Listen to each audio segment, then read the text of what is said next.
Guerilla cricket. Whoa. Guerilla cricket. Whoa.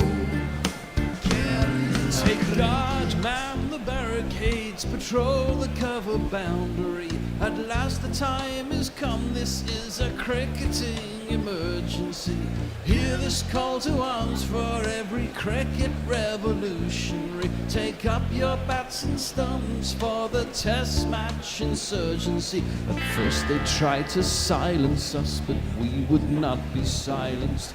They threatened us with lies, so we threatened them with violence. Che Guevara, Sangakkara, Joseph Stalin, Douglas Jardine, Robespierre, Darrell Hare, Vladimir Lenin, O'Brien Kevin, Guerilla cricket.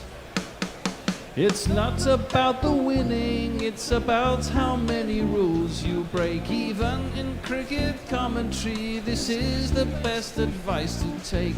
Pick guerrilla cricket, it's the finest choice you'll ever make. There's so much more to cricket than rev counters and a slice of cake. At first they tried to sanitize us and clean up our act, but people like it filthy, and we know that for a fact. Fidel Castro, Lenny Pascoe, Carlos the Jackal, Umar Akmal, Mahatma Gandhi, Grant and Andy, Brendan Behan, Austin Ian. Guerilla cricket. Stick with us, cause you know we're not the kind of thing that you see on the TV and the radio. So vive la revolution. First they tried to buy us, but we would not be bought. Okay, we were, but then we ran away, and we will not be caught. We would not give up the ghost when they left us all for dead. They decapitated us, but we just grew another head. Chairman Mao, Jamie Howe, Ho Chi Minh, Asif Din, Václav Havel, Graham Saville, No Surrender, Percy Fender, Che Guevara, Sangakkara, Joseph Stalin, Douglas Jardine, Robespierre, Darrell Hare, Vladimir Lenin, O'Brien Kevin, Guerilla cricket. Hello, welcome to Guerilla Cricket, welcome to Dead Rubber Central, and India versus the Netherlands from Bengaluru. Well, AFC Wimbledon versus Barcelona, Hereford United versus Newcastle, David versus Goliath, even the Bear versus Kieran Pollard. This, though, would be the ultimate giant killing. India unstoppable. 8 from 8, they're batting imperious, they're bowling at times unplayable. Netherlands, 2 wins from 8, sometimes cannon fodder, and yet their proud whole has proven to sometimes be bigger than the sum of their parts. Just ask South Africa or Bangladesh. Today, every ounce of common sense says only one result is possible, and yet. Right, well, team and toss news. Let's go straight to that. India have won the toss. Rohit has chosen to bat, and it's pretty humid out there, and that's not a surprise unless you're Jos Buttler, when perhaps it is. Both teams are unchanged. So it'll be, for India, Sharma, Shubman Gill, Virat Kohli, Shreyas Iyer, KL Rahul, Suryakumar Yadav, Jadeja, Jasprit Bumrah, Mohammad Shami, Kuldeep Yadav and Mohammad Siraj. For the Netherlands, Wesley Baresi, Max O'Dowd, Colin Ackerman, Sybrand Engelbrecht, please release me, Scott Edwards, captain and wicketkeeper, Baz Deleda, Tejan Edmanaru, Logan van Beek, the famous roll-on roll-off Ferry van der Merwe, Aryan Dutt and Paul van Meekeren.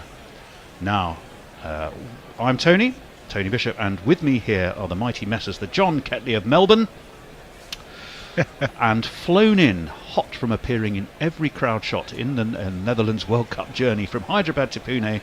It's Dutch Bird Kate, except it's not. And standing in her stead is none other from the lowlands of the Wirral, Al van Hotch. You unlucky people. You unlucky people. So, Kate, Al, I've got yes. some questions for you, Kate Al. Bob Hope or no Hope, how are you feeling for the Netherlands today? I think India winning the toss kind of takes some of the shock result aspect out of play. I don't know. I mean, the one thing that we do know is that the Netherlands will not go quietly, and they will give this their full attention and their full effort, which I'm not sure has been every other team's remit right the way throughout this. They may have exceeded their expectations already, those 2 wins. I mean, if they were to win this, it would be extraordinary, wouldn't it? You do say dead rubber, but there is a Champions Trophy place. That is true, actually. Yes. I've forgotten, now that England are safe, I'd sort of forgotten about the scrabbling around at the arse end of the table. Now that England are safe, there's all you need to know right there in one sentence. Right, well, they're about to start. So here is, let's jingle up the batsman first. Of course, it's this fellow.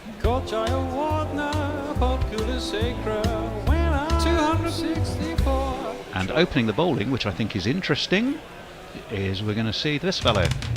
Coming from the depths of Amsterdam, it's Aryan Dutch. It's Aryan Dutch.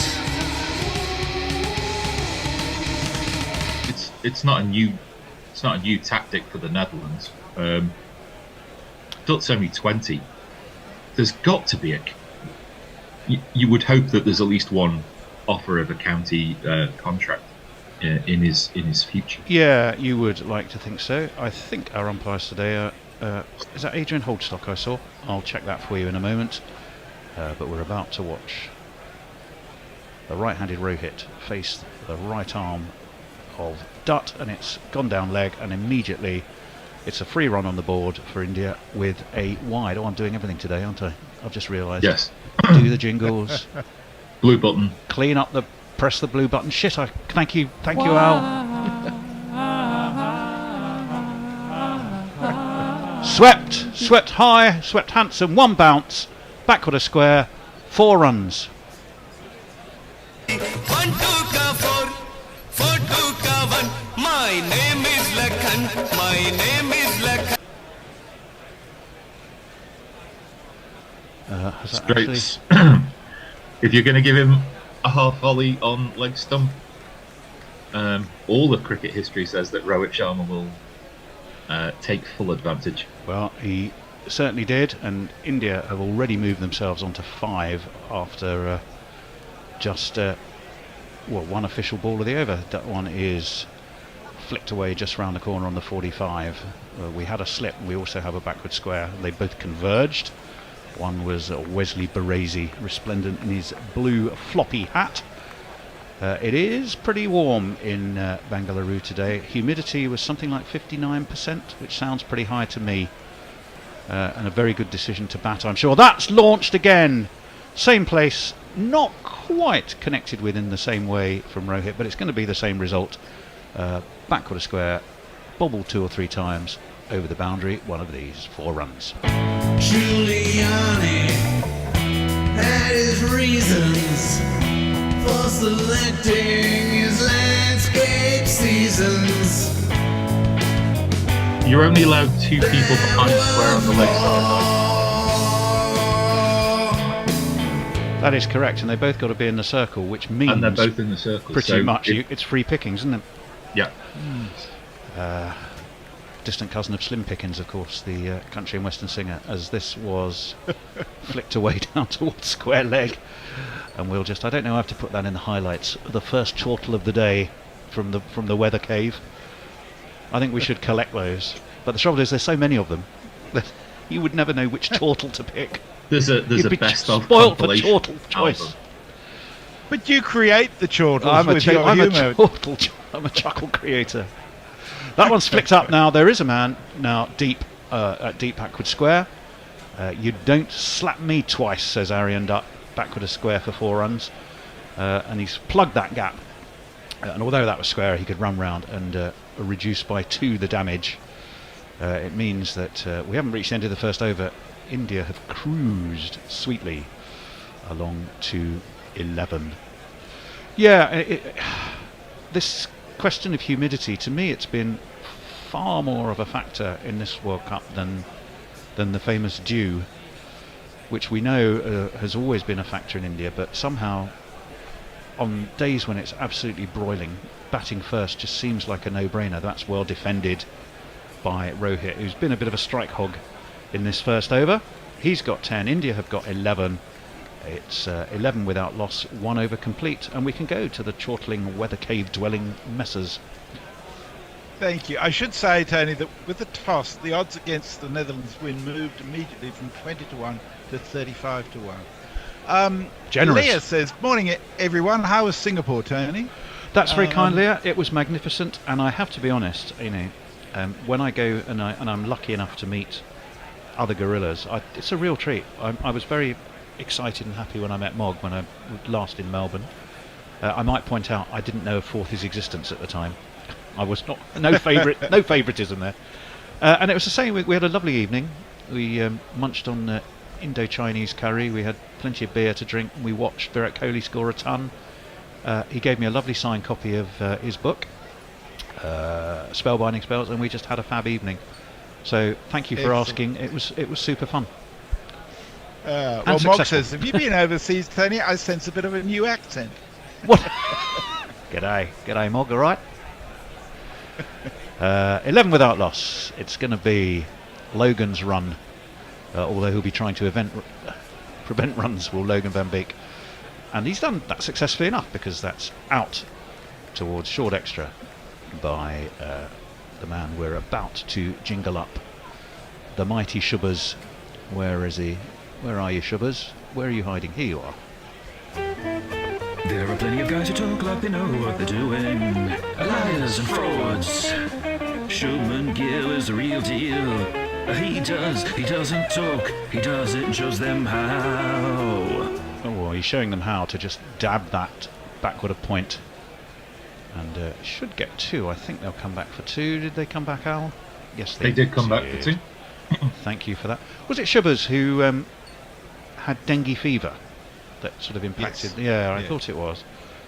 And it sort of meant he's had rather a slow start and sort of gathered pace as he's gone a little bit in this tournament. Well, he's looking to I wonder if anybody's called him Shubbers before. Well, probably not, to be honest. That one is, he stands tall because he is a tall fellow and dabs that straight to backward point. You do have in the ring a short third and a backward point, so as much as they were trying to protect the leg side for Rohit, they're also protecting the offside with those 2 men short. I guess it's harder, Al Van Hoch, to sort of ramp over backward point, isn't it? This one's defended back to Logan van Beek. Half stops it. Oh, it's all a bit yes no after you. And they are able to take a run. Did he stop that onto the stumps and then it bounced off the stumps away towards the offside? Hands are on the heads all round. There was a little bit of calamity everywhere. Oh, no, it came straight off the stumps. Logan couldn't get down quick enough. Had, I have to say, he got anything on that... Rohit was safe. Rohit was alive to the danger, but it did mean they got a single out of, well, nothing really.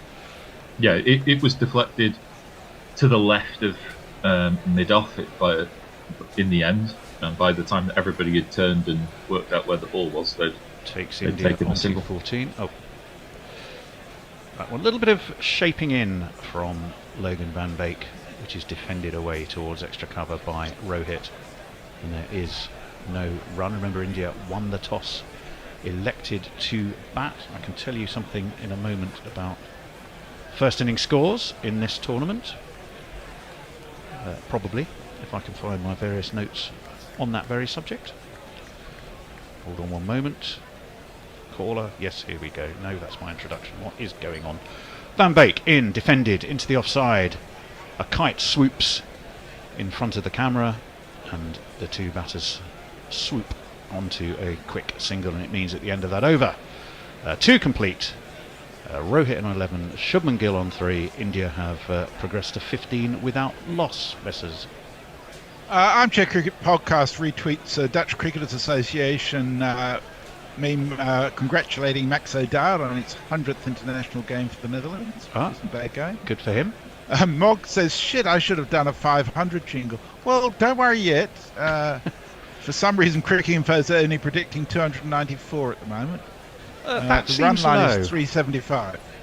If you look at the scores so far, well, I'll tell you who let the side down in terms of first. Normally it's full of runs, but you have to count England and Sri Lanka, both of whom rather bring the average down. So I'll tell you what it is for this tournament in a moment as Aryan Dutt is in. That's short, it's wide, it's spanked away, back off point by Rohit for another one of these. Giuliani had his reasons for selecting his landscape seasons. There were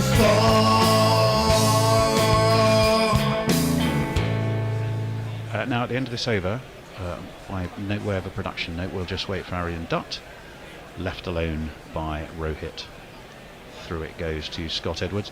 I see Kate has appeared. Tony, Kate, could you just turn your camera off for now? No, I'll Al, you're going to duck out straight away, are you? Yeah.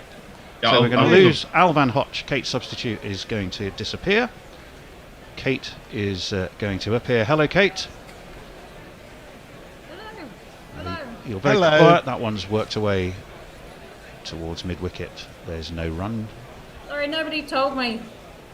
Nobody told Oh, you. you didn't read your emails, you mean? Oh. Sorry about I read that. my fucking emails. You didn't send me the updated thing until what? 9:32. Doesn't really help. Right, well, moving on, Dutt, who isn't overly bothered by this and is more concerned about Rohit at the other end, who just pushes him down towards long on, and they'll take an easy single and move on to 20. Kate, Nothing like a bit of bad language to start you in the morning, hey? well, we're Cheers. delighted you've joined in such a My fine apologies, mood. Kate. Accepted, Messi. How are you? Good. And suitably chastened.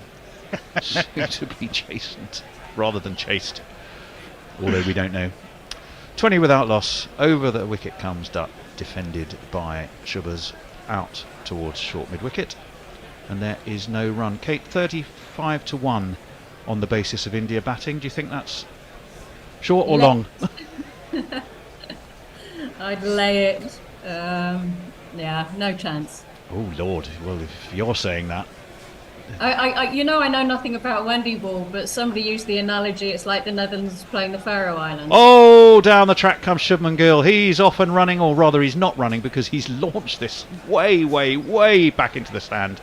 I'm not sure how long that is, but I'm guessing you're talking 90 metres plus. And it is the first one of these for the day. 6 runs.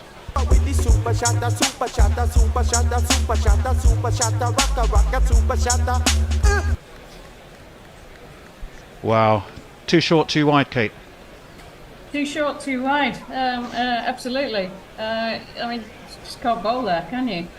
I've brought with me, if anyone's actually looking, this is the scorecard from when England scored 498 against us last year. Josh Butler. I made hope a you got ton. overtime for that one. So, England was 17 for 1 after 3 overs. I have a feeling it's going to be a day like that. Oh Lord. Well, I'm glad you've arrived full of such optimism. This has worked away, but down to the man on the 45. I put the shirt on. Oh, you have. You Oh, are resplendent excellent. in orange. As we kept seeing you various times as you wended your way across various parts of India. Yeah, apologies for that. Well, that's all right. We'd all be sitting there. It hit the roof. That shot from Shubman Gill actually smacked the roof of the stand over long on there. That's how far that went. That one, now that might be in front. There's a huge shout, but not given. And they will take a leg by. And there's going to be the inevitable debate and discussion. What did you see, Kate? Looked possibly snaking down leg, but a decent shout, I thought. It looked quite close in real time, but I'm not sure if he got a nick on it. Well, Scott Edwards, I don't think seems remotely interested. We're going to have another look. He seems a tall fellow, does Logan Van Beek. It doesn't get up a huge, or possibly height, possibly down leg. Yeah. Yeah. When you look at that replay, not as much going for it as we thought. No. And a little possibly over-optimistic by It was actually Logan. Logan reviewed one, not off his own bowling, but off Arjen Dutt's bowling. I've forgotten which game it was. In comes Van Beek again. That's nicely pushed towards mid-on, where it's fielded, and it will restrict them to just a single. Baresi, the man patrolling that particular area. 28 without loss. We're going to see it again. Pitched outside off. Impact was in line. Well, it would have been umpire's call. It would have been just clipping barely that leg bail. But nonetheless, had it been given out is the way it would have stayed. In comes Van Beek. Same again, really. That's a very half-hearted appeal. It's a strangled appeal, I think, is the expression for that. He was halfway up and then realised the folly of it. Very similar delivery, though, Kate. Yeah, very, very similar. Probably hitting fourth stump, though, I think, that one. But yeah, good to see him bowling a bit better in the last couple of balls, though. Yep, he's found his range.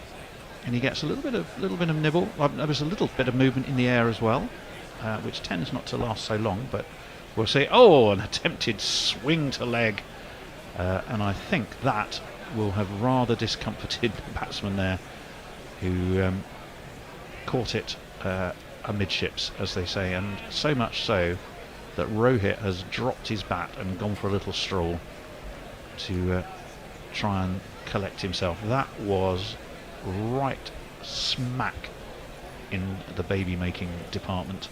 In the cock botherers, as Dan Norcross calls it, doesn't he? Well, it will have done more than bothered. That will have bruised, bothered and bruised, to the extent where the we've got the Dutch. The Indian physio is going to be on now. I'm not quite sure what one applies here. Well, I mean, what do you actually say to Rohit in a situation like, can you just take yourself in hand for a moment, Rohit, while I apply this spray? What does the spray do? I mean, does it take all sense of feeling away? I mean, you don't want that, do you? We all know it's just a time thing, isn't it? It's just buying some time to wipe your tears away. Yes. Catch your breath. Oh dear, oh dear, oh dear. Oh dear, what's happened? What's happened? Why are you oh dearing, Messrs? Oh, I just saw it live on my feed, which is about 20 seconds behind yours. What? And I thought, oh. Poor old Rohit's got to go through it all over again in Perth, has he? Yeah. That's not good, is it? No. Double whammy, basically. Double whammy. Well, yeah, it did look painful. By the way, we were talking about the umpires. I was completely wrong. It's Michael Gough, famed, of course, for playing Batman and also as being an umpire who... not Batman, he was Alfred, wasn't he, Michael Gough? 43 from Hartlepool, played for Durham and England. Played one season, apparently, and then just quit because he didn't enjoy it anymore. As that one is worked away to square. There is a man at backward square, and they will take a single. The other one is Gaffers, the fabulous Chris Gaffney, 47 from Dunedin. So those are your two umpires for the day. It's 29 without loss. Rohit's got a smile back on his face, so presumably all is well amidships for him. And messages. So, Armchair Cricket Podcast says, no disrespect to the Netherlands, but pretty strange to see Indian not trying to out their bench strength. I think it's a matter of keeping on a good thing, isn't it? I did that one. Jay says, morning all. Disappointed on Paumbot's behalf that Tony escaped Singapore without a good caning. Steady. And Arjen Dutt saves me from wherever Jay was going with that one, and that is defended into the offside, and there's no run. You can carry on. think There's Message. one more for you, Tony. Oh Lord, go on then. Josie Oak says, morning. So basically, Tony got drunk and had a curry in Singapore. That would have been very expensive. Yes, it's not the cheapest city in the world, I've got to tell you, Singapore these days. Where is? No, well, very true, very true. Arian Dutt's got a nice hop, skip and a jumpy jog into the crease. Flicked off his legs by Rohit to mid-wicket. There'll be no run. 29 still without loss. 2 dot balls. That'll please Arian. He's gone tightly enough. If you try and buy a beer in a 5-star hotel or even a 4-star hotel in India, it'll cost you about 10 quid for a bottle of Kingfisher. Jesus. Not Yeah, quite it's that bad ridiculous in because if you go Singapore. out to find a real divey bar, it's obviously much cheaper. Flighted much more by Arian Dutt, and it was much more to the liking of Rohit too, who smashed him back past long off for 4 runs.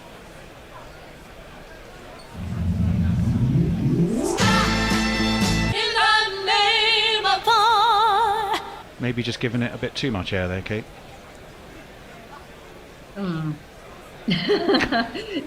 Just looking at that, it's almost in the slot, isn't it? So It is. I think you're going to have to be somewhat anaesthetised today. If you're going to feel the pain of every run against your Dutch team, then you might want to be thinking about taking something on board to ease that. Reverse swept, upish, and he doesn't get hold of it at all, does Rohit. And there is a man on the 45, and there is therefore no run. Tony, I'm already on the tramadol, so that might ease the pain. But all right then. no, I was thinking when we lost the toss that anything under 400 would be a good result in terms of the first innings. Well, trying to stem that flow, there's 4 on the offside for Rohit, 3 on the leg in the circle, as that one is just a little bit shorter, and Rohit saw him coming and skipped down, but just worked it to mid-wicket. Again, there's no run, so he's only given away the 4, and the 4 was when he just gave it that little bit more flight and air, and Rohit did use his feet very well. But other than that, Kate, it's not touching anything wooden, not been a bad over from Arian Dutt. No, he can be extremely economical. He has been known to He's just in, get it. short, wide, slapped, past point for 4 runs, and I'm afraid, Kate, together we've somewhat banjacked Just the cursed economy him. of that over. It's 4 runs. Yeah, it's amazing because Arian plays for. Sorry, you've got jingles going on which I can't hear. No, that is one of the penalties of being on Zoom, I'm afraid. You are now fully free to flow. Okay, Arian plays for my club, so I've seen an awful lot of him, and he's one of these bowlers who can often bowl the first 5 balls as dot balls, and then he just bowls a loose one on the last one, which is incredibly frustrating. But saying that, he's had spells of like 6 overs, 2 for 4 in top class of cricket here. Well, we're halfway through the power play, and it's 37 without loss. Messers. Oh, sorry, I beg your- Farong says, greetings. Sorry, that was just for 4. It was the first ball of the next over, which our immaculate TV coverage only caught up with the replay, which is ridiculous. So I'll now take the opportunity to tell you what happened. It was, again, it was straying onto leg stump from Logan van Beek, and Schubbers just worked it away, slid it really down to fine leg for 4 runs, which I'll have to quickly jingle up. Here it is. The number of the day. Who could ask for more? In again. The number of the day is 4. Half stopped at mid-wicket, and there will be no run. I mean, some of the television coverage has been frankly shocking. It's in a bid to squeeze in as many advertising messages as possible, and I do speak as an ex-ad man. It's at the expense of missing cricket. Is unforgivable. Unforgivable. You should see what it's like on Star Sports in India. Logan van Beek launched again by Shubman Gill. High, handsome and long, over, backward square. I think that went the distance. It certainly did, for 6 runs. 2, 4, 6. Yeah, in India, you get adverts after obviously every over and sometimes during the over, and then your screen, reduces for probably 5-6 with 5 of the balls out of the over. That was certainly when India played Pakistan. It was unbelievably That is frustrating. hugely infuriating. That's a better ball from Van Beek. He pushed that through just a little bit quicker. Again, it was slightly down leg, but slightly done for pace with Shubman, and he just mistimed it, bumbled it back towards the bowler. First inning scores so far in Bengaluru this tournament. 367 for Australia against Pakistan. England then rather let the side down with 156 against Sri Lanka. New Zealand brought that average back up again with 401, but don't forget they ended up losing that game after that fantastic knock from Fakhar Zaman, but on Duckworth-Lewis. Sri Lanka brought the average back down again with 171 against New Zealand. It means, as this one's worked away towards leg, 2, 3, 4 bounces, is it going to beat the fielder? No, it's not. Baz de Leyder patrolling that deep mid-wicket, and they'll come back for 2. It means that the average first innings score is 273. But with a very high standard deviation. Well, yes, given that if you took England and Sri Lanka's rather timid efforts out, then you have a very different score. I agree, Messers. In this case, there is there's no point using that word average. Yeah. It's pretty high scoring in the IPL. I'll just hold that thought. That's flicked beautifully. Hardly any effort in that. I think that just dropped short of the deep mid-wicket boundary. It did. 1 bounce before it smacked into the sponge, but it's still 4 runs. Oh dear. Just doing. I hope you don't mind, but because I am keeping an eye on this 498. England were 37 for 1 after 6 overs, so India somewhat ahead of that. If you've got that scorecard, I know Butler got a ton that day. Did Phil Salt get a ton from memory? Salt and Jason Roy maybe, and Butler scored 162. But I thought there were 3 tons in the England team. Yeah. Salt, Butler. Malan and Butler. Oh, Dawid Malan. Thank you. Yeah, and 10 lost balls, which cost the KNCB more than they pay their players. Well, I think there's probably still members of the Amstelveen ground staff that they haven't found in the woods, still looking for those. Living there now, sort of feral and wild amongst the trees, because they never found their way back out again. I'll do a couple of tweets. 53 without loss, 6 Kiwi overs. by day says, I'm guessing Giuliani hasn't in his wildest dreams imagined himself celebrating cricket boundaries. Colin Ackerman's been brought into the attack and immediately gets an inside edge from Rohit that, by the barest scrape of butter, just missed the off stump.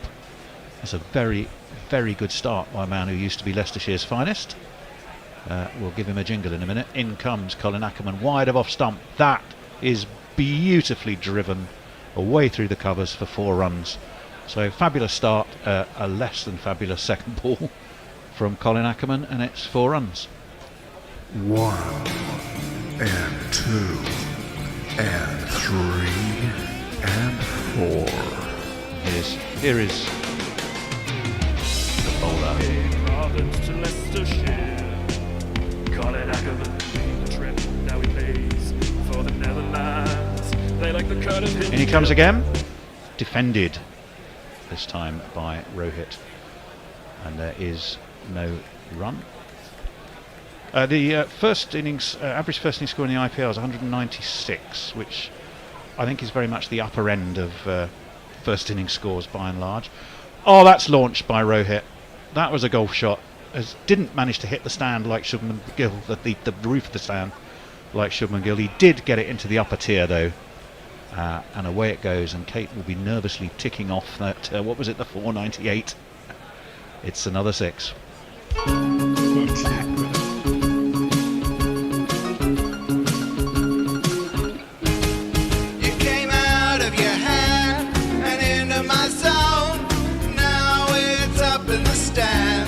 It's a 6. It's beautiful and it's mine. Well, more accurately, it's Rohit's, but he did launch it. It's away into the offside. Maybe there should be onside, some no kind run. of like handicap system so that you only get a 6 if it goes into the second tier or above.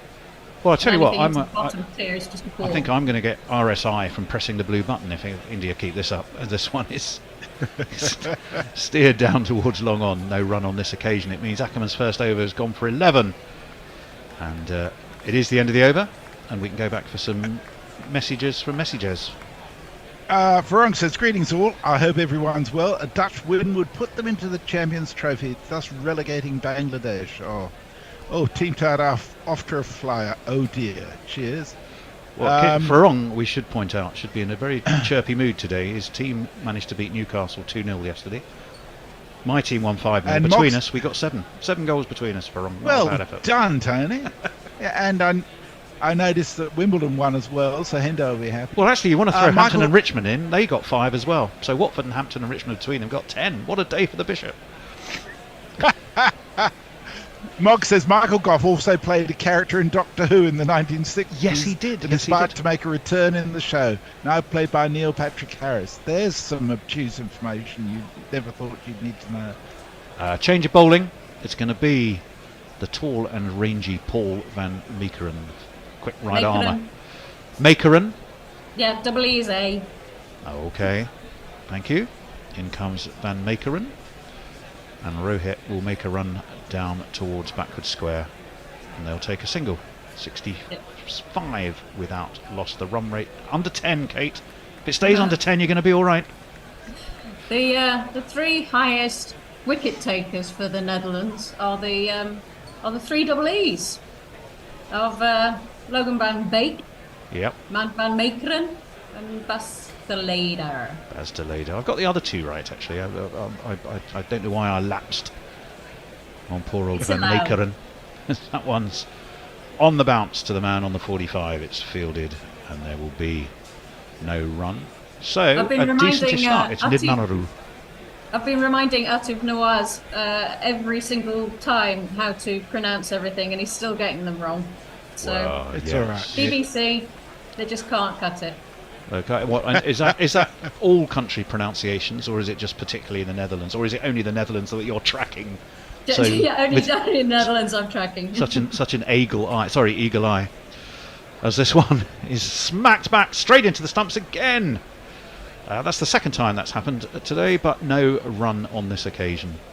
And Van Meekeren, just a shade too tall and rangy and too far through with his follow through to get an arm down. And I think the batter had just about got himself back. Yes, he had. It's Rohit, isn't it? Because it's the tall Shubbers who's facing.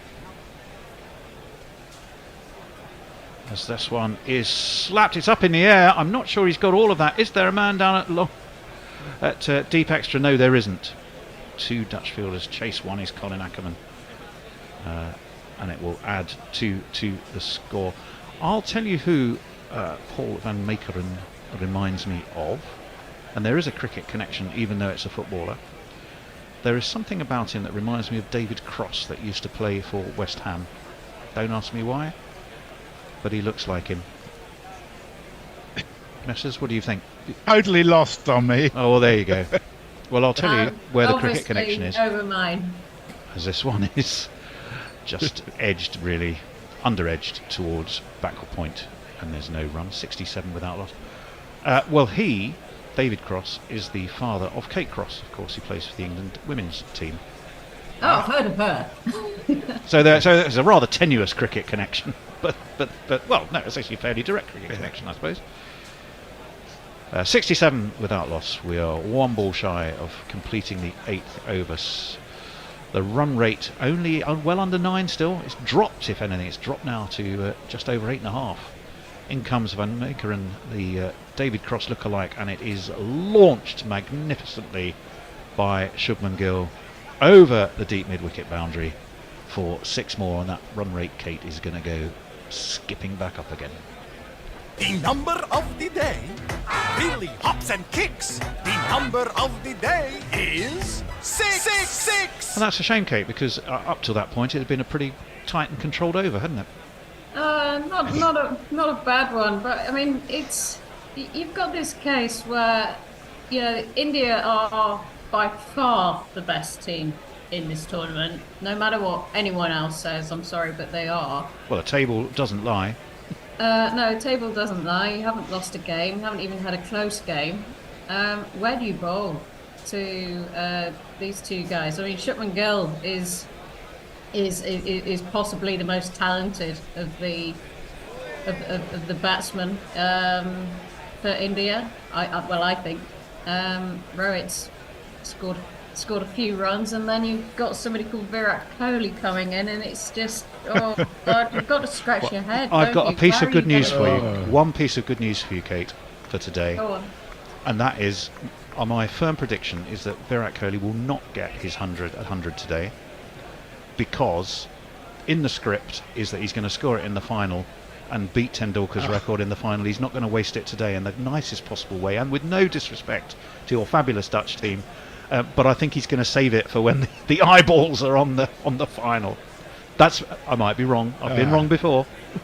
So I've got a few tweets. Anindo, who's going to be joining us shortly, says when Rohit got one on the box and the physio runs in, Ravi Shastri says, "What's the physio going to do here?"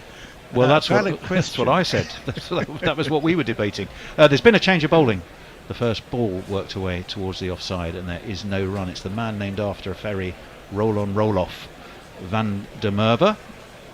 Or as George the Bell called him this week, there's been a Van der Moide, which I thought was quite amusing. Yeah. But then I do like terrible puns. In he comes, left arm around, down the track comes Rohit, up and over long. Oh, he doesn't really get hold of that. It might. No, it won't beat the fielder. It does beat the fielder, rather, and goes for 4 rather than 6. He didn't get hold of that quite as he wanted. 1 and 2 and 3 and 4. We need this power play to be over very quickly. Yes. Bring the catchers into the game. Well, yes, that sounded a shade desperate, Kate. Yeah. Hints of Siegfried Sassoon, no, Paul, the poet in the First World War. Oh, Jesus, make it stop. As this was away into the offside and there is no run. Here's the bowler.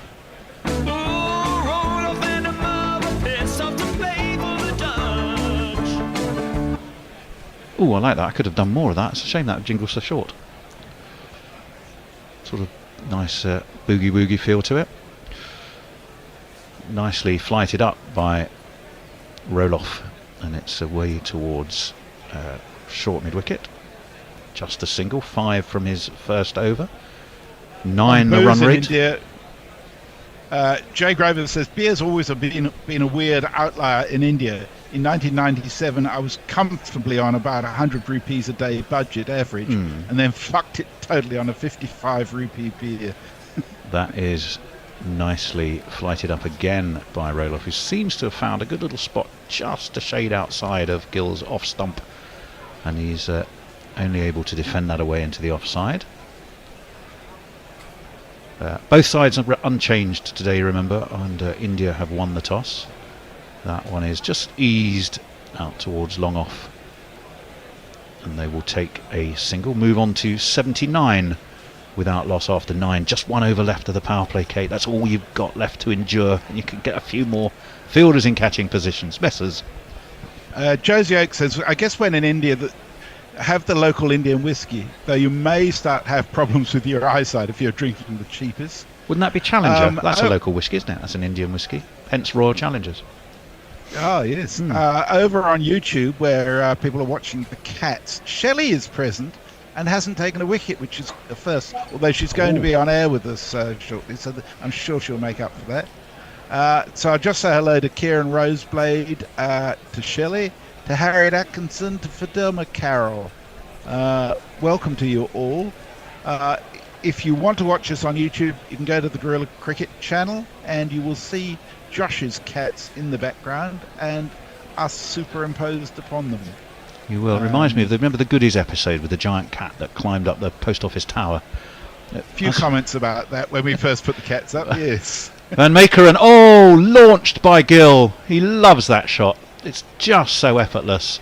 It's away over long on. Oh, Kate. Oh, Kate. Get this power play over, she said. It's another maximum. I don't know if you're playing jingles, you might not.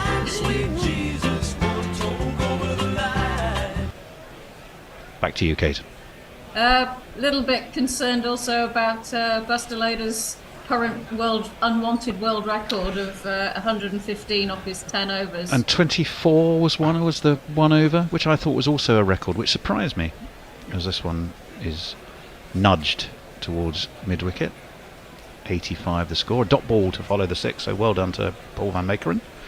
Wasn't it 24 that off one over towards the end of that horrible 115 spell for him? To be honest, I wasn't watching at the time. You were hiding behind a sofa somewhere, were you? Well, no, I was at the game. Oh, hang on, you were at the game and not watching.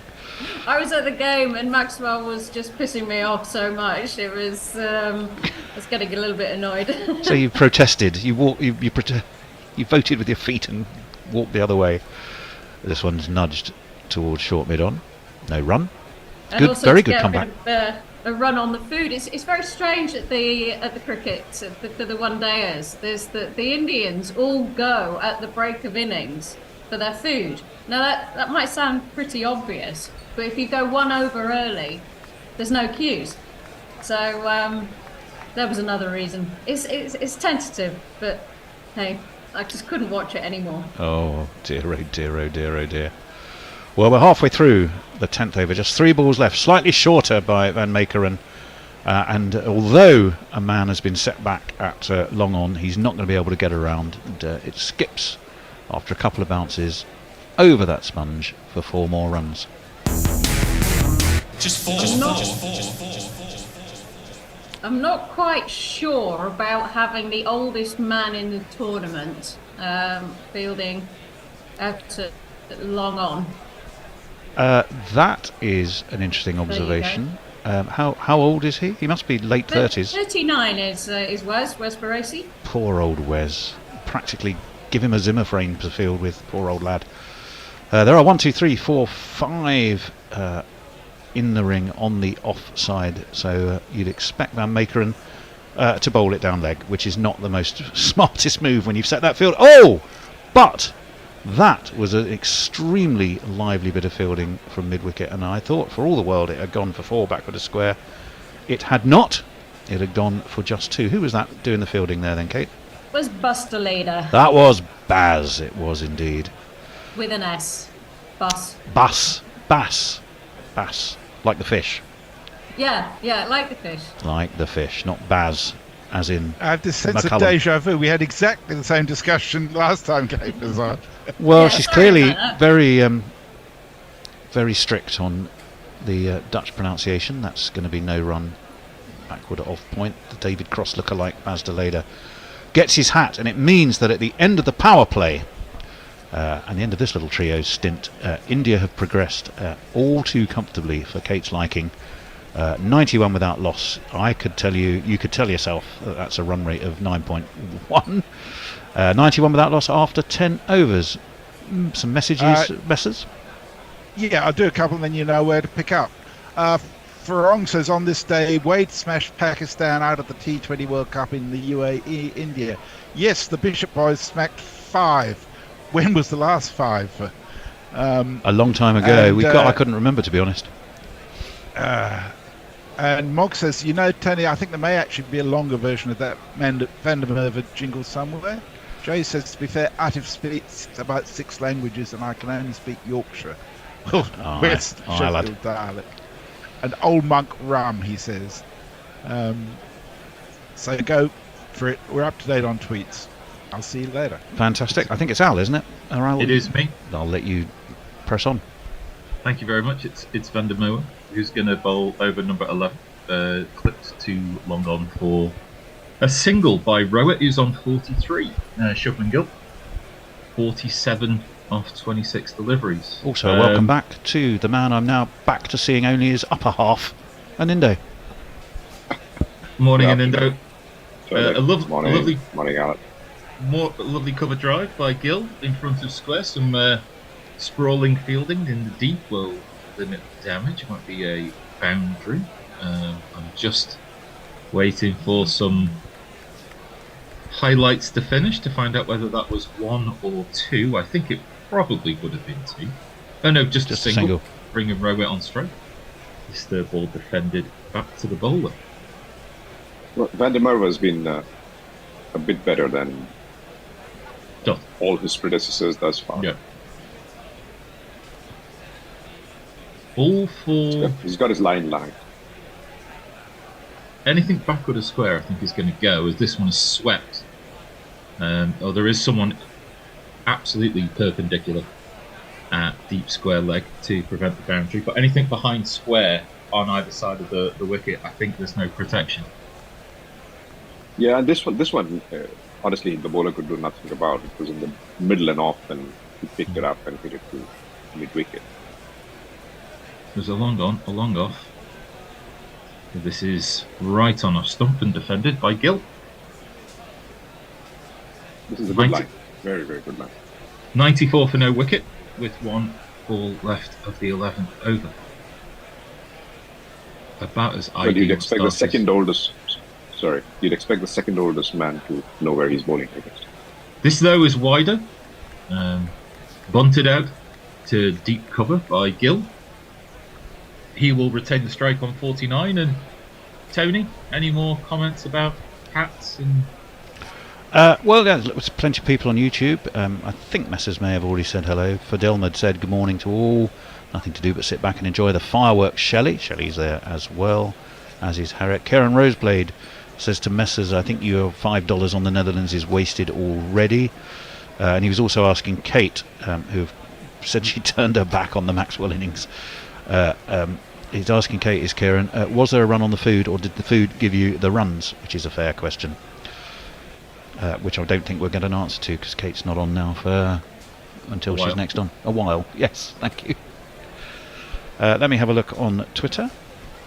Though I think we're reasonably up to date there. Oh, that is a... So Tony, are you jet lag free? I think so. Yeah, landed yesterday morning, about 5:30, 6 o'clock. Decent flight back. Got some kip. Although if he starts snoring in Indo, that'll be the thing that we know about. Did watch a crazy film with what was it? It was... Which one? Well, I'll tell you what, I can't remember the title of it, but it was Russell Crowe playing an exorcist, the Pope's main exorcist. So it was just weird. It was like Gladiator meets The Exorcist. It was bizarre. First ball of the 12th over is short, and it's going to be given as a wide on height. Also had Russell Crowe kind of speaking Italian in an Australian accent, which was all rather exciting. What was that? Wide. Wide, you tell me. Here it is. Yes. Wide.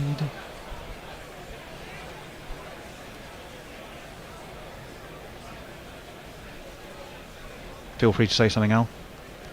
Well, it's just Gill on 49 of 29 deliveries. Full toss will be played down to long on. Shuckman Gill, press the blue button, Tony, is reached 50 not out after 11.1 overs. Yep, 50 or 30. Terrific knock from Shubbers. He's done very nicely.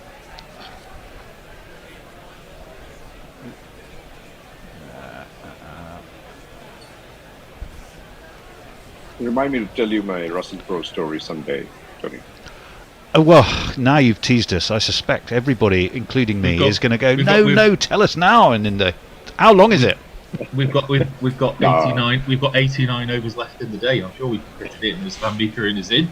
This one is a full toss on leg stump, and Rowett will play the ball to deep square leg, take a single. Yeah, nicely worked away, back at a square. Give us some hints. Tease us with it. It was one of those stories where, from my banking career with private banking, where Russell Crowe was a client at one point. Was it called The Pope's Exorcist? Yeah, that was the film. Yeah, not the banking career, but the film was The Pope's Exorcist. Yes, that's exactly what it was. IMDb has it as a rating of 6.1 out of 10. Well, that's not bad actually. It can be quite harsh.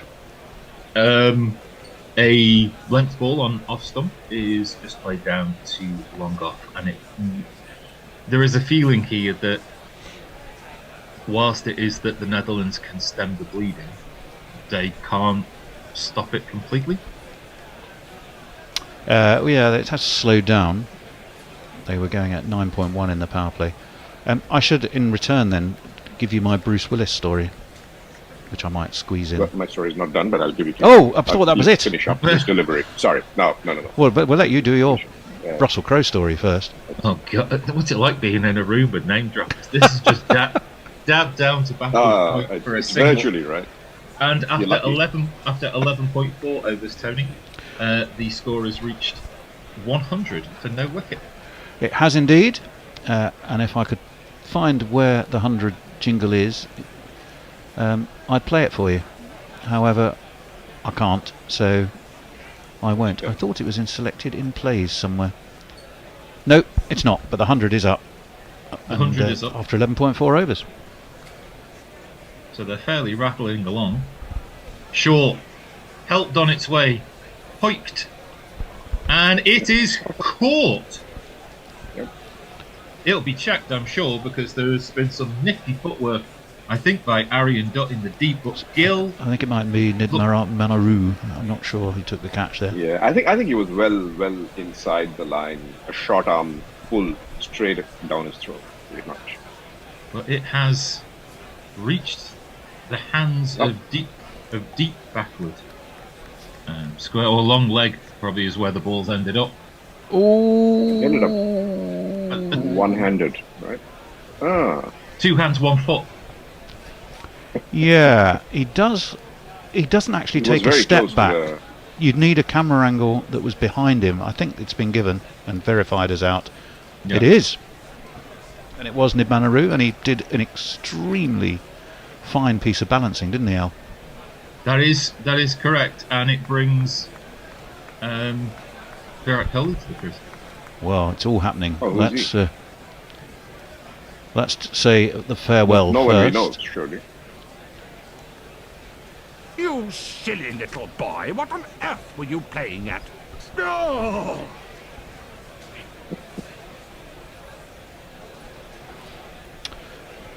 Beautifully taken. Beautifully taken. Is it? Should be Kohli at 3, am I right? Or were you not sure, Anindo? Well, that was his wife, so it's him for sure. His wife's in. He sent his wife out to bat. So I told you he's saving himself for the final. Absolutely. I mean, the whole family must get some practice. Right. Where is he, this little known new boy for India? Here he is. The Indian sends signals that they'll knock us on her ass. The pitches are prepared without a sign of grass. The score is mounting quickly and they've got a talking lead.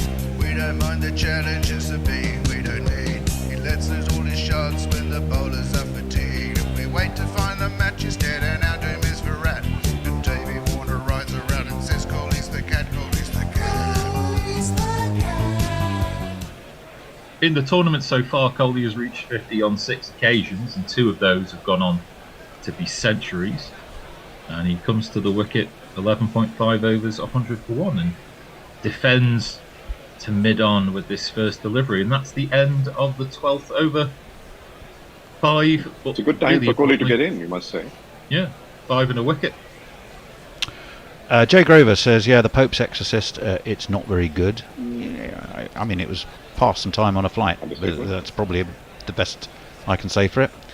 Leah says, morning Anindo. Virat is probably furious in the dressing room right now, seeing as they won't get out, depriving him of the chance to make a 50th 100 in ODIs. Well, they are now. Not anymore. They have, exactly right. And I think it's not so much the 50th, it's the beating of Tendulkar's record, isn't it? Which I'm pretty sure is going to be nailed on for him to do in the final. Kiwi Cali says, surely the most important story... Kiwi by Day. I beg your pardon, Kiwi by Day. Surely the most important story about Russell Crowe is that he's Martin Crowe's cousin. He is indeed. Van der Merwe to continue. Pushed out to deep cover by Robert. He'll stay on 40 or go to 47, sorry. Moggs. I forgot I had to complete that story.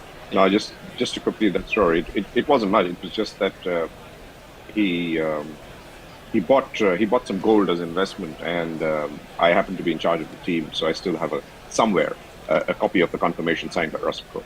Ah, there you go. So you were giving him some dodgy gold, were you? Well, it was real yellow gold. Real yellow gold in a vault. Fabulous. I wonder if he's still got it or whether he's traded it. It's a pretty solid investment. It's gold these days. I like the way, Tony, that your first mention of the idea of this actual trade was that somehow it was dodgy. Was it dodgy gold? That was. It's trying to add a frisson of additional interest to it. That was your go-to move. There. Well, I'll tell you my Bruce Willis story in a minute. I might have time between Van der Merwe's deliveries. I think Al's just going to leave the broadcast soon. Yeah, I was going to say there's been a ball in the cricket. Coley's cut that to deep cover, and we'll get off the duck with his first run. He's away. Yes, I was on a flight back from LA, and Bruce Willis was on the seat in front of me. Mm-hmm. This was in the days when to get a film, it wasn't. You actually had to ask the hostess for a little cassette. I'll hold the thought. Did you ask for Bruce Willis? Defended by Rowett for no. No, he chose not to have a film, and then when she came. No, I said you, because he was sitting in front of you. Did you ask for a Bruce Willis? No, I didn't. He'd turned it down because we both agreed it was sort of something of a busman's holiday, flying out of Hollywood and asking to watch a film. Big loopy full toss, handsomely driven by Rowett, but only for a single into the deep. Anyway, so I'm always very respectful of people's space on a flight, and I never start a conversation with people. Let them start one with me. So it just so happened Bruce and I both needed a toilet break at the same time. Yeah, we were, in fact. I'll carry on after this delivery. Looking places. This is on middle and leg and defended by Coley. Back to the bowler. So talk about the great leveller. Bruce and I stood for what seemed like forever, waiting for whatever was going on in the toilet to finish.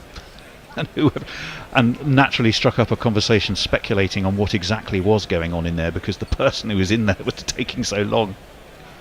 Last ball of this over. Big loopy ball onto middle and leg. Taken down to longer on by Coley, who will retain the strike on 2, and it's 104 for 1 at the end of 13 overs. And indeed, just to finish that, he did reach out his hand, not the man in the toilet, but Bruce, and said, "Oh, by the way, I'm Bruce." And I went, "Oh, hi, I'm Tony." And we carried on this chat. I think we came up with about 15 possible explanations of exactly what was going on in the toilet. It wasn't anything other than just someone taking an inordinately long amount of time. So that was my chat with Bruce Willis. I have got a question, Tony. Go on then. For some strange reason, I can't see Bruce Willis flying economy. He wasn't flying economy. Well, how the other half live in Indo? How the other half? I was hoping you were going to get to this one. Yeah. From on one hand, another life. Oh, another life. On one hand, inferring a dodgy Goldie as Van Meekeren is in to start the over, and that's just dropped in front of his toes by Coley for no reason. Inferring a dodgy gold deal, and then somehow managing to miss out that you were in premium economy. Or super premium economy. I think at the time, American Airlines, which I was flying, was quite generous in terms of its deals to get you into first class, from my recommendation. First class. Oh, I'm sorry, it was first class. And my company was a lot more generous then than it became in the later stages of my career, let me tell you. Right, okay. Van Meekeren in a good line. Maybe back of the leg, just outside Austin. Coley defends, no run. Those were the days when you flew first class, and they always gave you one air hostess per seat, right, John? Near enough, although Bruce and I were being looked after together, as it were. Sharing? If he was any closer to the front, and in doubt, we would have flown it. I would have been. Exactly. He's the right man, you know. Had there been anything untoward going on the plane, you want Bruce Willis on your side. You're either in the lap of luxury when you're with Tony, or you're in the lap of pilot. Well, that is true. This one, spearing in more towards the leg side. Coley can't move it off his hip. and there'll be no run again. I'm afraid I can't match these stories in any shape or form. My life's been much more sheltered. I'm not going to give you my Kofi Annan story then. I'll leave that one for another day. Have you got a Boutros Ghali story? No, only Kofi Annan, I'm afraid. Kofi Annan. Who was a very charming man, let me tell you. Very charming man. Well, you would hope so. You would hope so. UN Secretary General? He was at the time, yes.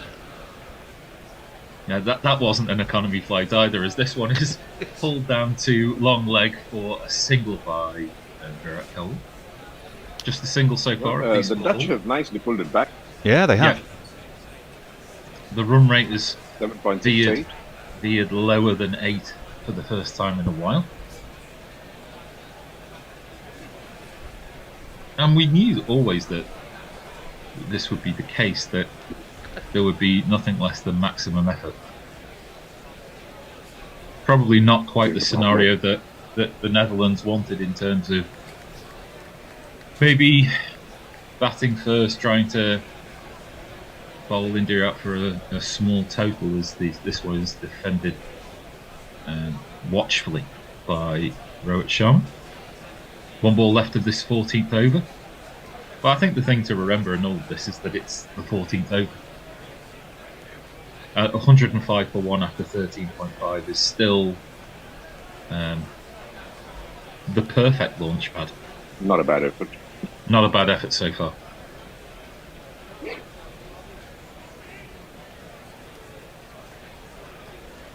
I think it's going to be interesting on Wednesday against New Zealand. That's going to be a really good match. This is a beautiful cover drive. Oh. Extra cover drive by Rohit Sharma. Pierces the field, goes to the sponge. And with that last ball of the 14th over, Rohit Sharma goes to 52, not out. Oh, you go miles to see that one. 4. Don't stop just cause you got to 50. Don't stop, treat it as a start. You can use this to get a better score. The first 50's done. The first 50's done. Ooh, don't look back. That is just a beautiful shot. Not a lot of room jingle, at all. sorry. Yeah, not a lot of room there between extra cover and mid-on, but it sounded beautiful. Yeah. You just completely bisected that. I have a question for you both. I think we've seen a couple of teams where the mantle of captaincy hasn't quite fit the head of the person who was asked to bear it. I know England being one. Butler's retained the captaincy for the two squads that are going to the West Indies, and maybe we could talk about Barbara Azam as Van der Merwe's first ball was whipped off his toes by Kohli down to a wideish long on for a single. But Rohit seems completely comfortable with the idea of being captain. Yeah, I think he enjoys captaincy. He's been, he's had a lot of experience in the limited overs format, more in T20 than in anything else. But then he's just, I think, very natural. I'll come to it after this delivery.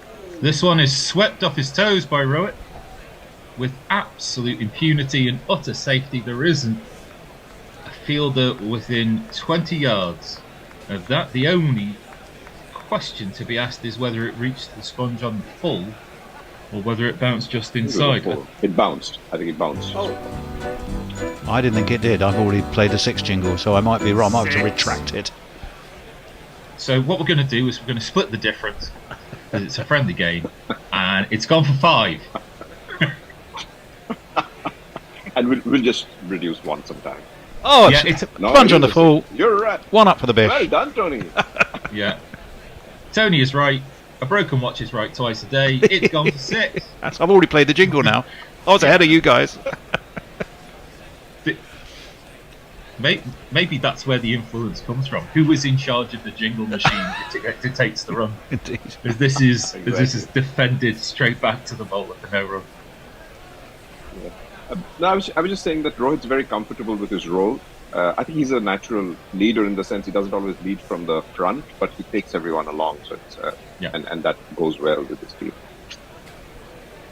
Takes a step down the track and pushes this ball, which is slightly shorter by Van der Merwe, to deep cover. He'll go on to 59 with that single. The total is 117 for 1. So the run rate hovering just about the 8 mark without too much of a worry. But having said that, he doesn't lead from the front. What he has done is he's taken the risk upon himself, where against his natural game in terms of the power play, the way he's batting now. Mm-hmm.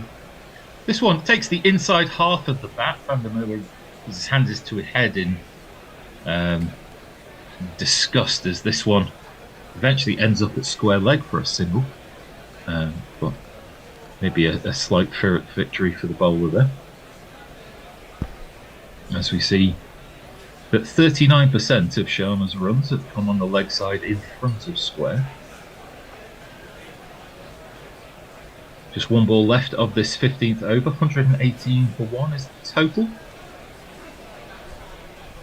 And Moa at the end of his run, just outside the off stump. A lovely cover drive again in front of square. Fielder there just for that shot. We'll limit everything to a single. Rowett's on 16 will face the next ball. And Tony, over to you. Yes, Ravi Lagu says, "Hi Kate, she will be back, don't worry. Any idea when the Netherlands team is returning home? I would love to be at Schiphol to meet them." I'm sure Kate will answer that. Karin Massin says, "Dutch's team are cool.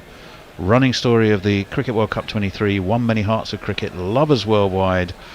Gained valuable experience, played with integrity and with honour for the love of cricket, many lessons learned and growth for the development of Netherlands." Yes, I think a lot of people feel like that, Karen, and that's very well expressed.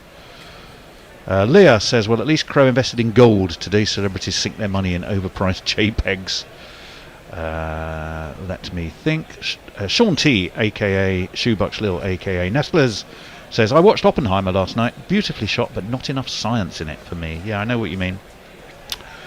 Jay Grover says, "That's a rather wholesome celebrity story, Tony. Also, Tony dealing dodgy gold in first class. What the fuck?" Bass, the leader, is in to bowl his first ball, which is terrible and down the leg side. Would be a wide in almost any format. And if I was Kate, I have to go Baz de Leader, not leader. De Leader. Yes. It's a wide nonetheless. So umpires spread your wings and call wide. Sorry, Nindo. No, I was just saying you've got to keep your Zs under control. The Bass is in for his first legitimate delivery, which hits Rowett on the pad. Scrambling fielding. The Dutch get rather upset. The Dutch get rather upset if you let your Zs get ahead of your Ss. So it's Delader. It's bass. It's bass as in bass fishing. Yeah. And Delader. I was concentrating so much on getting the bass part. Yeah. Not about the delay. This one on middle stump and is met with the full face of a very straight bat and will be fielded by mid-on. No, I know that the Dutch are very the Dutch are very specific about pronunciations, because I used to have a Dutch colleague and somehow if I forgot and I mispronounced his name, it came out German, and he was very, very upset every single time the 10 years that I knew.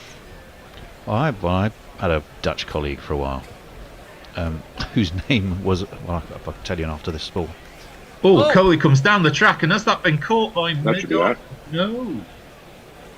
How was that dropped, or did it drop just in front? I think just a shade short. It was one of those you had to really dive forward and really, really tricky. Coley's come down the track, and it's mistimed, and it's with loop and drift. It's he dropped it. No, just short. It's short. No, it dropped it. No. At the time that it hit the ground, the fielder had already committed to diving forward. So in the end, it's a great stop. Another step forward by Coley. It was fielded at short cover for no run. The Coley can count himself lucky that he survived that one. another 2 inches and it would have gone straight to him. Reminiscent, gents, of the shot that he played and the way that he played it when he got out very cheaply against England. One of his few failures in the tournament. Yeah, I think the ball came much slower than he expected. Got the timing completely wrong. This one, though, is on his hip and he turns it to deep square leg for a single. So 6 off 13 for Coley. I'm delighted to say that Jason Hiscox has arrived and in the building. The Marco Polo of South East London bus journeys. So he should be taking over from me at the end of this little spell. Remind me, did Marco Polo always get where he wanted to go? Well, he only if he didn't take South East London buses. The last ball of the 16th over is defended by Rowett. He's 61, Coley is 6, and India are 122 for 1. Sam wanted to know from Kate, what about the Euro T20 Slam League that was playing with Ireland, Netherlands and Scotland? There were reports it was going to start in 2024. Is it true? Again, well, this seems to be an Ask Kate thread I've got myself into here, and Kate can answer. Mog said it's pronounced bad, like in Baz Zuiderent. So there we go. But he meant Baz. Bass. Bass. Yes. I was taking the pronunciation from the team scorer. So. And lots of action over on YouTube. Oh, Messi has donated super chat, $10. I'll wait for this ball. Is loopy ball just outside off stump, and that has been well stopped at short cover. Coley timed that very well, that drive, but well stopped. No run is the outcome. I should remind people of the GPL, by the way. We'll do that in a moment. Well, he almost got. No, it hit the ball straight into the ground. Okay, the ground. Yeah. Second ball defended back to the bowler for no run. Tony? The GPL is open. You have to guess the number of runs to be scored in the day. Who knows? There may be quite a few.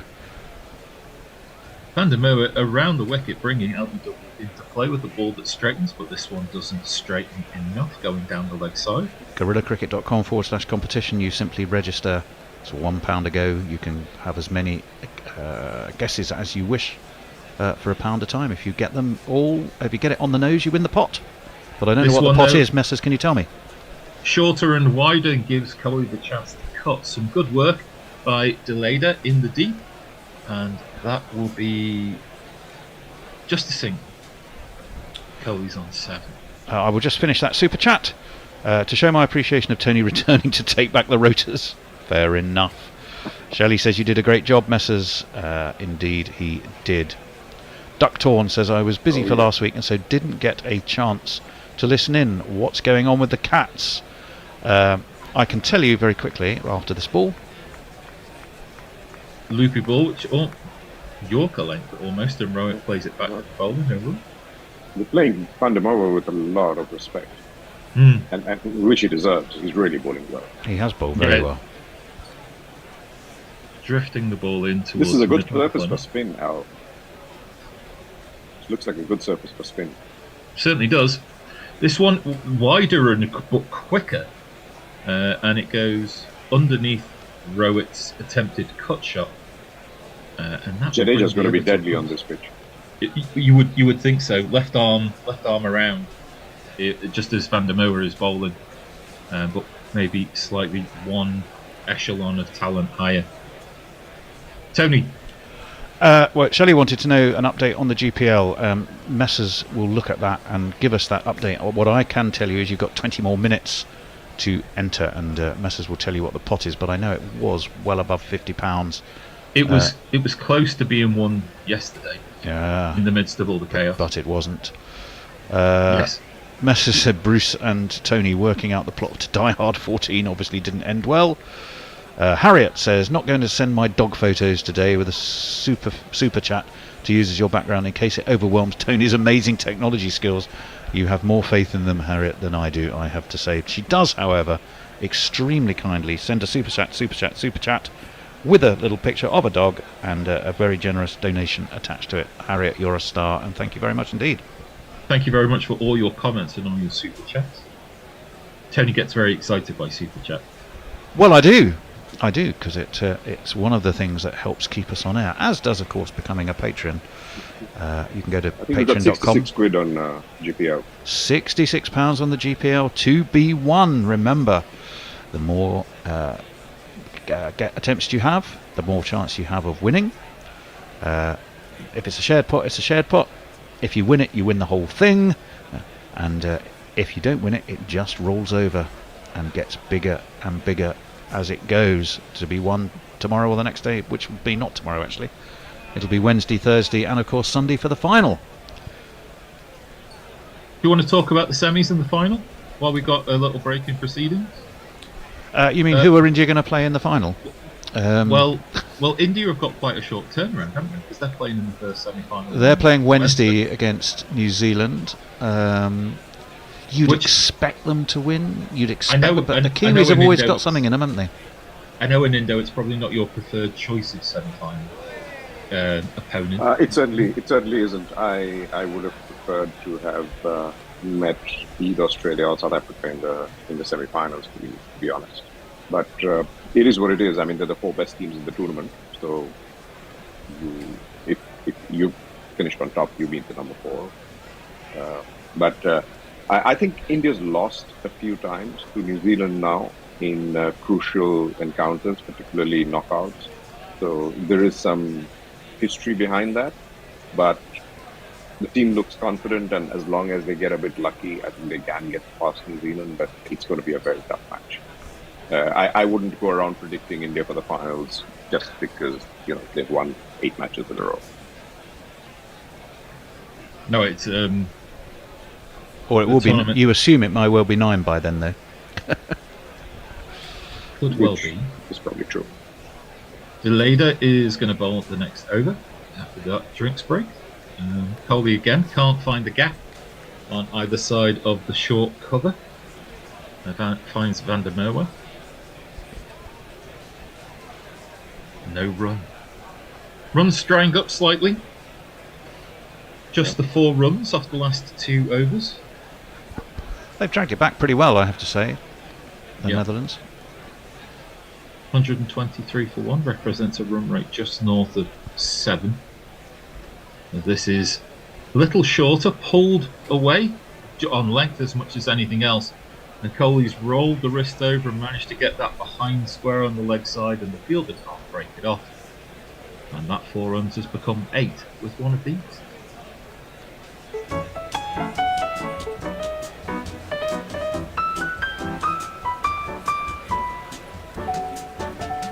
All wrist that, and Indo. Oh, that is purely wrist. Purely. That's how you managed to get it so square. This one though, down the leg side, Kohli with a premeditated move to come down the track, but that will still be alive. You just can't relax for a moment, can you? Something's going to happen, you need to jingle. So umpires spread your wings and call wide. Oh, the work rate, Tony. Honestly.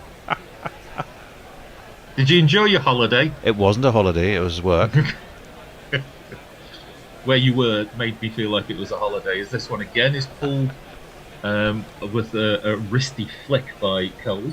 Well, he can't get it behind square, and so it would go for just single. Kohli into double figures now with 12.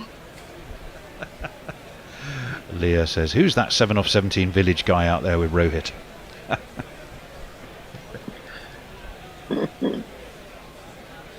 He's the one who's been asked to stay till the end. He's a little village blacksmith who gets sent out there and said, just stay there. Stay there. This one on length has been hoiked away towards Cow Corner. Oh! Is there a man out there? Yes, there is. I think that might be Baresi. And at deep mid-wicket, Cow Corner, Rowett falls. Steamed a shot of frustration, which is very un-Rowett-like. And the second wicket has fallen. It's difficult to explain the method behind the madness there. Oh, it was beautifully taken, actually. Mistimed, for sure. Well inside the boundary sponge. And with the score at 129, Rohit Sharma departs. Caught for Racy, bowled Guerilla. Indeed. 61 of 54. He has gone.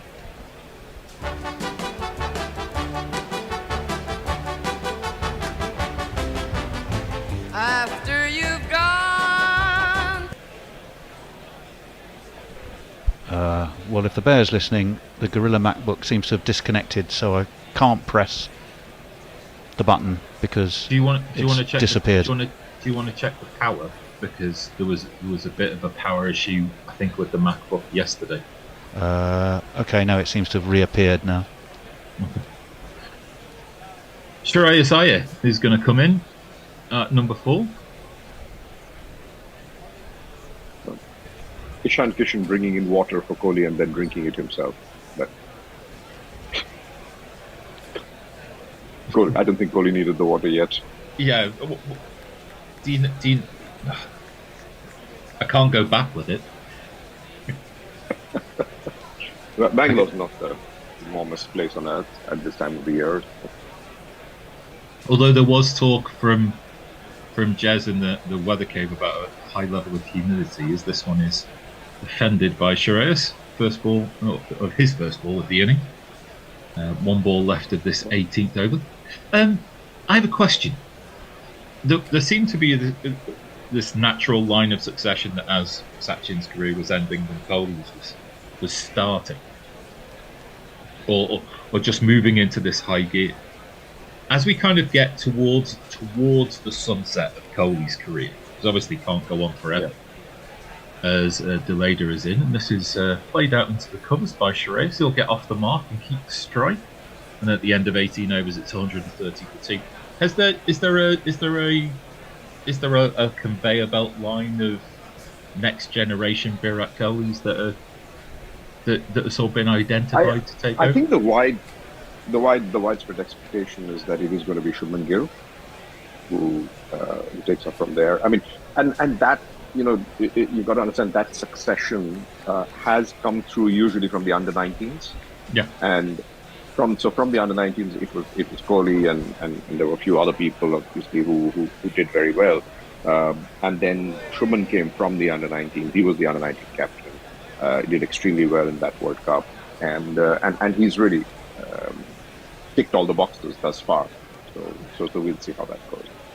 But there are a couple of very good batsmen. There's Ruturaj Gaikwad, who I think in the future could come around and be that. No, it's just. I suppose it's I didn't get the chance to ask Kate the question.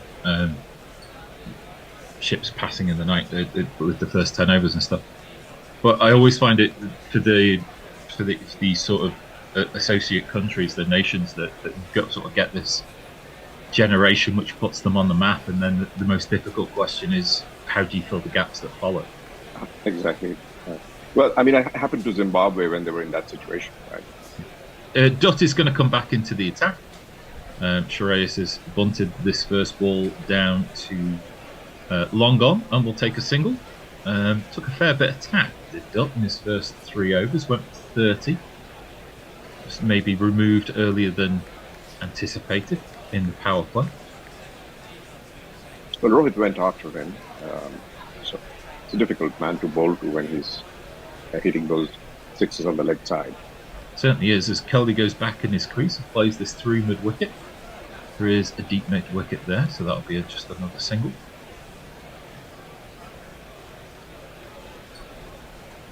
Yeah, it just seemed to be certainly underclubbed it, that mistimed by Rohit. I think he mistyped that. Super chat. Very happy Dutch lady. As this next ball by Shreyas is again hit, but mid-wicket short mid-wicket will field well, and there's no run. Tony. A nice generation, very kindly made by Stephen Kelk, who says a down payment for Dutch victory. Possibly optimistic, but gratefully received. Those deposits are, of course, non-refundable, as that is past the outside edge of Shreyas. Edwards removed the bails very quickly, but no danger of anything behind the stumps.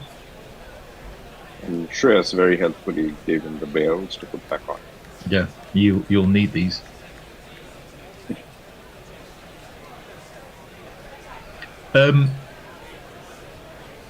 After this next ball from Dot, which Shreyas intimated a step to leg, but in the end stays stock still and plays the ball down to long on. Have you seen the England squad tour the West Indies? No, not yet. There are. Josh Tongue is in, I believe. John Turner is in, I believe. Right. There's whom else? Butler retained your the favorite captaincy. opener, Zach Crawley. Yes, Crawley will be in. Probably is on in. merit.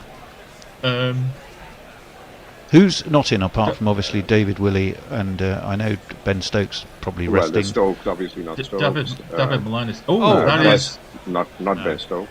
Last ball of the over. Coley tries to cut or dab a ball down towards third man that was too close for the shot, and it beats the outside edge. And Duck can feel slightly aggrieved there that was not more profitable for him. But that's the end of the 19th over. Yeah, no, there's only 6 people from the 15 no squad. Roach. No Milan. And Rob Key was actually at a point to say that David Milan had lost form. I think that's a little harsh. He was defending, I heard, That Matthew is Mott. harsh. He was defending Matthew Mott, saying Matthew Mott never had a full deck effectively to deal with because of the focus on Test cricket, which rubbish. I think is rubbish. Matthew Mott should have been the first to go. Deleda, it will bowl his third over. This is short and pulled to deep square leg for a single by Shreyas. Plenty of chat on YouTube. Kieran Roseblade. We're now moving into the high scoring but still boring middle overs. Kieran said, Stephen, I was wondering when you would start dropping the cash. It's not looking good. Well, it's not looking as bad now. They've taken a couple of wickets. And Stephen still believes. Well, as he should. As the Deleda is in, and this is played off stump to deep square, or just behind deep square leg. They ran the first one hard, but good fielding in the deep will mean that it just remains that a single. We're going to have a change at the end of this over as the score predictor comes down from over 400 to 388. Tony, who's in the 404 chat? was clearly an error. Sorry. I will tell you that in just a moment. Next in the chair should be Shelley, Messers and Jason. Short ball down the leg side. That's got wide, hasn't it? Yes, it is. Yeah, it's a wide. Yeah, I was confused. I'm sure you're by going to be the, discussed. Sorry. confused by the applauding by the wicket. Yeah. I'm sure you're going to be discussing. I'm not going to be here, but the rest of the day. But we're going to be discussing the English team. But Matthew Mott should have been the first person to be out of that team before the players. To me, not facing up to the media before the Pakistan game was inexcusable. Yep. You've got to be there, as this is a full toss on leg stump, which is guided to mid wicket. O'Dowd doing the field in there at mid wicket. It's going to be tough. It should be tough, and you can't throw the bowling coach under the bus to answer questions that he can't answer. I thought at that point the writing might be on the wall, but if you don't want it, worse decisions have been defended by MDs, as this is it seemed to be initially a slightly mistimed on drive by Shreyas, but he's found the gap beautifully between mid-on and mid-wicket, and that's gone for one of these. 1, 2, 3, 4. Uppishly hit, and Indo, it would have been an initial level of interest for the fielder. Yeah, but I think he had aimed it between those two fielders, so it wasn't really mistimed. It was just that. I think it might have been more of a visual trick of the eye more than anything else, as this next ball is defended by short cover. It just the way that it looked initially. Yeah, that's right. Looked like the bat had moved in his hand, but I think he had actually angled that. There's just one ball left of our spell together. There is. The next tweet for whoever's doing that, the falling sweep wants to know more about Teja Nidmanoru, which I can help with, but I'm sure Jason can too. Play towards the edge of the 30-meter circle. It is defended. There was no run, and at the end of 20 overs, Shelley will, I'm sure, preside over the falling of all of the Indian wickets that will now fall. But it's 140 for 2, and I will speak to you guys later. Thanks. See you guys later. Hi, Shelley. Hi there. Thanks, Thank you, Annie. everybody. Yeah, it's good to be back. Thanks, Ananda. Hey. Hello, Shelley. Netherlands Hi. are very pleased to see you in the board-by-board share. Absolutely, I can imagine. But I was saying earlier on YouTube, just in the chat, just to say I don't think my spirit is going to work so well against the infamous India powerhouse today. So let's see how it goes. We shall see. We shall see. Dut into Kohli and just dabbed onto the offside for no run, just backward of square for no run. But no, it's been interesting this morning. I think the start was definitely, as I actually said earlier in the chat, in the YouTube chat, I was imagining the 400 jingle being cued very early on. So it seems like the Netherlands have been pulling it back in. So again, Dut into Kohli, this time swept, but not very well, and fielded behind the leg side for no run. So it's 140 for 2. And Jason, how are you doing? I'm good. I did enjoy the extra 90 minutes that Tony afforded me this morning, although I'm still feeling a bit absolutely drained after yesterday's trial by public transport. Oh, God. Oh, dear God. It sounds hell. It really does, Jason. That into Kohli, swept, this time much cleaner towards the boundary, and for 4 runs. That went like a tracer bullet. Absolutely beautiful timing by Kohli. And to be quite honest with you, I've been hearing a lot of people talking about David versus Goliath this morning and all sorts of things. I actually don't want India to have the good day today, and not the good day today, because I'm hoping that they slip up when it's the knockout stages of my South African Exactly, battle. that's what we were talking about last night. Exactly. So that in again to Kohli, and pushed beautifully into the offside, just for a single down to the boundary fielder. So I actually don't want them to slip up today. I think a billion Indians are slightly worried that they're playing too well, and they haven't had a bad game yet, and it's going to happen when it matters. That's what I'm hoping for, because if you give them a chance today to refocus, that's it for me. They will win without a question. Dut into the batter, and just played off the bat foot beautifully down to the boundary fielder, just for a single. But it's just been looking way too easy, and it almost seems like a beautiful tune-up match today. I know, you could lull them into a false sense of security, which is what everyone who's not Indian is kind of hoping, I think. Indeed. Dut into Kohli for the last ball of the over, and played aggressively, but just down to third man, it looked like. Actually not, just for a single. So Messi, it's the end of the over. Do you want to catch us up on any of the socials? Yeah, there's some talk over on YouTube. Kieran Roseblade says, as much as I'd love them to win, I'm not sure how they can, other than some interesting DLS failing a Dutch win. I'd take Kohli being out in his 90s again. Stephen Kelk, who's in the Netherlands, been very, very staunch supporter of the Dutch, says, I think the Dutch are happy with 2 victories overall, and the fact that they were in the running and a couple of others. The challenge for the Dutch as always is to grow the small playing field. Lots of people busy with this, I'm happy to say. And he says, Shelley, so good that you're on here. And Harriet says, come on, Shelley, Virat is asking, it's yours for the taking. I'm trying, guys, I'm trying. Come on. But yeah, we'll see how my spirit has. Give her a chance, give her a chance, boy. She's only beyond for an over. It takes a while to work her magic. That's normally when she strikes. The amount of times I take a wicket within the first 5 minutes of joining. So you are the Shaheen Afridi of commentary, are you? Indeed. Van Beek into Kohli, and beautifully defended, we're going to call it that, but no run to the offside.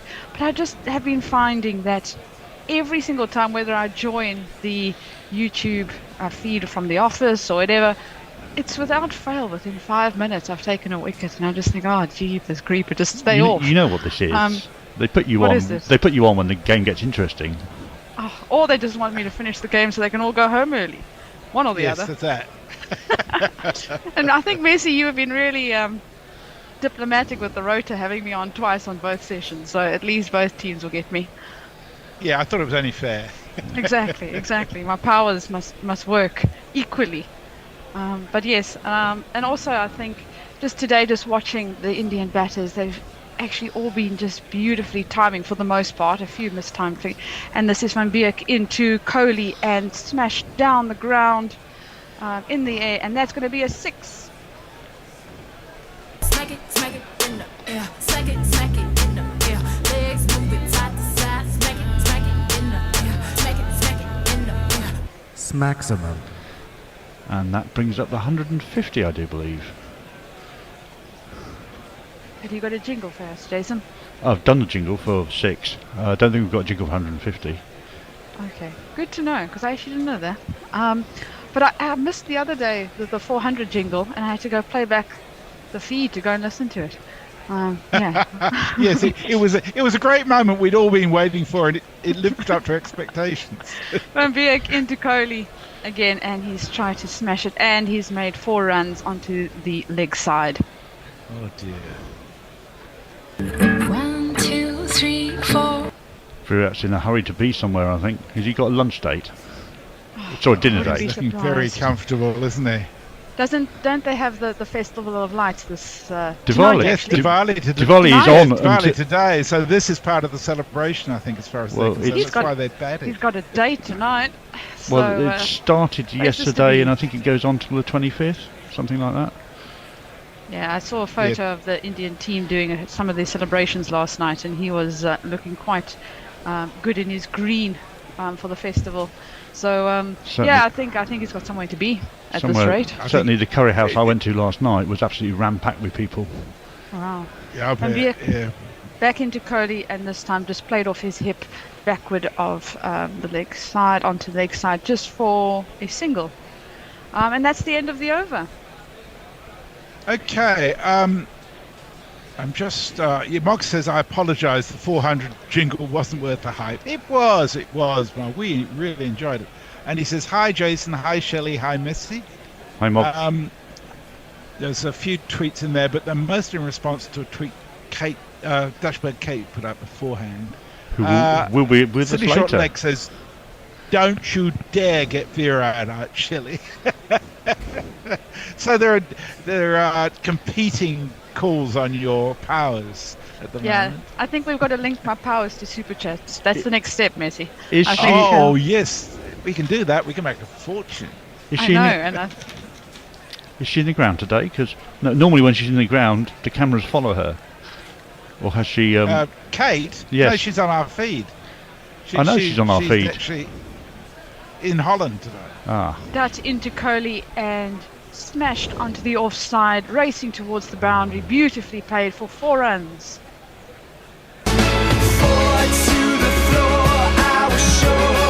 Well, this is just carnage at the moment. Every ball looks like it's going to be a Kohli boundary if he's on strike.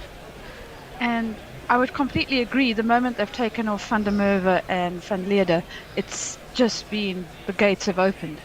So that in again to Kohli, and pretty much smashed onto the leg side just for a single. But really, they're using today as a warm-up. Absolutely. I feel sorry for Dutt because in the previous games I've been quite impressed with him. He seems to bowl a nice line and length. He's got good control, but I think they've targeted him today, and he's inexperienced. He's only 21, 22, and I think he's struggling to cope now. That in again, and again taken off the off stump and punched down the ground just for a single. It's 164 for 2 after 22.3 overs. But what I'm actually really surprised at is India seem to now be settling into this beautiful rhythm, rotating the strike at will, hitting the boundaries and almost in a preparation for the next round to come. Really trying to push themselves, it seems like. Yeah. Dut into Coley and played back towards the bowler for no run fielded. Oh, no, don't do that, Shreyas. You don't want to pick up the ball because people will appeal for that. If the They shouldn't. Coley is another one who's very commonly picks the ball up and hands it to somebody when he assumes the ball is dead. He usually gets a nod from the opposition fielder before he does Yeah. that. He's smart enough about that. Dut into Coley again, and again whipped off the off stump into the leg side, and no run. Nicely fielded.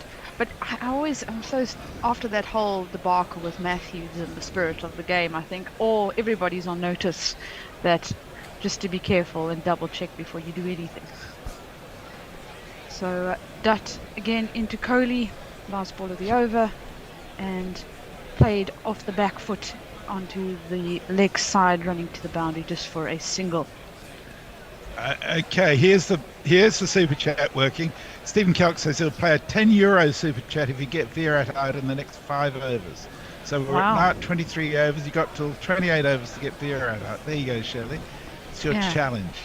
Tony, if this starts working, Tony's going to have me on every single opportunity. And a reminder that I think the GPL is going to finish in about 10 minutes. It's already gone, closed, has I'm it? afraid. Yep. And Harriet Atkinson has super chatted us at £1.99. Thank you so much, Harriet.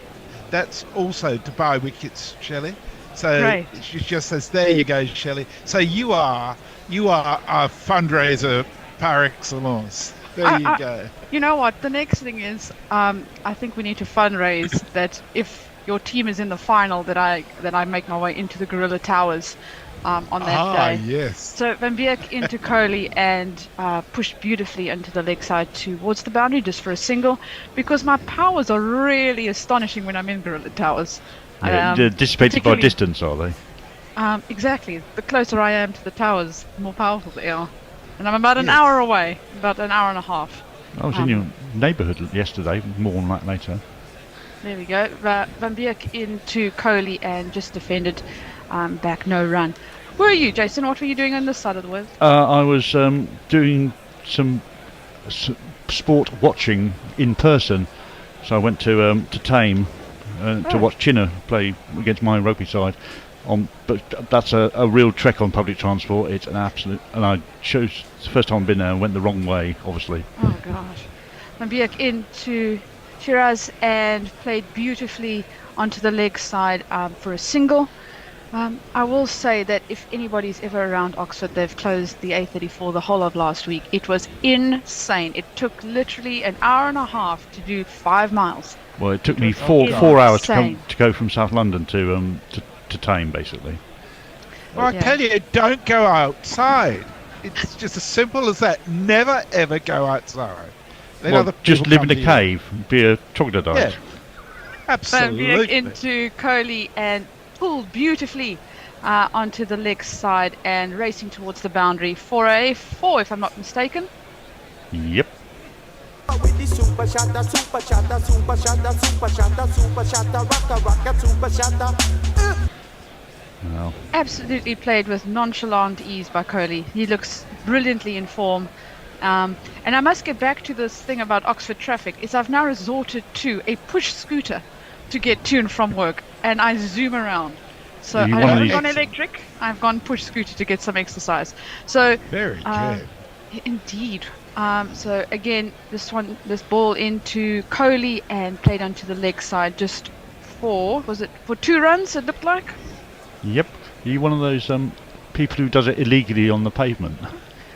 Well, you see, I've read all these regulations. I fit into a funny to which nobody enforces. I fit into a funny category because I'm a push scooter. Apparently, I'm supposed to be where the pedestrians are.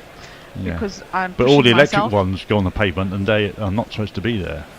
That's true. So Van Beek into Coley and powered into the offside, but straight to the fielder at extra cover. So that was no run, and it's 173 for 2 after 24 overs. Over to you, Messi. I misquoted. The person who was saying don't get Coley out was actually Leah. Brian in Brisbane's joined us. He says, I've done my local Remembrance Day march, now hiding out of the rain and enjoying a free sherry in a nearby pub. Well, you should get as many free sherries as you want, Brian, given how many free drinks you've sent to us, Quite. Guerilla Towers and to White Line Wireless. Feel free to get absolutely plastered. And we will honour you for it. And thank you for your service. To us. And to everybody else. Yes, well, Brian was in the RAAF for some time. And he shared the other day the secret of possibly or possibly not collecting dud shells on the test range to get the lead out of them to pay for their social club bar fees. But I think number that one may or may not have happened. Number one interest is make sure they're dud. They were dummies. Yes, definitely. And Jay says, happy Diwali, everybody. Ombre Nuevo's with us, and I'll quote him after this delivery. That into Shiraz and played beautifully just off his off stump. And they're running really hard. They're looking for two, and they're coming back for two. Very well run for 2 runs. I think a better throw, and that could have been interesting, because if that had been over the top of the stumps, I think he might have just made it, but it would have been close. Yeah. He looked short when he was turning, and the ball was almost in the fielder's hands already. Exactly, but it was quite far away from the stumps. The keeper had to go and fetch it, so there was no danger in the end. But on his way back, he even dropped his bat. So he was just running, so definitely would have been in deep trouble had the throw been a lot more accurate, because he had no bat to stretch with. So You'd that have would to have been a put the lot full closer. dive in and get his front muddy, or dusty at least. Exactly. That into Shiraz, and this time played off his pads into the leg side, and collected by the boundary fielder just for a single. Yeah, Dutt is unfortunately in that troublesome situation where he can't find a length where he can control the scoring. He's just either just a bit too short, and it's easy to rock back and work it into the leg side, or a bit too wide of off stump, or too full, and they're easy to knock it down the ground for one. Dutt coming in this time to Coley, and pitching on the off stump and played beautifully onto the leg side again to the boundary fielder for a single. Rinse and repeat. Absolutely, just getting the scoreboard ticking over, and at 177 after 24.3 overs. I remember growing up, they used to say at 30 overs you double it. Already at this score, doubling it. Well, I fear for the Netherlands. I seem to recall our own Dr. Katie after this ball. Dutt into Shiraz and played into the leg side again for a single, just fielded by the boundary fielder. Actually, went and did, because she's a statistician as well as many other things, did some stats on it and worked out it was actually closer to 32 overs nowadays with the changes in scoring, that you double the score after. Yeah, well, that was 5 years ago too, so it may have gone even further now. I don't know. Dutt into, I think it was Coley, and just defended back for no run. But that just shows you, over a matter of a few years, how the ability and the power of the modern bat and the players' mentality has shifted. It's a bit of the neutering of the bowlers as well, I think. Who wants to be a bowler today? Dutt into Shiraz and just fielded on the leg side for no run, and that's the end of the 25th over. Ombre Nuevo says, excuse me, morning, wonderful Guerilla Cricket. Shelley, Tony has been trying to claim your wicket crown. We need the both of you on when India are batting in the semi-finals, ripping through their batting order. That's a bit unfair. But they're pretty much guaranteed to play New Zealand now, aren't they? So. Yeah. But I'm pretty sure I still think India will get to the final regardless of whoever they play. But I think whoever matches them and makes it to the final as well on the other semi-final, I think will pay good money to get me into studio. Yeah. If it's South Africa, I think I'm going to go on holiday because I've got tendencies. I'm not sure you should build up the expectations too much. As Mox says, geez, no pressure on Shelley now. Yeah, I am worried for South Africa because I think they are falling off the form just at the wrong moment, and Australia are coming up in form just at the right moment. Van Meekeren into Shiraz and just played into the offside for no run. It always just seems that Australia always hit form at the end of tournaments, and the amount of times South Africa has played Australia and South Africa has lost in World Cups is frightening. So to be quite frank, I am still expecting a India-Australia final next week Sunday. So the current partnership is 49 or 46 deliveries, really working really well, these two, and in for the next ball, and a massive swing into the leg side by Shiraz, and no run. Missed it, went underneath the bat. Yeah, Van Meekeren, I think, bowled the slower loopy bouncer, and he just played a little bit too early for that, and it didn't quite get up quickly enough. You've got to just think to yourself, how are the Netherlands actually trying to get one of these two batters out? I think at the moment they seem so comfortable. I know that there are different ideas about that wide delivery that you're trying to get them playing out of it, but have some sort of plan towards trying to get them out, because at the moment they're just turning over the strike beautifully. Yep. So again, into Shiraz and just played beautifully into the offside for a single, and that's the 50 partnership. Off 48 balls. So Messi, I did have a question. Why do you have 3 ducks? Are you going for a hat trick? It's all the same duck. Okay. His name is Nelson. He's no longer with us, but he was around for about 10 years. I used to put a background of the cricket ground in, but since we've been trying to avoid strikes, decided not to do that. And I don't have a cat, but I thought, well, ducks are appropriate to cricket, so we'll put that in there. Indeed. Van Meekeren into Kohli and played almost like a hoik pull into the leg side for a single. Because I remember your background that I always love, that shit gets wickets, but I think I've got till the 28th over to get one, and then you can put that one up.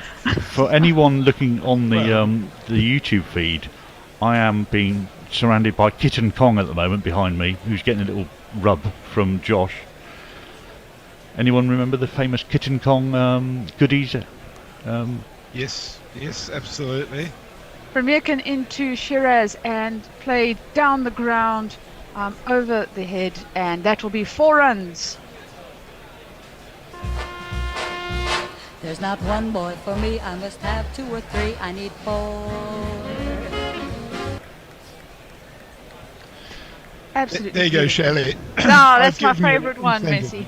My favourite one. I think every time I see that, I always think, even that, some people even, if I look in our, what do you call that? We have a shop at Guerilla where you can go and buy caps and t-shirts, and that's one of the best ones by far. Van Meekeren into Shiraz and just defended into the offside for no run. Yeah, so thank you for putting it up. We need a few more commentary ones. I mean, I've worked out a few ones that people tend to go back to as their sort of safety commentary, so I might pass those over and see if we can get those done as well. There you go. So that was the end of the over. 184 for 2 after 26. Messi? So Hattie, the mad old baddie, says I think they're just letting Virat get a few sixes out of his system first till Shelley works her magic. I do have a Shit Gets Wickets t-shirt of my own, but unfortunately they won't let me wear it into the members at the WACA. And that has to do with the fact that you're not allowed to wear t-shirts there. Yeah, it's got to have a collar on it, doesn't it? Yeah. But I suspect they wouldn't particularly like the language either. Well, although it doesn't actually say you think that's bad? SH finger T. I think that's bad. Then we must get you one of those badges that you just put on the collared shirt. That would never get you into the members at Lords, for example. You need an arm and a leg, a mortgage, and everything else. Change of bowler coming in, and it's Van der Merwe, who I know rather well from his South African playing days. And I actually think this is really good for the Netherlands. I think he's been one of as showing now, he's the most economical. And he's a real competitor, and he's an absolute live wire. Absolutely. So Van der Merwe into Kohli, and just defended back to Van der Merwe. He used to play, if I'm not mistaken, for the Titans in South Africa, and he used to be in the same side as AB de Villiers and Faf du Plessis, and they used to bat 4, 5, 6. It was really quite dynamic. Again, Van der Merwe in and played off the back foot onto the leg side for a single to the boundary rider. Yep, he'd be in every Dutch side I selected, that's for sure. Certainly after the famous game, 50-over game in England, where he basically roll-offed Surrey from being 21 for 5. He scored 150 and won them the game for Somerset. That was just unbelievable. Yeah, great competitor. And when his previous highest score was less than 50. Wow. Van der Merwe into Shiraz and played into the offside, and will be fielded on the boundary for, if the TV shows me, that should be for a single. Was that for 4? It was a single. That wasn't hit well enough for 4. Sometimes I see that the cameramen or women actually cut a bit early, and so then they are so focused on the king of India. For a lot of the shots, even in this case it was Shiraz, but the focus has been really strong on Kohli, particularly now there's on Tendulkar's 4900s. Van der Merwe into Kohli and played into the offside. Good try by the infielder, but will be a single down to the boundary rider. Well, you say 4900s, he's currently on 4900s. How do you reckon he's going to do it in this match? I actually am, again, with my very biased cap on, I hope he does, because then the motivation goes down for next rounds. Anything and everything we can look for as an advantage over this incredible Indian team we need to take. So whether you're Australia, New Zealand or South Africa, you're just hoping that somehow the team doesn't rock up in the next surely the worry rounds. is, no, with the pressure off, he's going to go even harder.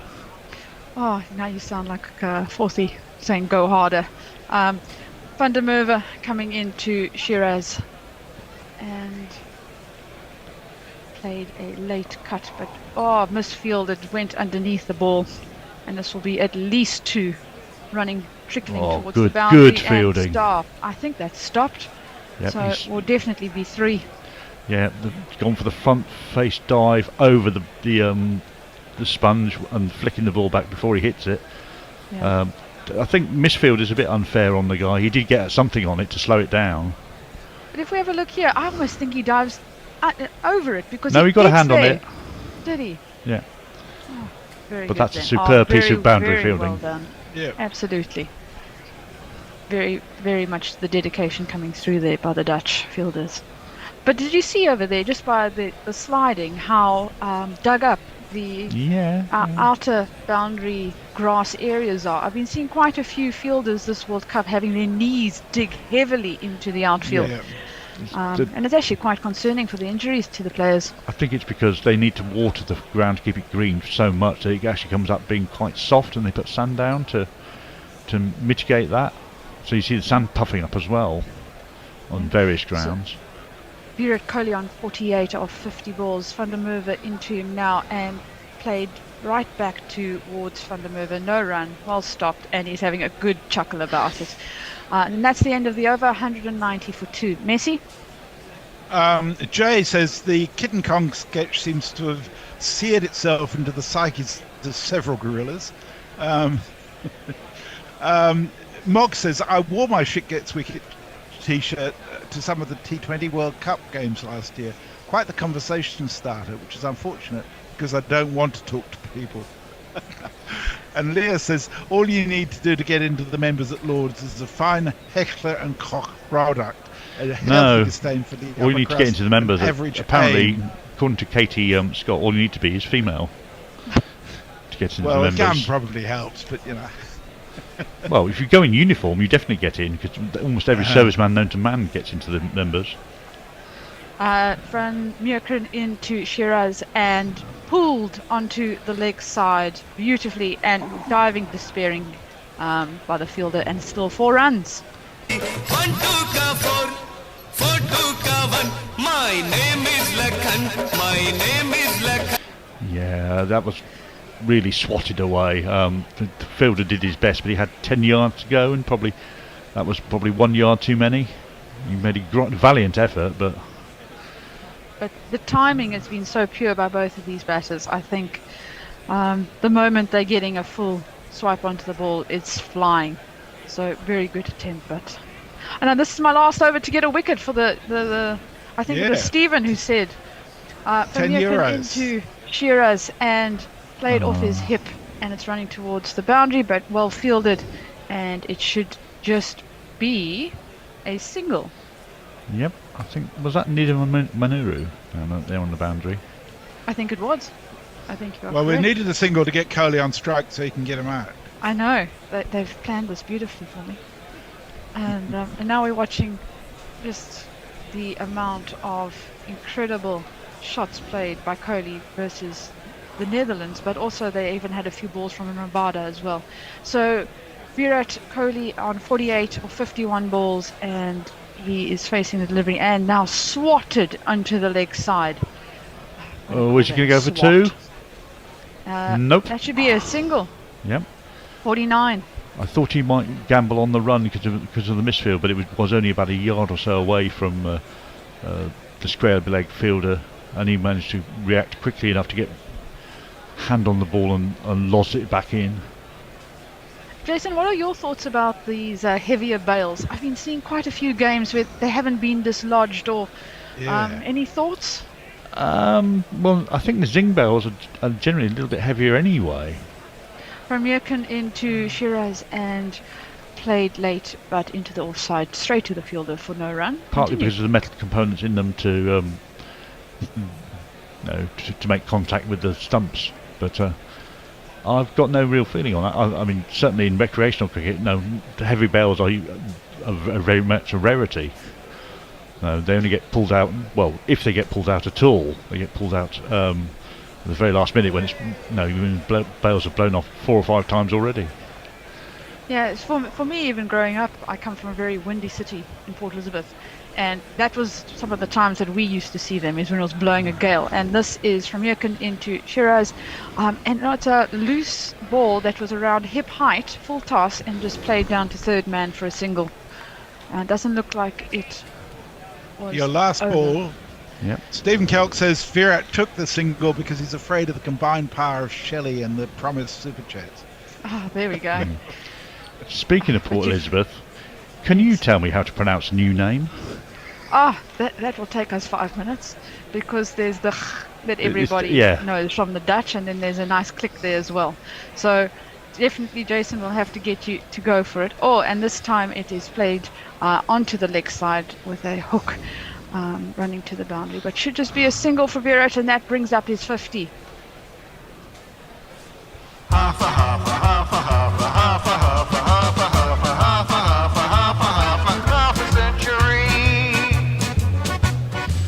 Yep.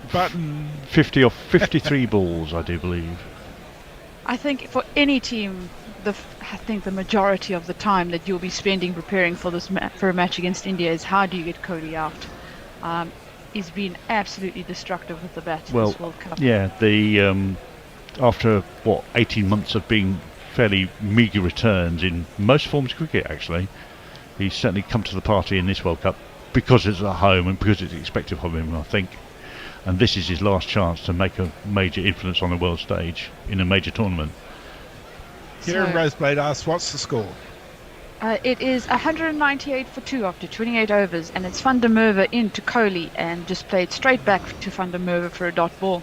But by far, Van der Merwe has been the most effective against both of these Indian batters. And he's really been pushing it through quite fast, I think, and also aiming directly to the stumps. And I actually think that it's something that the other bowlers should take note of. And Kohli plays this ball into the leg side for a single. Well, you get the feeling that Van der Merwe has worked out that if he goes for a runner ball, he's probably doing better than the average at the moment. Absolutely. And he's bowling a plan to either go for the worst goes for one a ball, and possibly gets an occasional dot ball in there. Van der Merwe into Shiraz and played off stump to the boundary rider for a single. And we were watching now a replay of when Kohli got his 50, and he was doing some strange walk. Did you guys see that? I didn't. He had his shoulders out and he was swaying his arms almost to say, yep, another one. Was he puffing his chest out, saying, yes, all right, give me the big I am? Oh, that brings up the Yes. 200, by the way. Van der Merwe. Bowled him! Got him to Kohli. There you go.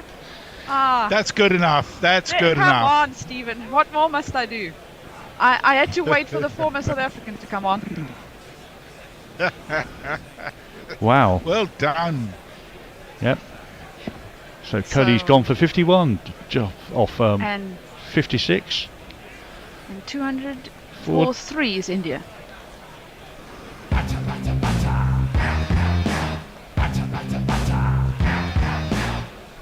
Great delivery from the Merwe.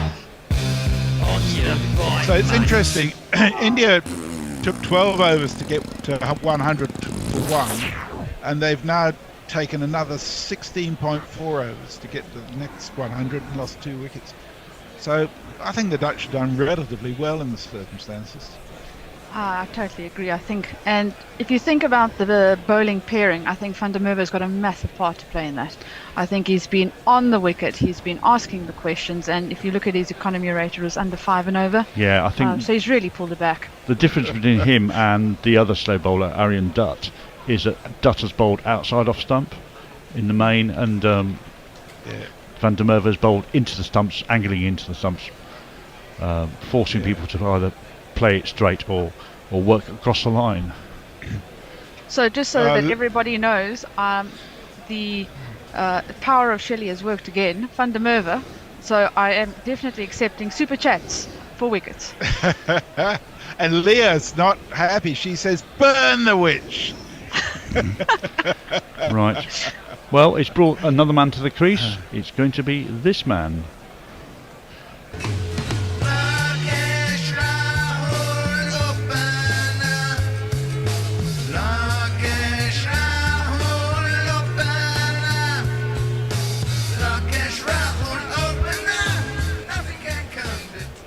And given the late resurgence of the Beatles, that seems rather appropriate, that one. Indeed. So this will be Van der Merwe now coming to Rahul, who's just preparing to take guard. And let's see, Van der Merwe in, and again targeting the stumps and defended. Bit of turn there. Absolutely. It just moved off the straight just a little bit there. I also think he's pulled it back just a fraction if you look towards the wicket-taking delivery, and now the first ball to Rahul, slightly shorter than the others he's been bowling. He's been bowling quite full, and as I've been also saying, targeting the stumps. You miss, I hit, the old adage, and look what it's given the Netherlands. The King Kohli. He's definitely on a stride now, Van der Merwe. He's stomping back to his run-up mark. Absolutely. No, he can't wait to bowl another ball.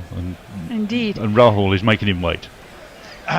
One more delivery, Messi, and then I'm off to you to do the super chat that I see have come in. Van der Merwe into Rahul and played into the offside, but quickly back into their crease, taking no single. So that's 200 for 3 after 29 overs. Over to you, Messi. So Stephen Kelk is a man of his word.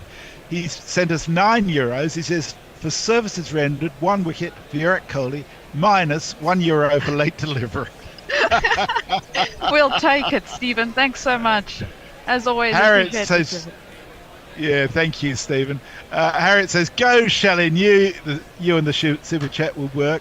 Kieran says, Shelley clearly works in 2003, and those things were popular. And over on Twitter, Hattie tells us she's wearing my you fucking Muppet t-shirt. Jay wonders whether it's he's not sure his old Tibetan Free Army uniform would work in terms of getting in the members. I doubt it somehow. Yeah. The leader into Shiraz, and it's wide down the leg side. Even if that was Test match cricket, it would be a wide. I think so. So Leah's.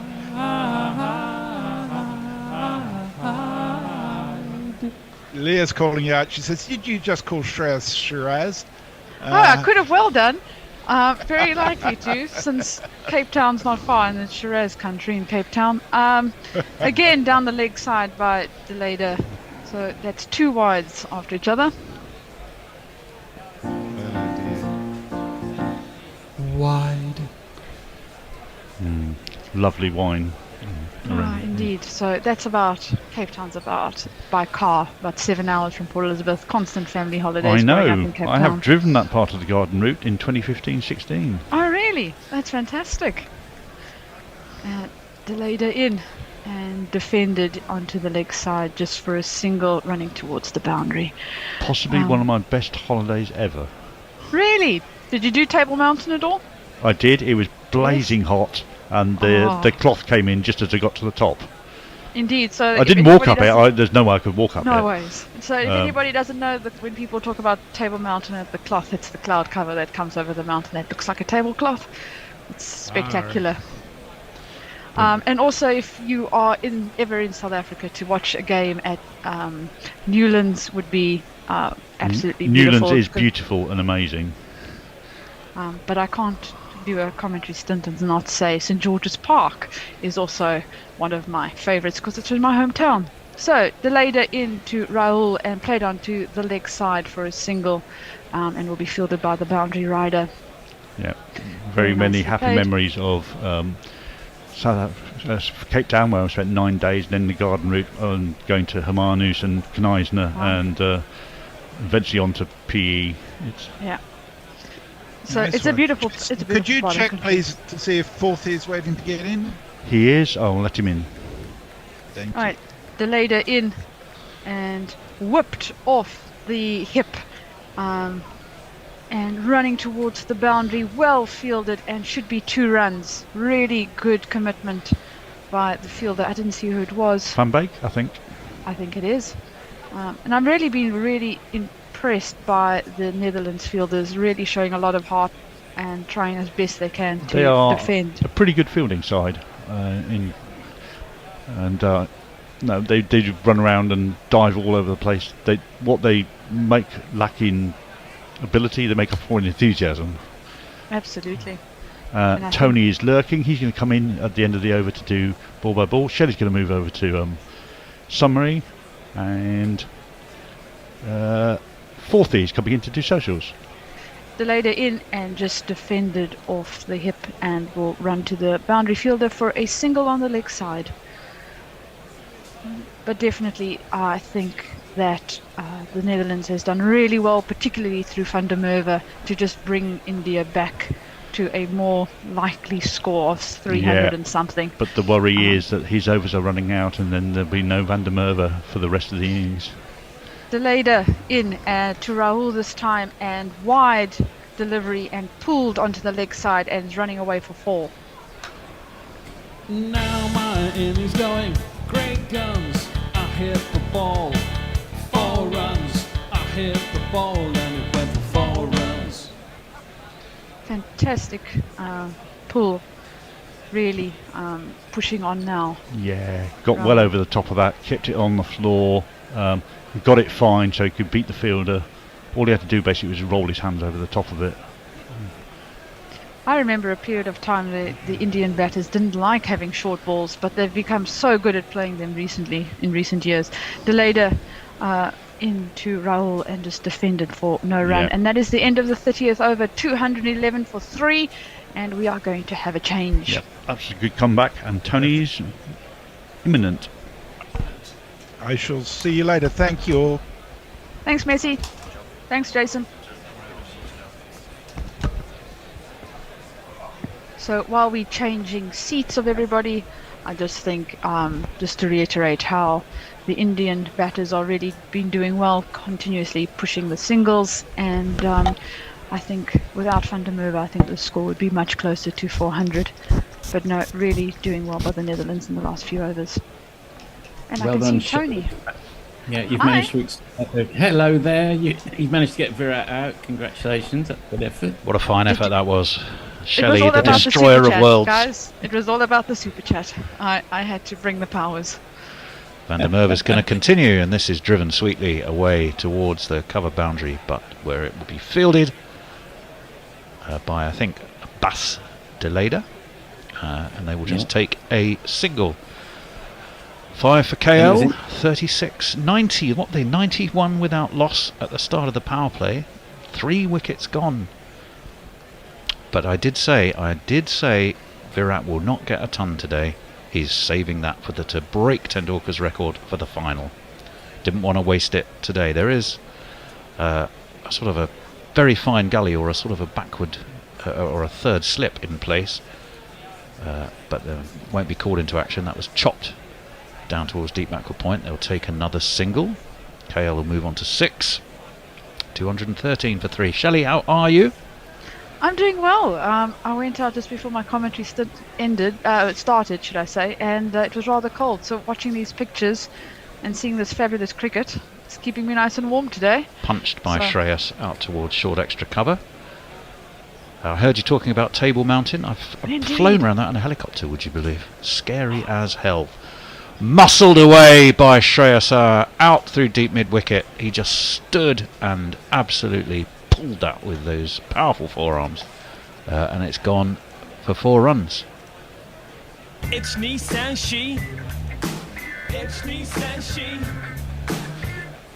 So Tony, I have questions. So you have first class tickets with Bruce Willis, and now you've got helicopter rides around Table Mountain. Well, I'm almost ashamed to admit I was actually on a company training course. That's what I'm nothing to do with helicopter flying. We just happened to take it. I did pay for that myself. The company didn't pay for that, as that one was out to our man Engelbrecht, and first dot ball of this. Second dot ball of this Van der Merwe. He's gone for 6 off it so far. He has bowled very well and taken, most importantly. Was it him who got Kohli? I think it was. Yes, it was. Yes, of course it was. Well, it was you, Shelley, who got Kohli, really, but with a bit of help from Roelof van der Merwe. It's the end of the over. It's 217 for 3, and I think we're going to go to none other than the erudite Forthy for some messages. Yeah. You not only think, oh God, it's gone over to one look dictionary search just as you said that. Hang on, don't want that, do we? We do what we want. Probably not. What everyone wants is Jay Grover, who's had a vision of trying to fit into any of the clothes he had when he was 18, and he felt very sad. He said, "Yeah, well, I mean, come on, 18." I think there were very few of us who'd be able to pull that one off. So that's it. I'm afraid that it's limited, and Messi tells me we're up to date on YouTube. But it's interesting. Kelly described you as being imminent. Tony, is that immanent or imminent? Isn't only holy spirits and ghosts and things? Well, I don't know. At least it wasn't impotent. As in comes Bass Deleda. And KL Rahul steers him out towards cover where it's fielded, and there will be no run. Did you have a nice trip? I imagine you've probably been answering this ever since you got back. I've had a very busy trip. It was work at the end of the day, apart from my splendid evening's entertainment with Anindo, which was beautiful fun. We're being treated, just very quickly there, to Roelof's magnificent celebration as he got rid of Virat. That one's well fielded off his own bowling by Bass Deleda. He had to be very sharp down to his left. Saves his side a run. Saved his side, well, 2 runs so far in this over, because they've both been dot balls. 91 in the power play. 11 to 20 they went at 49 for 2, and so far in this they've been, what was that, 71 for 3. 217 in total is the score for India. Up onto his toes goes KL Rahul, gets right on top of that to guide it past point. It's fielded on the deep point boundary, and they'll take a single. I was talking to Jason in the last session, and he was saying that some of the stats now think that at the over 32 you double it instead of the old adage of after 30 overs you double it. I would be very worried if we're doubling it now. That would be 436. Well, a couple of obviously Kohli having gone might have changed that. They were looking at about 418 just before Kohli went, I think. In comes Deleda, and that's nicely waited for, but just steered to short third by Shreyas Iyer, who's moved in pretty rapid order onto 40. Yeah, we're just looking now at some of the speeds of Van der Merwe's deliveries. I definitely think, look at that, the wicket-taking delivery was about 4 miles an hour faster and targeting the stumps. And I think that played a huge part in the wicket. Well, and he did. It was too quick for the legendary Virat, who was fooled by it. They're old teammates, I think, from IPL days. Ah, indeed. Shreyas Iyer defends back towards Bass. and there'll be no run. Run rate now, shade over 7. No, under 7, I beg your pardon, shade under 7. It was going, of course, over 9 in the power play, so that does represent a pulling back from the plucky Dutch. As we reserved for Belgium normally. What, being plucky? Yes. As that one is, I'm getting out to that man on the deep cover boundary, and they'll just take a single. It means that this Bastellator over has gone for just 2, so very well bowled indeed for him. 1 for 30 off his 5, 219 for 3 in total, and we can go back to Forthy.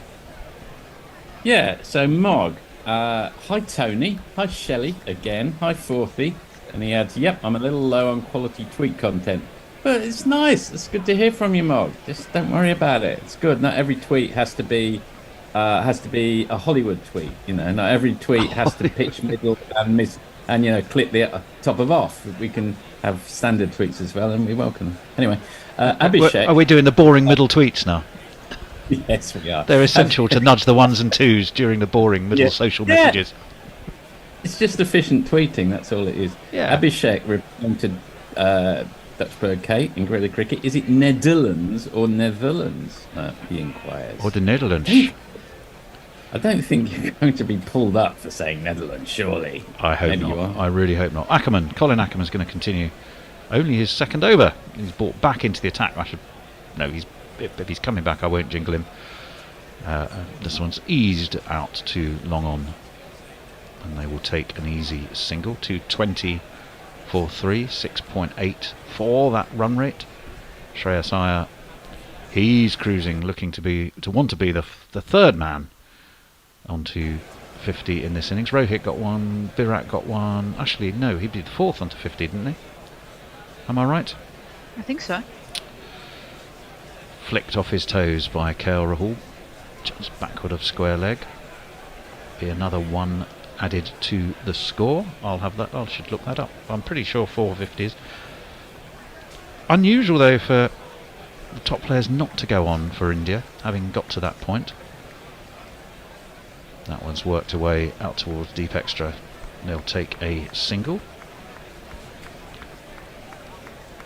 Yep, 61 for Rohit, 51 for Shubman Gill, 51 for Virat.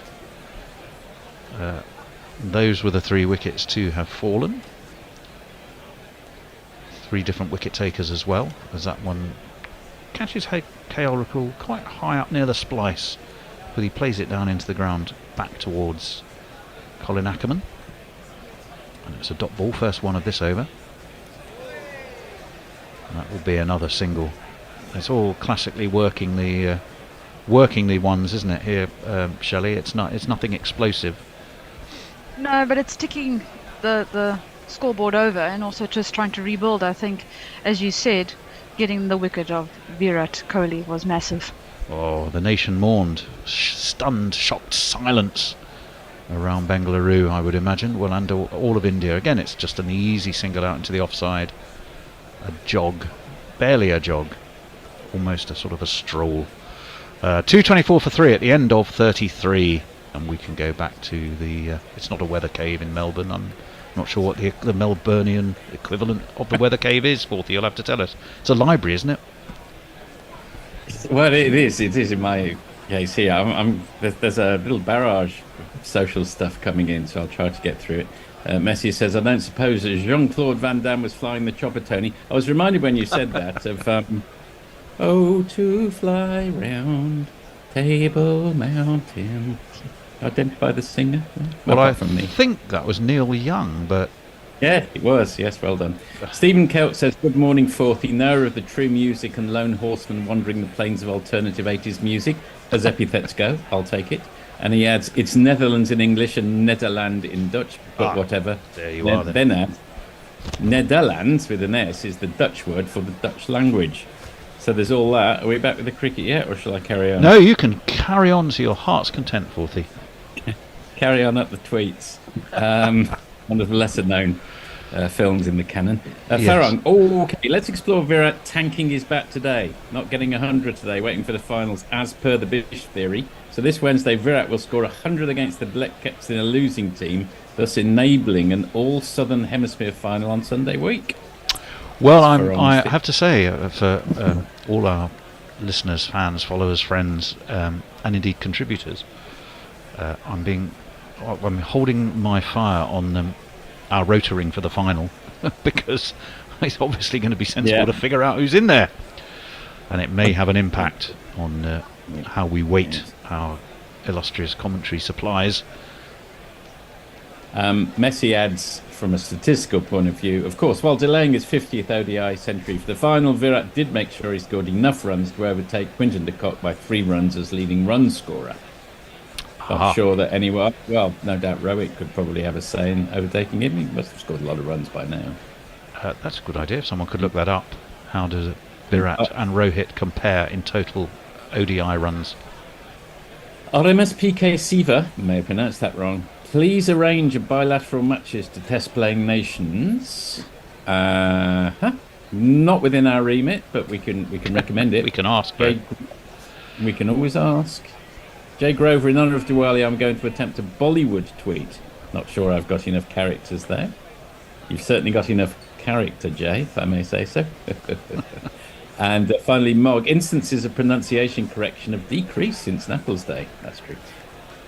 That's true, although I have to say, Kate was very strict. Did you hear that, Shelley? Oh, God. Yeah, she came in over the top. She waited. She was strict. And corrected an Engelbrecht to an Engelbrecht when she wasn't even on. Yes, I didn't realise that bit. So hang on. So Engelbrecht is he supposed to be Engelbrecht, not Engel? Is he Engel or an Engel? No, the other way around. But I think Hendo had taken leave of his senses and slipped out an Engelbrecht. Engelbrecht Humperdinck. We do know we have his jingles. Ex-consultant. He's one of a couple of these Dutch side are ex-consultants, by the way. As forward comes Shreyas Iyer to the bowling of Bass, who we now definitely know is a Bass, not a Baz. And I did some investigation on Colin Ackerman, and I thought I remembered the name. And he's originally born and went to school in the same city I'm from. So they really had the South African in George. On. In George. No, was it George? He apparently was born in George, but he went to Grey High School in Port Elizabeth. So here comes Deleda, pulled beautifully past square leg by Shreyas Iyer for 4 runs. Too short, sat up, said hit me, and he did. 4 F-O-R.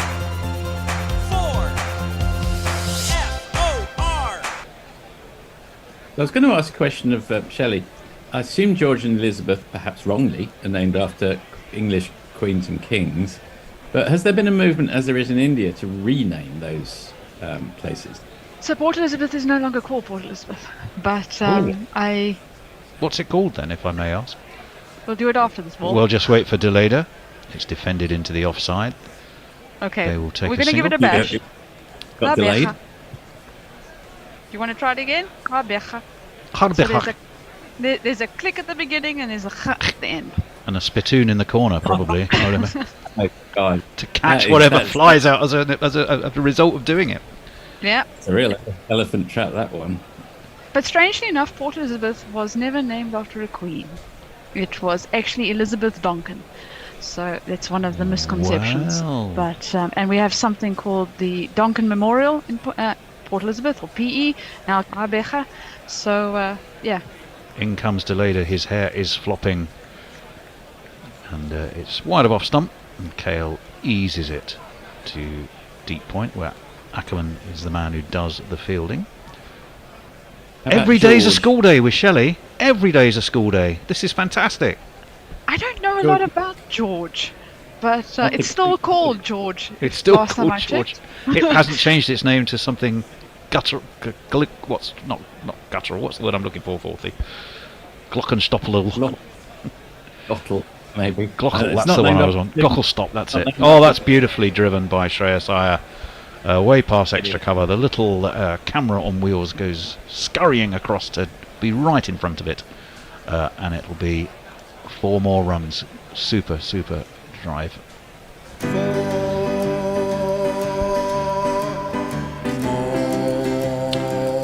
And more importantly, it's also the 50 up. So he does become the 4th Indian to reach 50. Well batted, Shreyas Iyer. He has moved on to 53 with that 4, and a very fine effort it was too. I was just going to say there's a suburb of. I'll get back to it. Well, that's worked into the onside this time. Beats the man at short mid wicket, but there is someone backing up, so they'll just take a single. It means after 34 overs, India have progressed serenely enough to 235 for 340. Just going to add that there's a suburb of Nairobi called Karen, which was named after the Meryl Streep character in Out of Africa, Karen Blixen, I think. But right. Quite how they feel after the way that Karen has been appropriated by this generation as a term of abuse, I don't know. And maybe that'll get renamed. Anyway, Leah says, I'm available for all knockout games should my services be required. So that one's for Tony.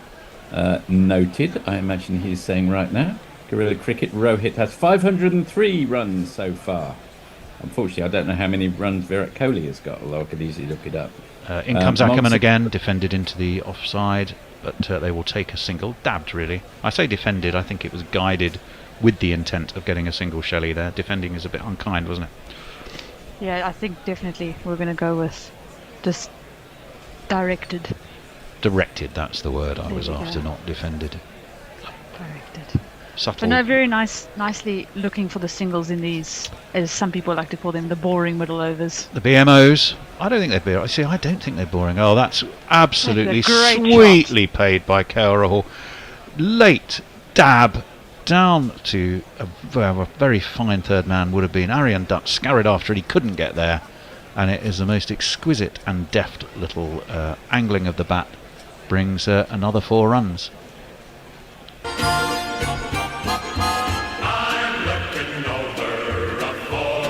That said, Shelley, if you were Aryan Dutt there, just hold the thought, as that's down leg, it will be a wide. Indeed. I thought Aryan Dutt there possibly, instead of turning and running, should have dived to his left and seemed reluctant to do so. I think it was too fast. I think the ball was past him. You're being very kind, I think, as that one's worked away towards backward square. And they will take a single. Either very sweet or my feed was a little bit laggy, and so I'm just going with what I saw in between the snippets. Do you think it's like one of those old films where all of a sudden everyone walks at 3 times the pace? That's maybe the way you were seeing it. You sometimes do from the feed. That one's defended back towards Colin Ackerman. Leicestershire, what's he done? He's played for a couple of franchises in the 100, I think. Yes. Manchester Originals and Southern Braves, as well as Leicestershire. Ackers has played for. That's nicely played out by Shreyas Iyer towards cover. Again, he'll take a comfortable single. You have to say, Shelley, I think this is a good toss to win today. We were saying, I can't remember whether you were listening or you were on air, that the heat and humidity seems to be a bigger factor really than the dew in terms of dictating toss choices. That one's nicely worked towards leg. They'll take a single. Completely agree, Tony. I think the ability of the batting team to get on top by batting first, they're making the opposition work through all those really hot temperatures during the day, and by the time they come to batting themselves, they've actually got no energy left. So absolutely agree. Well, that will be part, I'm sure, of Rob Key's investigation with Messrs Mott and Butler, who he's been very defensive of. But that a couple of those choices to rely on sort of old school, we'll have a chase thinking when you basically just exhaust yourself makes no sense, and I'm sure they're aware of that. All rather too late though. 244 for 340. Inspector Key investigates. That should be it. That should get the figures up on Netflix. Mog says there are a few people as zealous as a convert to a course. Jason says, our Jason, Shelley went to Grey High School, presumably no relation to Grey College. Oh, Deleda was in and Kale Rahul drove that so straight that it just smashed into the stumps at the other end. The bails came off, which was the great thing to see, that they didn't just stick for a change. Yeah, they did. It was an attempt to get a foot on it by Bass. And, so just to correct you there, Forthy, Grey High School is a boys-only school, and there is a college there's a high school in Port Elizabeth, and there's a college in Bloemfontein. Rather squared up Kale Rahul, that ball from Bass, and it squirts away out towards cover, and they'll take another single. What did he do against England? 3 for 74, didn't he, Bass? 2 for 25 against Bangladesh. Obviously, that 2 for 115 against Australia in the 24 off 1 over was not his most impressive part of the tournament, but he did at least take a couple of wickets, as he did against South Africa, 2 for 36. So by and large, he's been amongst the wickets with the ball, there's Bass. That's down leg. Well, there's a shout for a strangle given as wide. I think, Shelley, that was a wicket-keeper's appeal by Scott there to try and con the umpire that it wasn't wide at all. It was one of those, let me try to distract you, and you might forget about the wide. Yeah, I think that too wise for that will be either of our umpires today. I'm also just loving that when India do play, the stadiums are nice and full, and hopefully for the semis and the final they'll be packed. It's a full, sort of a floaty, slower Yorker actually. It was a clever ball from Bass, and Shreyas Iyer seemed in two minds before jabbing the bat down on it and to keep it safely out. But there was no run. Just going to say that Stephen's asking Shelley to say Grappen en grallen op de Groningse grachten. No thanks. So Afrikaans is my second language, and not even I will chant that. Wow, you can tell me what it means though in a minute, as that one is launched up and over extra cover. What a fine shot that was. Shreyas Iyer is right in the mood today, and he stepped back a long way outside towards leg to give himself room to engineer that shot to perfection. You ask where I live, here's the address I give. Don't know about you, Shelley, that is one of my favourite shots in one-day cricket. I prefer it to anything lumped to leg, no matter how big and hang time or anything else you want to discuss on it.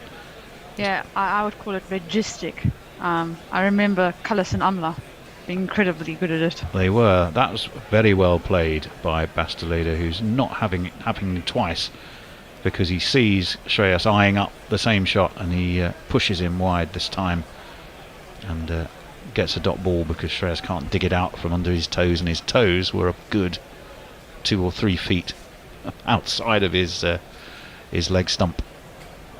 His partnership is 50 though, 50 off 47 balls for Shreyas and KL. In comes Bastoleda. Oh, whipped off his toes very nicely, but there's a man down on the square and there will just be a single. They're getting through the overs, by Jove. Yeah, I don't think they're going to have any problems with over 8. They've got the spin twins going for a while, and now they've got Ackerman continuing. Well, after 36, it's 251 for 3, 40. Yeah, so Messi says Wikipedia tells me that George is named after the British monarch George III. Well, I guess he needed a little bit of time off from losing America. Mog, Guerilla Cricket from memory. There are 3 consonant click sounds in isiZulu and Xhosa. Pronouncing that right. I think it's Xhosa. But what was the translation of what you were being asked to say there? I don't know, because some of the last 2 words I'm not. It's got something to do with jokes or pranks, because grappen is like a joke. Right. Okay. So that's as far as I can get you. Knowing that Afrikaans is my second language, so I can't help you with the last bit of it. Blimey. Okay. What does a click look like written down? In comes Rover van der Merwe, driven straight to short extra, no run. XHOSA, it's a African language in South Africa, which is the second most dominant other than Zulu. Yes, I've heard of the language. So that's that, but it can be a Q, it can be a C. And the Merwe's in, they're all guided backward or point. Another dot ball. He's been so economical as Roloff, just 39 with the wicket off his 8.2 so far. The problem, Shelley, for the Netherlands is he's bowled 8.2. Exactly. And I think this one is going to beat the man at point though this time. Although it will be fielded, it will get them a single. And I think you nailed it, Tony, by saying that without Van der Merwe, he's already done 8.3 overs. As soon as he's bowled out, what then? Well, 397 still it's up around 400 still, the score predictor. It was about 418, so there's clearly an expectation of some mayhem yet to come. That's a terrific delivery, and it gets KL to miss time off an inside edge. He looks a little bit frustrated with himself, spins his bat, adjusts his helmet, and has a little bit of a garden, as if somehow any of those three things was to blame. But it was just a particularly well flighted and guided ball from Van der Merwe, who has that slip in place. Oh, that's horrible though. Come on, Roloff, what were you doing there? He bowled so well. Unfortunately, he lobs up a full toss. He puts his hands on both his thighs, leans forward, and just knows if his mum was watching, she would be disappointed with him for that. And it's gone away for 4.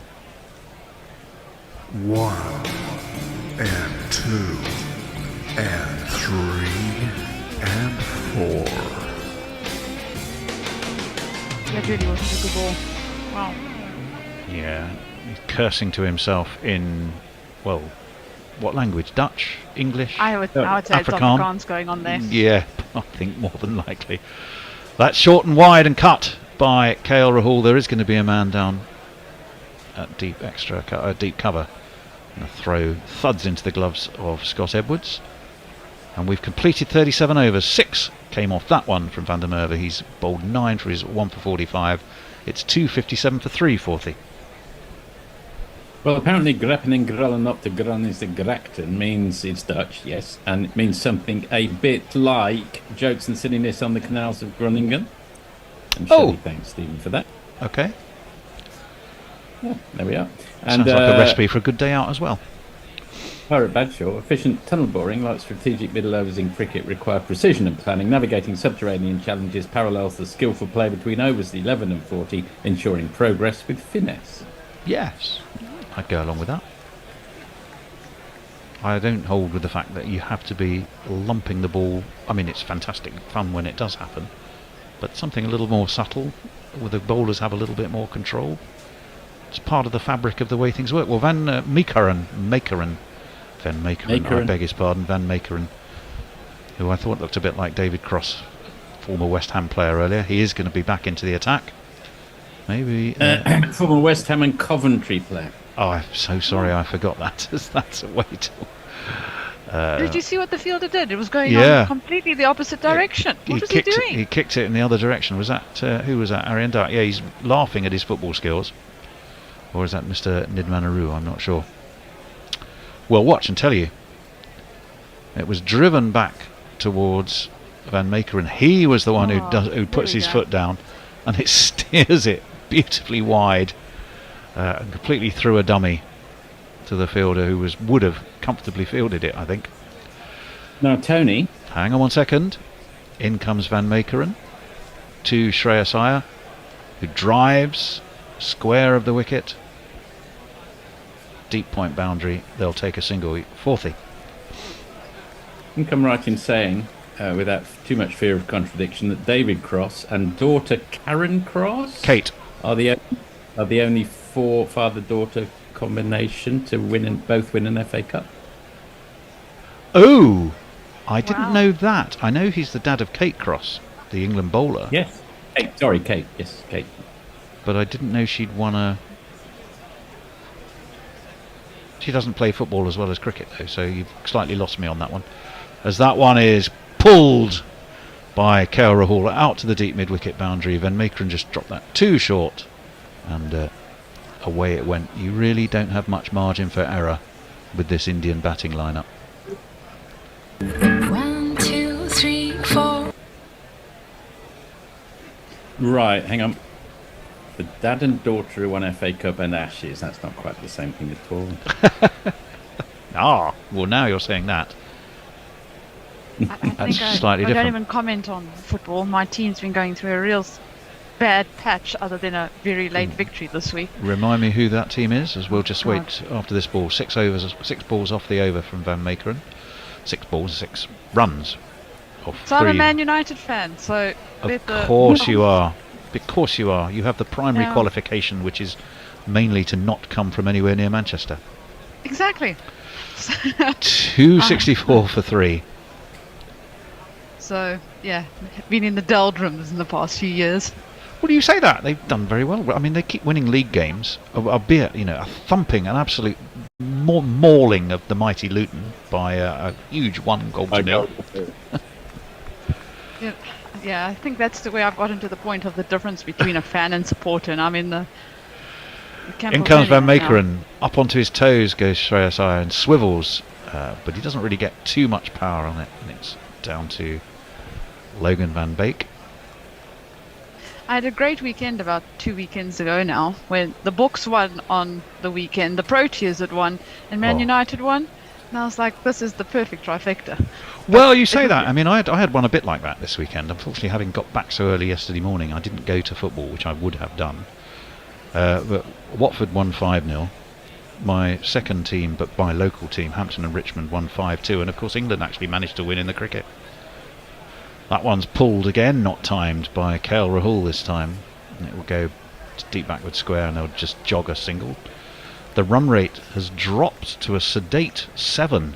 Remember, we were going best part of 10 in the power play. It's now dropped down to 7. 266 for 3. End of 38 overs. Fourthie. Brian Fisher says Cricket Australia need to invite Netherlands to a tour down under. And here's what I missed from about 10 minutes ago. Al, on our intro thing, says 250 up, blue button. So that's true. Oh, so I missed it. Probably too late. I'm done. I've failed. But you can still say it, and we could edit it into the highlights. Oh, and that's the 250 up. No, I think that would throw the bear into a tailspin, and I wouldn't like to suffer the consequences of that. I think we'll just quietly not mention it. Oh shit, we just have. But there we go. Van der Merwe is going to bowl his last over, which has been terrifically well bowled. Let's see if he can keep it all together towards the end. Oh, well, that was late cut by KL. If you were being unkind, it was a bit edgy. If you were being kind, it was superbly directed. Either way, it's 4 runs. 1 and 2 and 3 and 4. Shelley, intent or a stroke of luck? Edgy. They even had I would say, a second slip there. They did a first slip, it would have gone straight to him. Yeah, but would he have played it if there had been a first slip? You would argue yes if it was an edge, but I'm not sure. It's hard to tell. Down the track comes KL Rahul, a couple of skips, drives, but there's a man at deep mid off or long off, and they will just come back for 2, I think. Takes the score on to 272 for 3. Quickly, Tony, where is the semi-finals and finals being played on? Which grounds? Now you're asking me which grounds. I am not sure. I know they're Wednesday, Thursday and Sunday. So the final will be Ahmedabad, of course. I'm not too sure about the 2 semi-finals. I will tell you in a moment. Or maybe Fourthie can look it up for us. Yeah. As that one was nudged again, sort of off the outside edge, but with intent. Well, there's a man at fine third, and there will be no run. Semi-final 1, the Wankhede Stadium, Wankhede? Mumbai. The Wankhede. Semi-final, that's India, New Zealand. Semi-final 2, South Africa, Australia, Eden Gardens, Kolkata. Just a single. So you're covering off the 3 biggest stadiums, actually, aren't you? With those 3, I think. If you put Eden Gardens, the Wankhede, and Ahmedabad together. Yeah. Makes sense. 273 for 3. Flighted up Geographic by a roll-off. Driven, but not really with any power. And Teja Nidmanaru is the man who's stationed down at long off, and they will just get a single. Very much 8 off enjoyed this over so far. Roloff's howl into the ether when that cut through a vacant first slip. It was like King Lear. He wears he does wear his heart on his sleeve, that is for sure. His emotions, you can pretty well tell, he doesn't hide them. As that one is defended back to him by Kaora Hall. It's the end of the over. It's a 1 for 53, very well bowled by Roloff. Fourthie. Jay, normally having a primary and secondary team garners my scorn, but Tony's primary team being Watford and secondary team being Richmond only garners my respect. That's nice. very kind, Jay. I mean, to be fair, I've been a Watford fan all my life. Well, from I was old enough. My first game I went to, I was 6, I think. So you can work that out in years. If I'm now 64. And Hampton and Richmond, I've always followed since I've lived in that area. And I'll go on occasions when Watford are too far away for me to be able to think about going. And that's enough games a season to think of myself as a fan. Got a soft spot for Montrose after I came across one of their fanzines in the early 90s and followed them. Therefore, went actually up to watch a game with my friend. Oh, well done. Van Meekeren is going to continue in the attack. It's 1 for 54 off 7 for him. He's going to be bowling to Shreyas Iyer. When I get a chance, I'll have a little look at how he's been going bowling wise. That one is played late, but the fielder is set just for that shot at a very fine and short third man, and there will be no run. Where is he? The question from today is going to be, so who can beat India other than India themselves? Well, yes, there's been that always. They're going to have a bad game sometime, but the opportunities to have one are running out. That's the thing. And it doesn't look like it's going to be today. 274 for 3. We're coming up towards the last 10 overs. That's launched magnificently up and over extra cover. It hits the wall behind the boundary fence and comes bouncing back into play, but not before it had cleared that sponge for one of these.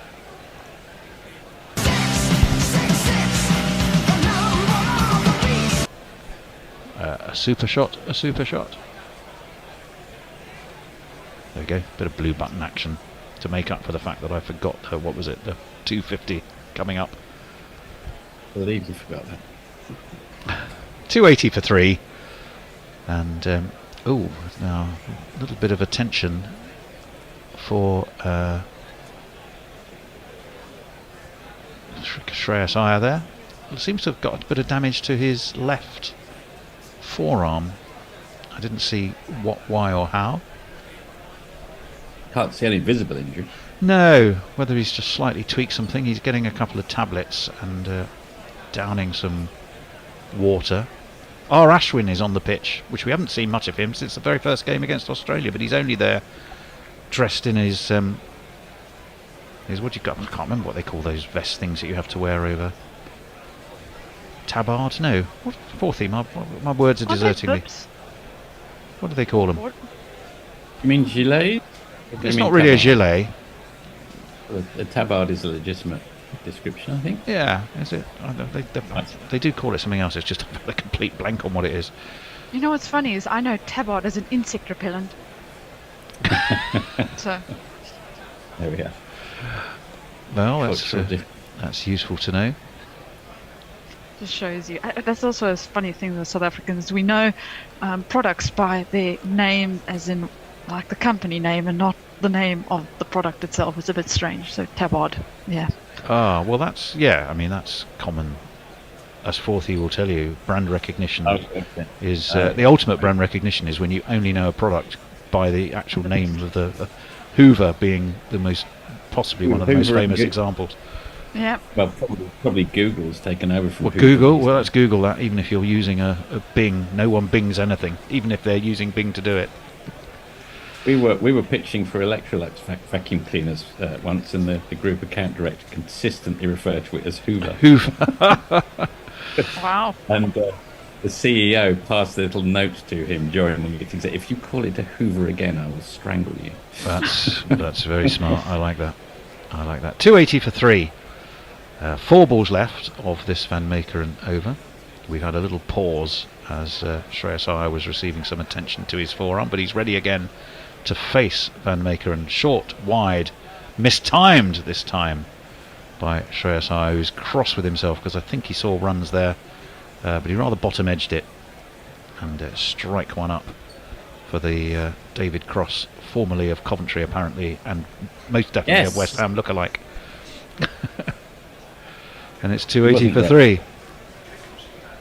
Kate Cross's dad, yes, absolutely. No, we've gone down that little path. There are 2 men on the leg side boundary, 4 in the circle as we wait for Van Meekeren. It's going to beat. No, it's not. Great It's stop. Basteleda who flung himself and slid and skidded and saved his side a couple of runs there. So very well fielded by him. Slightly short, Shelley, wasn't it?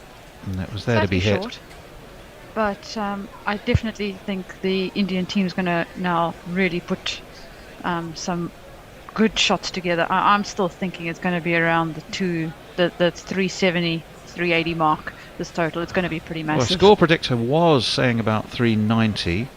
This current partnership's 81 off 70.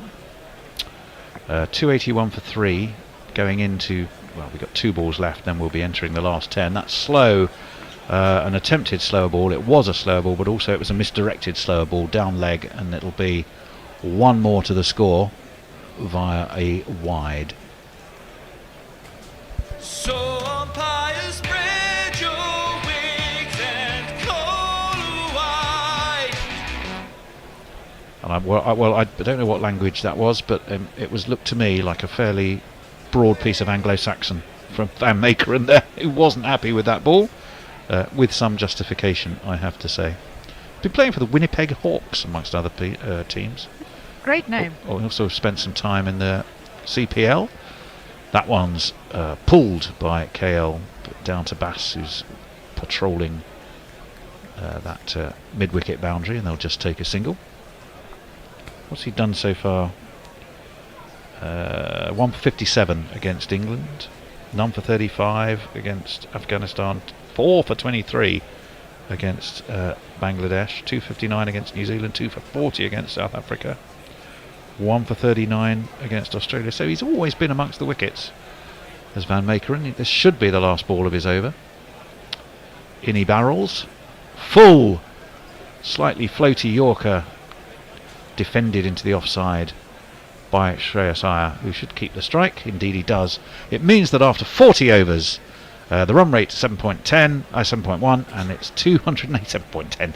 It's 284 for 3. We're going to have a little shuffle-a-roo, and I think it's going to be Al back into our attack, supported by Messi and Jason. What a pairing! What a Excellent. pairing indeed. The 2 Joes. Next tweet is Jay Grover. There's And a if I just the Glory Hunter tweet, that takes up half of what that's most of the tweet. And then there's a couple from Stephen on YouTube. Brilliant. Thank you so much, Forthy. Good to see you, Forthy. Great to be here. Well, Right. Alan, my judgment is that the Dutch have actually done relatively well in the circumstances to contain it to 284 after 40 overs. Yeah, I think they would have Haven't taken done a lot wrong. I think they would have taken anything under 390 at the start of the game. This, of course, the configuration with India batting first, which probably guarantees the most cricket in the day. Van Beek is going to call bowl over number 41 on off stump, hit through mid wicket by Shreyas Iyer. He is now 74.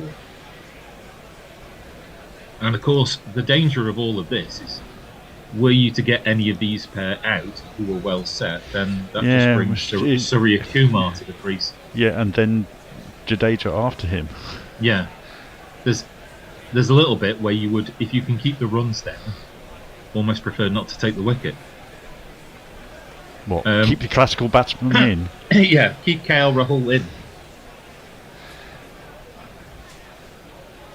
Yes. Yeah. That's right. Rahul is in, and well, he's cut this ball, and it's beaten short third man, and it's gone for one of these.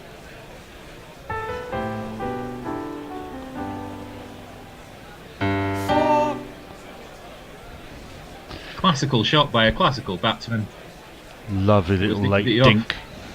Off speed delivery by Van Beek. Well read, well guided, well timed. Yeah, he's just waited on that and just gone, tapped it on its head, almost past the wicket. That's something KL Rahul does better than anybody, doesn't he?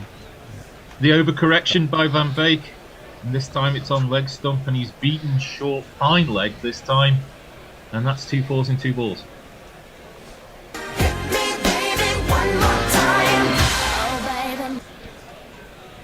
Yeah. Jason, can you get Tony to change the channel to 404, please? Is he? Jason? Yeah. 404.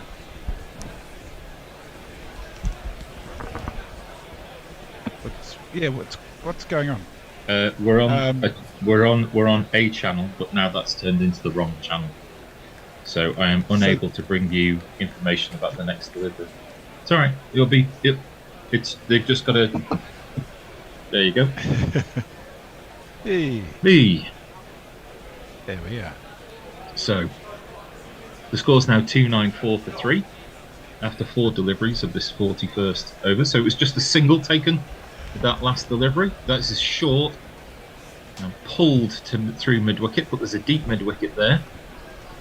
And so Shiraz will just take a single. Thank you for that, Jason. Yeah, Tony in the world of his own in the green room, making coffee and not looking at the TV. No, it's alright. It's not a problem. KL Rahul is now on 46 off 34 deliveries. The acceleration, of course, coming with these 2 boundaries in this over. And this is again short, middle and leg, pulled away. But only as far as the edge of the circle. Deep mid wicket comes flying in. What a single. Yeah, and at the end of the 41st over, it's 296 for 3. He did well there because that ball crouched, and he didn't get a bat on that. That was going to absolutely nail him in front. Messi. Jay Grover says, I presume in relation to Tony, no glory hunter he. And then he said, I think I read the other day, the first televised use of the verb to Google was apparently used on Buffy the Vampire Slayer. That's sort of weird and disturbing in some ways, but yeah. What's weird and disturbing is how long ago Buffy the Vampire Slayer was on television. Well, yes, almost 20 years probably now. Yeah, that's yeah. And she still looks about 24. Well, there's weird. There's a picture in her attic that just gets older and older.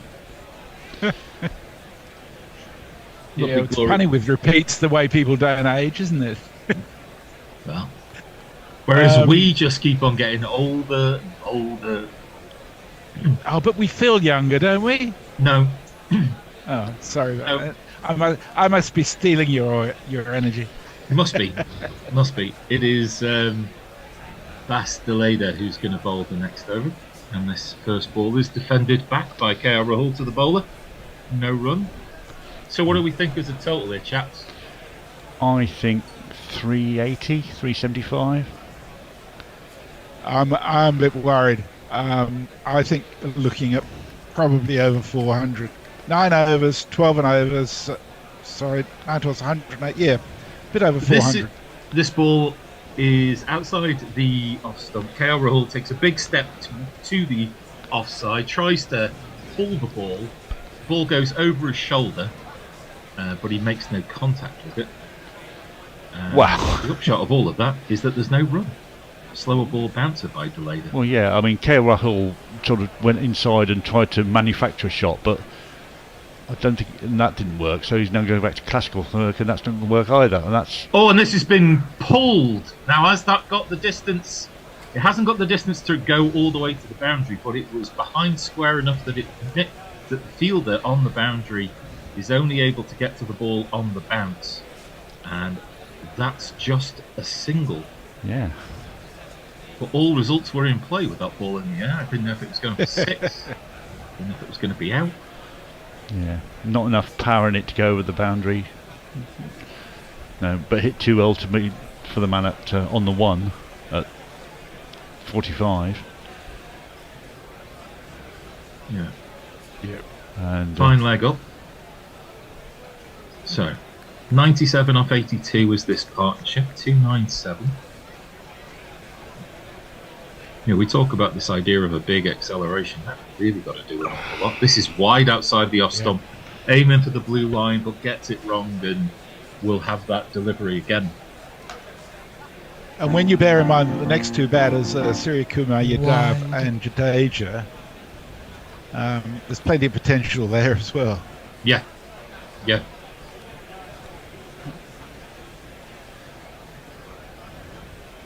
Good crowd in for this game. Delayed it in. Shaw pulled.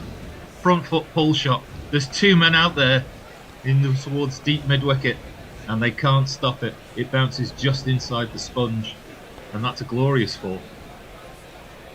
And if you kids can't listen, then you bound to see the way you get shot for crossing a boundary, crossing a boundary. that brings up India's 300 off 41.4 overs. I think we have a jingle for that too, don't we? Let's have a look. Milestones. Well, they're not stopping. This one is on the hip of Shorey. He manufactures this through mid-wicket. Deep mid-wicket will limit things to a single. 7 off the over so far, including the wide. 1 ball left. 303 for 3. 303.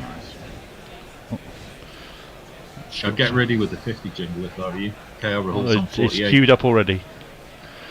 Good lad. Good lad. It's not my first rodeo. Delayed it in on the pads of KL Rahul. Played through mid-wicket. Now, will they go for 2? Races there doing the fielding. Nope. They do not. The 50 jingle lies on ice still, but Rahul will face the first delivery of the next over on 49. It's 304 for 3 as drinks and other things are brought on. I thought they'd stop this. Oh god. Oh no, it's injury rather than drinks. Yeah. Something to do with his wrist, isn't it? He's getting a rub on the arm. Anyway, we got any messages? Well, we got some stuff going on YouTube. Stephen Kelk says, "How's it going with our kid? He's fine, but he's not as good at cricket as our Ashwin. I cannot unhear our Ashwin anymore, even if I tried. Shelley will not have heard the term our kid, given the football team she supports. That one means nothing to me." Well, Shelley's a Manchester United fan. Yeah. And for that, including her, we're all truly sorry. Yeah. Well, there was some discussion on the WhatsApp group about the fact that Manchester and Grammar don't exist in the same suburb. But that was a bit mean. Manchester and what? Grammar. Mog was suggesting that the Mancunians just don't get grammar at all. I thought you had to be quite creative to Manchester Grammar School was an oxymoron. Right, okay. Well, I didn't know that Mog was such a fan of the North-South divide, but we'll take that into consideration. Well, isn't it a Northern Hemisphere, Southern Hemisphere divide? Well, he suffers it in a different way, being from Tasmania and living in Melbourne, of course. Oh, he's from Tasmania, is he? Well, that's where he was born, yes. Mog, give me 6. That's awful. That is awful. Don't mock the North. Yep. That's a normal. So we're up to date on tweets. I did see that rather fascinating picture that you'd retweeted, Jason, of the stadium where the roof was retracted from. I thought that was worth a retweet. But it turns out it's been there since 2006 in Frankfurt. They're playing an NFL game in Frankfurt today. Yes, the Patriots are playing. The Colts. Yeah, but it looks really good. But it's the stadium was effectively built to enable the roof, and that's the problem with most cricket grounds. You'd have to totally rebuild stadiums to be able to do that sort of thing. First ball of this 43rd over is turned to mid-wicket by KL Rahul.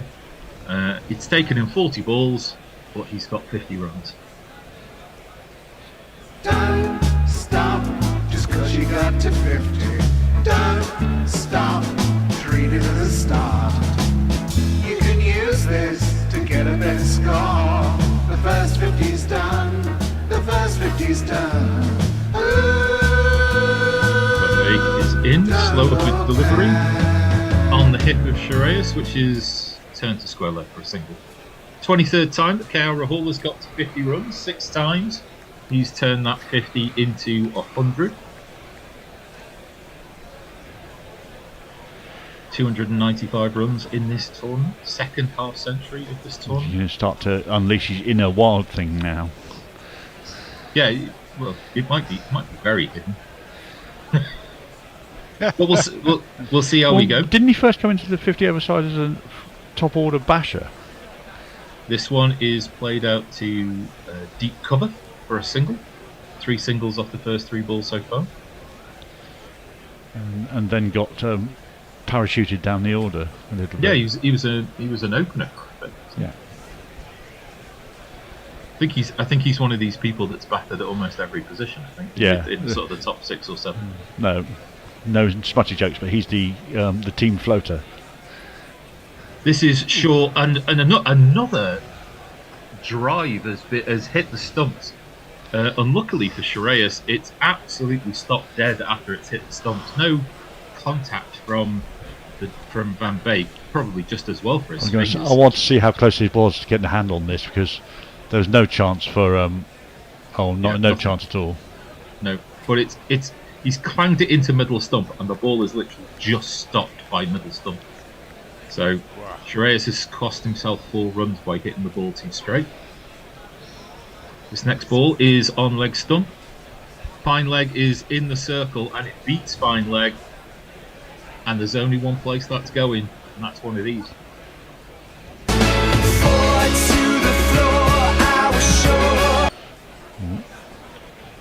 Boundaries are starting to come thick and fast. Yeah, I would recommend if it is that's the line you're going to bowl. Fine leg can't be in this. Fine leg can't be up. He tried to sort of roll his fingers over it Courtney Walsh style.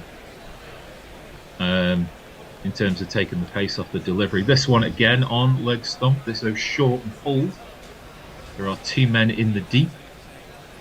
And that's just going to be a single. So that's 4, and 4 is 8. And that's the end of the over. Unless Twitter's playing tricks on me, we don't appear to have received a tweet in 16 minutes. That is disgraceful, Jess. Yeah. Nor have we received anything on YouTube in 17 minutes. So maybe everybody just went on strike when I came on air. I don't know. Yeah, not a lot to tweet about, maybe. Maybe. Coley's not getting his 100. Some people are just waking up and in their own territory. Yeah. Van Meekeren's going to bowl his 9th over. The score at 312 for 3. There just isn't the difference maker in the attack for the Netherlands to be able to kind of slow the run rate down at the moment, as this is on driven, or on pushed down to long on, just a single.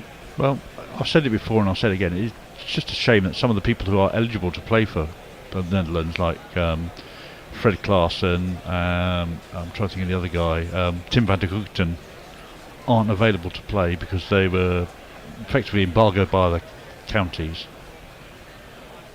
Certainly from the qualifying tournament, which therefore didn't give them enough exposure to give them prominence to be selected for the actual World Cup. And you can't really go to them once your guys have done the work and got you into the World Cup.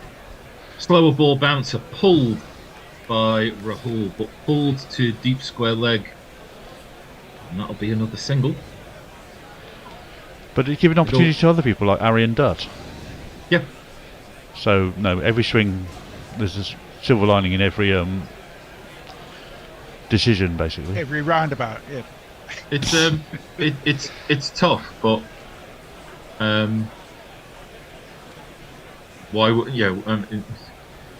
it's amazing how sometimes all forms of cricket manage to get them. They're in their own way. As this one is in the slot, and Shreyas needs no further invitation. It is high. It is deep. It is 6 glorious runs.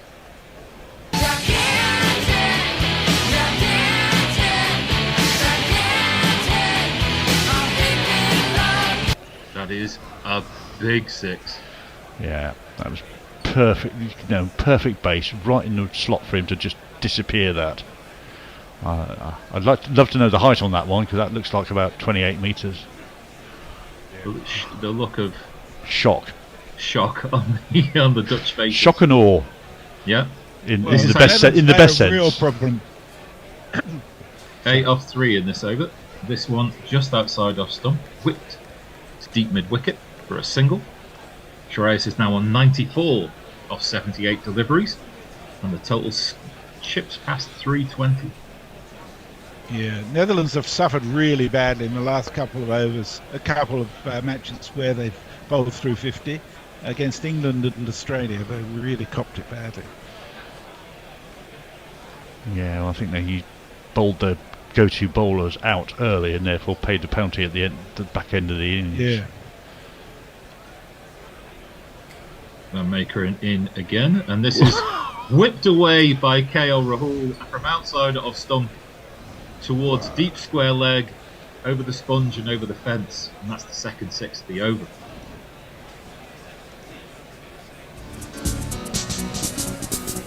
I've 2 6s in a row, 2 6s in a row, 2 6s in a row. That was the archetypal helicopter shot from MS Dhoni there. Yeah, about as much footwork as Glenn Maxwell, and about as much elevation and distance as well. All wrists and hand-eye coordination. Glorious shot by Rahul. 1 ball left in this over. 15 has come from it. And this is a Yorker length delivery. Good comeback at the end of the over. It's whipped to deep mid wicket. Baresi will do the fielding. Just a single. But it's all starting to warm up a little bit here with 44 overs gone. It's 328 for 3. Mayank says, hello all, listening while half asleep. Oh. It's a no. Oh, yeah, go on, carry on, sorry. Listening while half asleep. It's 6:40 a.m. here. Good on you for doing it, Mayank. Oh, dear. Oh, that's not close either. The reason that I got in your way there, sorry, Jess, is that's right. that it's a no ball, and therefore a free hit. Seems to be very frequent on the last ball of the over. I suppose just a little bit of extra effort, maybe. Yeah. 15 off the over. You're a bit frustrated. You're going to try and give this one the beat. Shreyas is pointing away at people behind the bowler because he wants to make sure he gets the best sight of this one to disappear it. Well, Shreyas does need 6 in order to reach his century. He's going to go to his century with authority. Authoritaire, I think you'll find it's called. To quote a famous film. Are you going to announce your presence with authority? Yep, that's the one. Right. Van Meekeren in. This is the free hit. Bouncer pulled by Shreyas. But there's 2 men in the deep square leg vicinity that are there for that shot. It's only an extra single, but Shreyas will keep the strike on 95. So it's 6:40 in the morning, is it, Glenn? Yep, and which makes it even more impressive that he was on air yesterday morning, and it must have been about 5:40 when I came on then. Yeah. Jay says, there's not much to tweet about. There's never stopped me before. True enough, Jay. True enough, We Jay. appreciate it too, Jay. Sometimes it's you that keeps us going, you know that. It's the streaming level of consciousness that is Jay Grove. And my response to a tweet that Mog put out some time ago with a picture of Engelbrecht looking deranged And he says, he and Van der Merwe look like they've just come back from burying a body in the woods. Well, You've been watching too much Van der Valk, I think. they remade that, didn't They did with. They did. Oh, it's very good, the remake too. I agree. It is pretty good. I'm not so sure about the original one now, having seen the remake. Yep. Van Beek in, short, slow, pulled through mid-wicket. And that's a single. It all looks very good off the bat. If they can manage to manufacture the ball behind square, either on the offside or the leg side, if it gets through the 30-metre circle, it's 4. The score predictor's gone bonkers and it's gone back up to 409. Cricket Info only has 381, which I think is very conservative. They've been conservative all day. The partnership has lasted 100 balls. They've taken 131 runs off that 100 balls. This is going to be a wide, I think, unless... No, he hit that, I think. Unless Rahul managed to turn the bat in his hand and tried to hit it past the wicket-keeper. I think he's got bottom edge on that, and it's gone straight down into the ground and bobbled through to the keeper. Again, it was another attempt to take a big step to big step to the offside and hit the ball through the leg side. He's failed to do that twice now, and might well consider not doing it again. So they've had 57 off the last 5 overs. Good full-length 5.5 delivery. to go. Good full-length delivery. Slower ball. A swing and a miss by KL Rahul. Yeah, 2 rare dot balls. Set up for the fast ball, and it was nowhere near fast enough. Yeah. A good 30 kph slower than his previous one. So good disguise by Van Beek. In fact, a bit of a leg break out of the back of the hand. Yeah, he tried that in his last over, but sent it down leg for a 4. This one though, cut away a bit more orthodoxly behind square. And as we said, if it gets past the circle, it's going for 4. And that's exactly what happened. 1, 2, 3, 4. Rahul into the 60s now. And the shackles are barely holding. Yeah, there's a very fine line between giving too much width outside off stump and just enough to cramp him up and not give him a hit on the leg side. 2 balls left in this 45th over. 3:35 for 3. Easy for me to say. Rahul on 63, Shreyas on 96. Slower bouncer, which is overhand smashed into deep mid wicket by Rahul. Ugly ass looking shot, and it brings him a single. Yeah, it's the forehand dink basically. 15 love.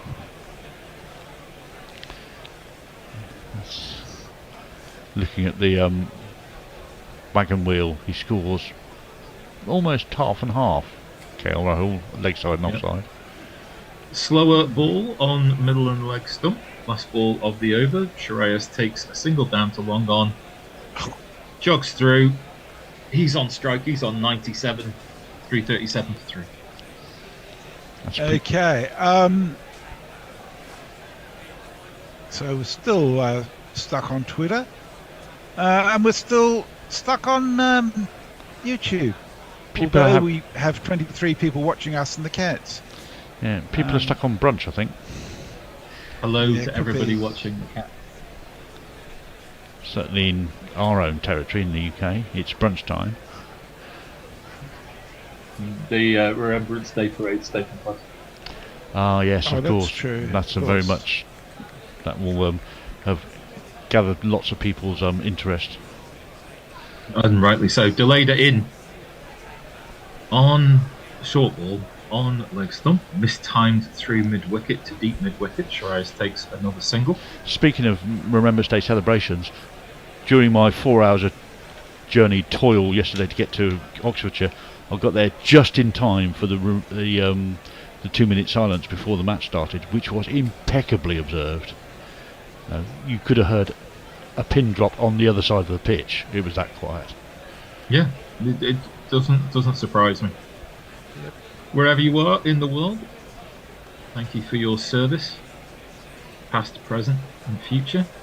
This one is cut away by Rahul. It's beat, backward point, and that's gone for another 4. And if you kids can't listen, then you bound to see the way you get shot for crossing a boundary, crossing a boundary. And Rahul is certainly keeping up his end of the bargain. It's Shreyas who's kind of slowed down his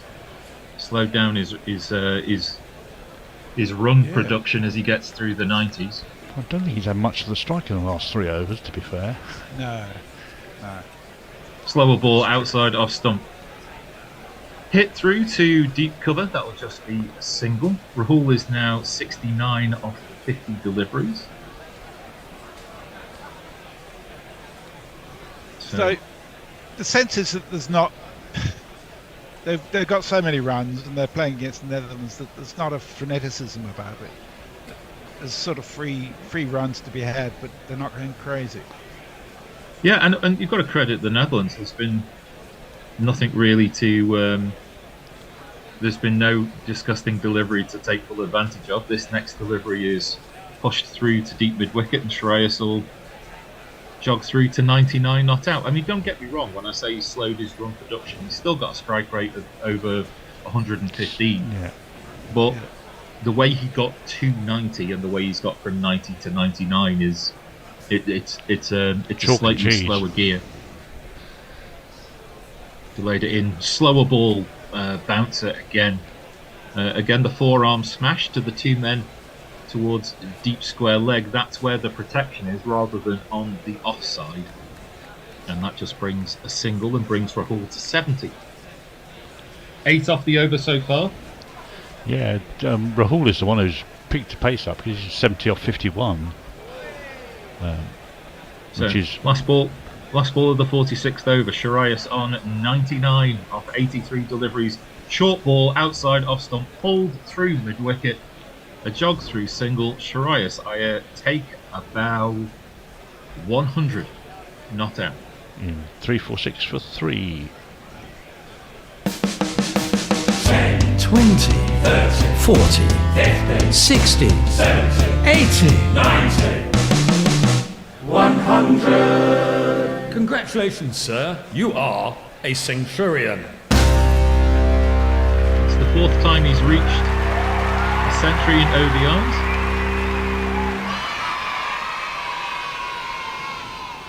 And there's 4 overs left to go. He's a handy fella to have, really, isn't he? He's not bad, is he? He's not bad at all. Now he can go berserk. Yeah, there's just enough time for KL Rahul to get to 3 for this team. Yeah, and give Suryakumar a power 4 overs. Yeah, well, Colley's shown how it's done. Yeah. And also Jadeja early in the tournament had a cameo of about 30 off about 14 balls. Van Beek to bowl. Shreyas on strike. This one played out into the offside. Will be a single. I was just waiting for a fielder to come into view. It was later and later and later, getting towards the sponge. But there is a fielder out there. This is it's the 4th time that Shreyas has got to 50 in this tournament. First time he's made it to 3 figures though. Is there an Indian batsman that's not in form? Only the ones that aren't playing. Yeah. Pretty much. Suryakumar Yadav hasn't had a lot of opportunities, but he's got 1 major score, I think, and the rest of them have been bit parts because he hadn't had much opportunity because he had to go in and slog straight away. I have to be careful how I say that. When I said Suryakumar Yadav, Siri thought I was talking to her. Outside the off stump, a flat-footed hoik by KL Rahul will mistime its way through to mid-wicket. Single taken. 2 singles off the first 2 balls, 348, 3. Yeah. But this partnership's worth 148 now, and it's 70 off Shreyas, 71 off KL Rahul. As Van Beek is in again. This one outside the off stump. Shreyas throws the kitchen sink at it, only inside edges it onto his leg. And because the ball goes harmlessly into the offside, it allows another single. Yeah, that was a lot of effort for very little distance on the ball. Yeah. If you were to come and watch me play golf, or attempt to play golf, that would be exactly the scenario. I could play golf inside, Jez, and not threaten a light bulb. It's amazing. I think virtual golf's safer. This one hoisted over the top of the bowler's head by KL Rahul. A couple of bounces and a bit of a dribble, and it's 4 runs, 350 up for India.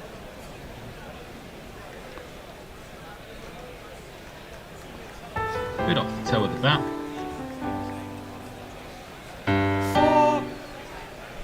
Nice little wedge, really. You just plink that over the top. 7 off the over so far. With a soft landing, and it just dribbled over the line. Dribbled over the line. This one wide. Rahul cuts high into the dusk sky and about 20 rows back into the crowd. Wow. That's a great shot.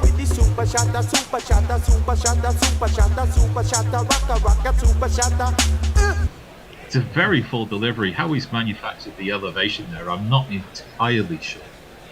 It's a sort of drive over point, isn't it? Well, yeah, he's skewed it, basically. I mean, all the arc is straight down the ground, but he's just angled the bat very slightly at the very last minute to get underneath it and smash it over point.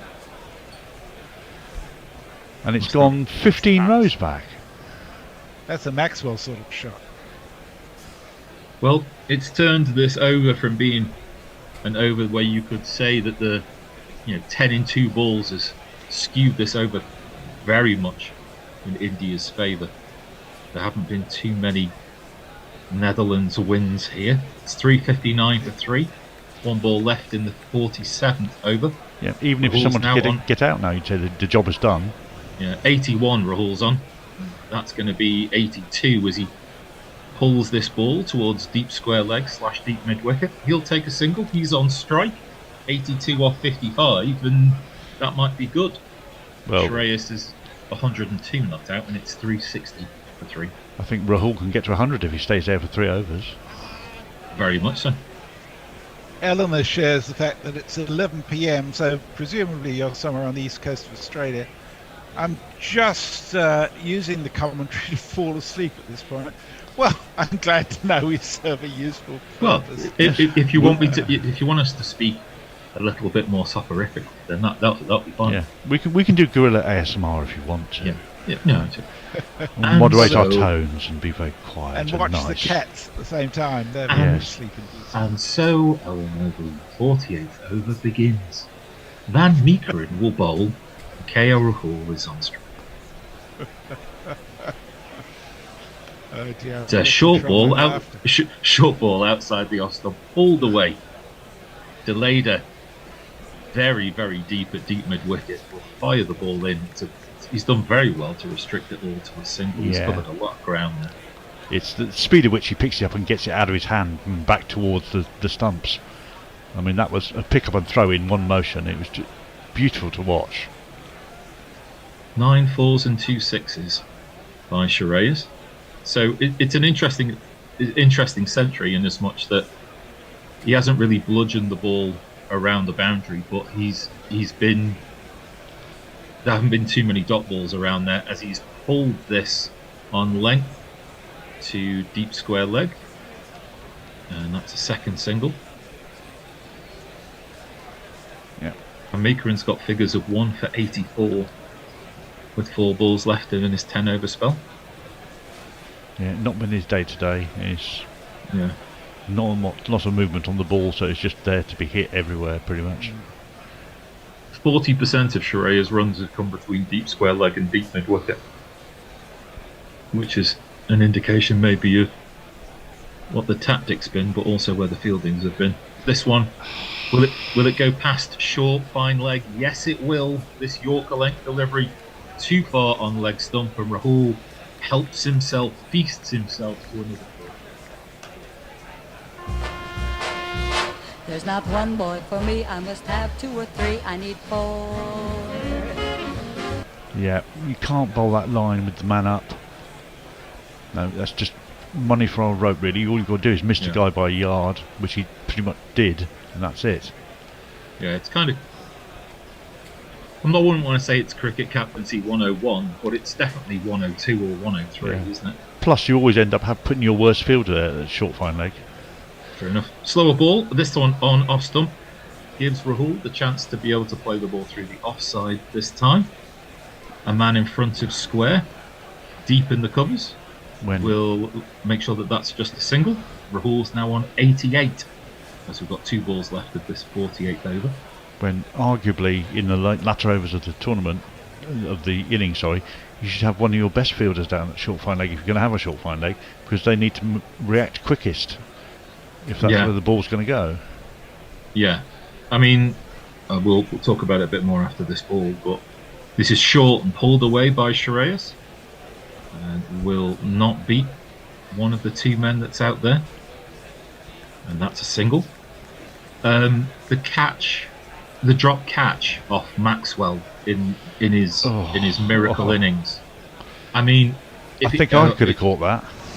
Well, you hate to be the people who turn around and say, "Well, I could have caught that," but I wouldn't have dropped it much worse than how it was dropped, and then and then that drop was worth 170 runs.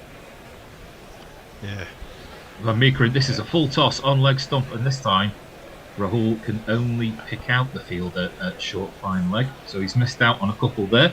He stays on 88, Shreyas at 104, and India with 2 overs to go, 3-6-8-3. Well, I mean, at least you'll be able to say I was there the day Maxwell hit that 201. Yeah. Doesn't have to mention what else was going on. What showman? There's nothing going on socials at the moment. Everybody's waiting for the first session of the next innings when Shelley is going to be on commentary. With the combined power of Bumrah and Shami and Siraj. Yeah, scary, isn't and it? a moving ball. I would flummox them all, and I would start Jadeja. As this is outside the off stump, and it has been hit down the ground by Shreyas, and that again has gone a long, long, long way to 6.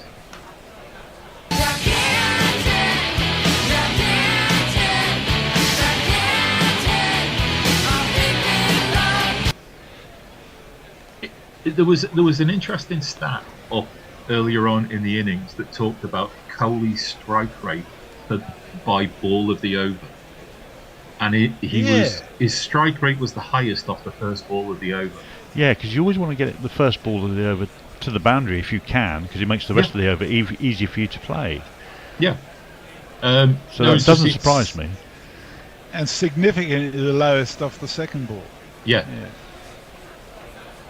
Just interesting, and whether that's, I mean, I'm sure it's a pretty common garden tactic, but being implemented well here, as this one is again a leg ball on off stump and pulled away by Shreyas through cow corner, and that one's gone even further than the first one.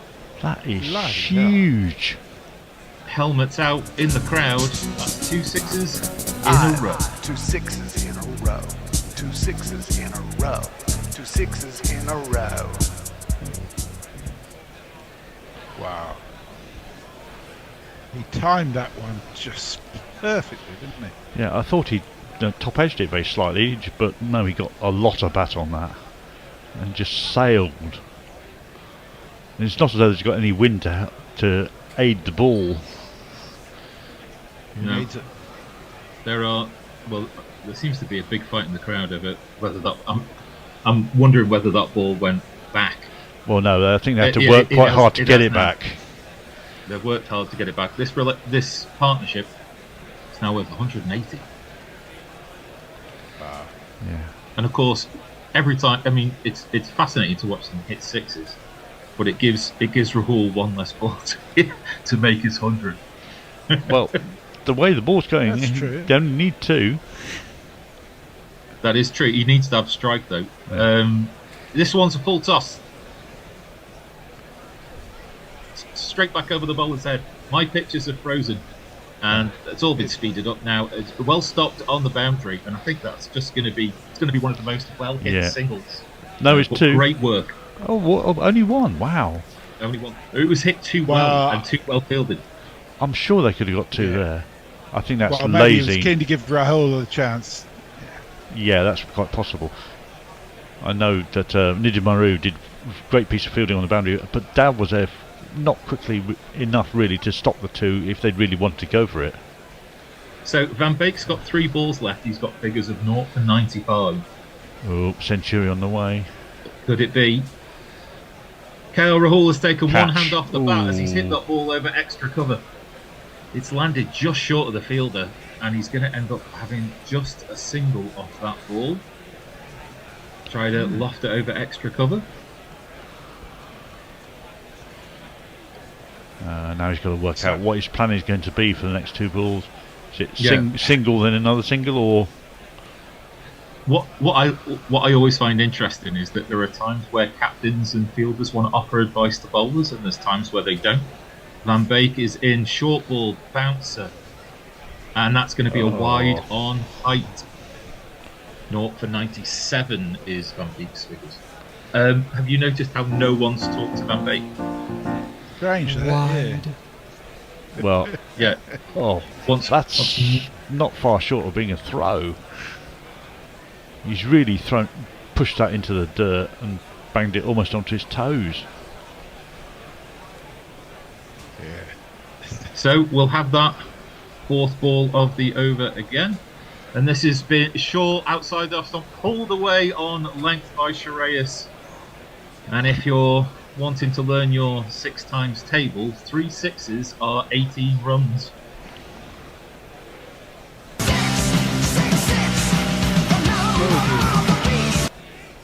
Yeah, well, that 408 prediction is looking pretty spot on at the moment, isn't it? Yeah. Might have to do some jiggery-pokery about the GPL. Yeah, did we have any GPL? Did we have any GPL entries? Let me look quickly. I ran out of money, so I didn't. Last ball of this over, chipped over extra cover by Shreyas. Yes. That one will bounce, and it'd be a 4. Well, 22, 23, 20, 25 off the over. Van Beek finishes with figures of 0 for 107. Well, it's less than 113. Great guns, I hit the ball. 4 runs, I hit the ball, and it went for 4 runs. Well, I was probably too hard on the young chap talking about how he got from 90 to 100, but from 100 on, he's positively rocketed along. He's 127 not out of 93 deliveries. The score's 3-9-3 for 3 as we enter the final over.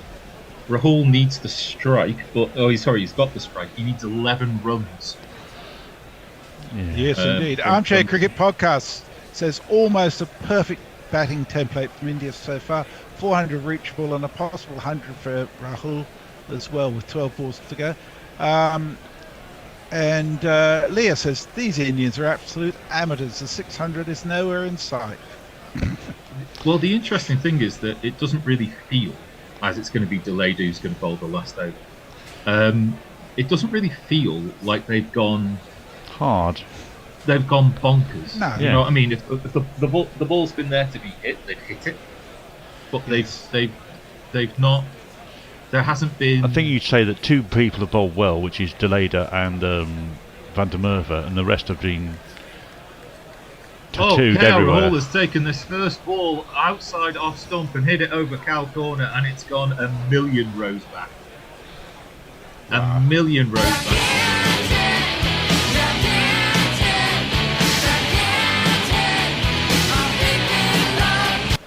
That brings him within 1 lusty blow now, I do believe. Well, it doesn't even have to be as lusty as the last blow yet. Gee whiz. 89 metres. I think they're undervaluing that. Felt like more, didn't it? Yeah, it looked like more. 399 for 3. KL Rahul, 95 not out. And he's flicked that over square leg. Jason's going to have to go mad with the jingles. KL Rahul, 100 of 62 deliveries. Take a bow. 2 6s in a row. 2 6s in a row. 2 6s in a row. India. 20, 30, 40, 50, 60, 70, 80, 90, 100. Congratulations, And sir. You are a centurion. And the 400 jingle. And the 400. Oh, God, we've got to find that as well. Yeah, I'll give you a ball to find that out. The leader in. Surprised they found the ball. As this one is on leg stump, outside leg stump, Rahul can only flick it to deep square leg. He'll go to 102. 102 of 63 deliveries, ladies and gentlemen. Yeah, That's not bad. he's been the impetus in this partnership. He's taken probably the majority of the 200 plus runs. Only just, I think. Yeah. It's been relatively equal between them. 406 for 3. Short ball bouncer. Now, is that going to be a wide? It is going to be a wide on height. If you looks out, you looks out.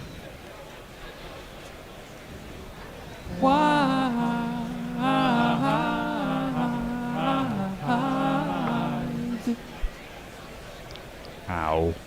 It's so 62 deliveries is the 5th fastest 100 at this tournament, which is nuts. Pedestrian. That's crazy. Absolutely pedestrian. That is crazy. Absolutely nuts.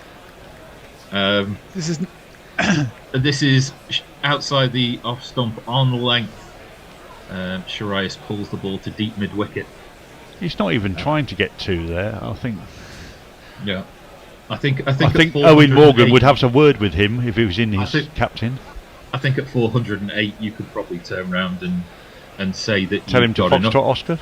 Yeah, the partnership is 208 of 135 deliveries. Rahul obviously has contributed his 102. Sharias has contributed 97 of 70 deliveries. So they've both pulled each other along. Short pulled away. Goodbye. Has he got enough of this into the night sky? No. No, he hasn't. KL Rahul has thrown it all away with 1 ball left of the innings.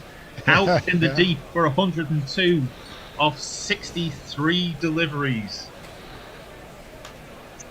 The crowd says, you're out. So that poor Surikumar Yadav has to come in and face 1 ball. I'd send out Bumrah. You know. I send out. Who's the best cold hitter?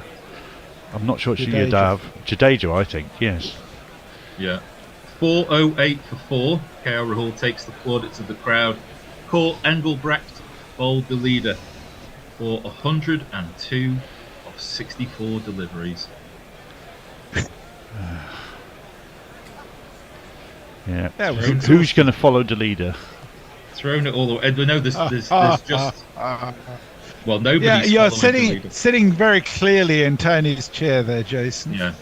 Are you inhabiting the body and the mind of Tony Bishop? No, I'm just. You do know that Follow the Leader is a West Indian soca classic. Yeah. Last ball of the innings. Surya Kumar has come in. He's chipped the ball over, backward, point, deep. Point will make his way around. They'll take 2. Surya Kumar ends his innings with a strike rate of 200. Yeah, probably the highest strike rate of everybody. Yeah, because he's only faced 1 ball. 12, 13, 14, 15, 17 off the final over. But the wicket, Shreyas Iyer stays unbeaten on 128 of 94 deliveries. And if the Netherlands are to shock the world, they will need 411 runs to win. The world would be shocked. 126 in the last 10 overs there. Ow. Ow, indeed. Wow.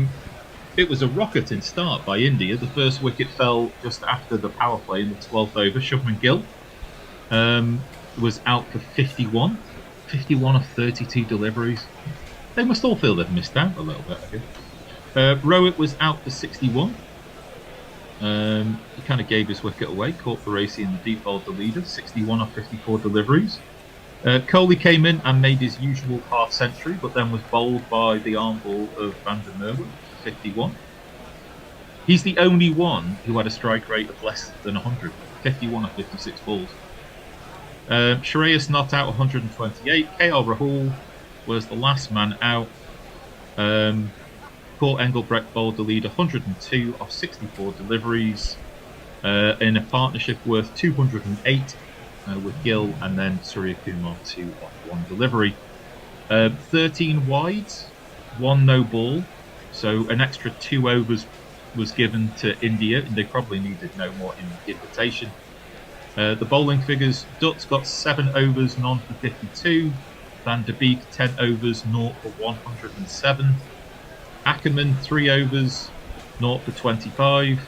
Van Meekeren 10 overs, 1 for 90. Van der Merwe, by far the pick of the bowlers, 10 overs, 1 for 53. And Bas de Leder 10 overs, 2 for 82. Dear. That's about as much information as I can give you, apart from... Got a couple of messages. Sorry. Go on, Jay. Apart Go on, from... Jay. Jay says if AI is commentating... Sorry. If AI is commentating. If Al is commentating... Maybe it is AI. Maybe it's not really Al at all. Am I really here? If Al is commentating and Jason is jingling, this is some proper synchronized pro shit. Boss. Diana Patterson says, after Mog went through all the trouble of making that 400 jingle, you should play it. And on YouTube, Eleanor confirms, yes, she's in Melbourne. How much do we need to super chat to get Bear in the Guerilla ASMR commentary box? Won't get Bear in today no matter what. Sunday is his day off. That is his religion. Johannes Stitstrup says that drop is going to be as famous as Maxwell's 201. And Dr. Hugh Sheridan finally says, very fine Shreyas 6 over long on with superb one-handed catch by a guy in the crowd leaning down from the upper tier front seats. And we're up to date. And thank you all for coming back to life just towards the end there. We'll be back with you in about 25 minutes or so. Yep. Jason, have you got the 400 jingle? No, I haven't. It's not in the car, and I haven't been able to find it yet in searching. Oh, right. So, unfortunately... Oh, well, you can use it when Netherlands get there. Yes, quite. Yeah. So, I presume that we're just going to show Guerilla Cats for the interval. Have you got something to play? Have you got yesterday's highlights or something like that? I haven't queued them up yet. I wasn't sure what we're going to do. What we do is we've been playing the podcast of the previous day's highlights. I don't think there were any highlights from yesterday. I couldn't find them on Spotify. Oh. All that work there. Oh. I don't know where it went. I don't know. Let me look at Spotify. We'll leave it in your precious hands, Jason, and you can consult with the bishop if necessary. And we'll probably get in 25 minutes. Yeah, probably get more people from just watching the cats, to be fair. Could be. Watch some cats. Make yourself a nice cup of whatever keeps you going. I'm going to have my lunch. And my breakfast. We'll all be back very soon. Speak to you soon, everybody. Yep. Bye-bye. Back in half an hour-ish.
In again around the wicket.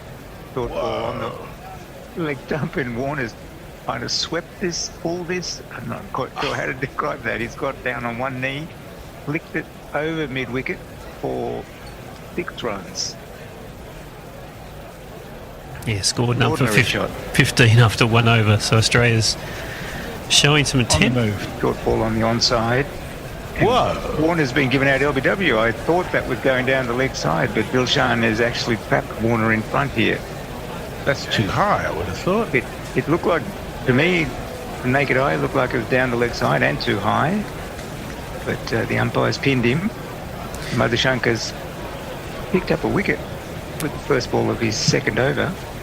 Well, Warner hasn't moved, so I'm assuming that he's reviewed it. He has challenged. Yep. There we go. That looks miles down the leg side to me. Yeah. Yeah, it's not nearly as high as I thought it was, though. So No, that's height right. isn't a problem. Yeah, it's just below the knee roll, so height's not a problem. It's just the line of the ball. He is over the wicket, which might help if it was a right-hand bowler that'd be on the bigger angle, but it's still It's hitting him on in line with leg, though. Yeah, it's if it's hitting, it's only clipping the very outside, which would still be out, as I noticed the foot earlier. Yeah. The question is, if he's given on umpire's call, is he going to do a Johnny Bairstow? He wasn't happy yesterday, was he? Oh, he was pathetic. There were two yellows. He was so dark about that. Oh, dear.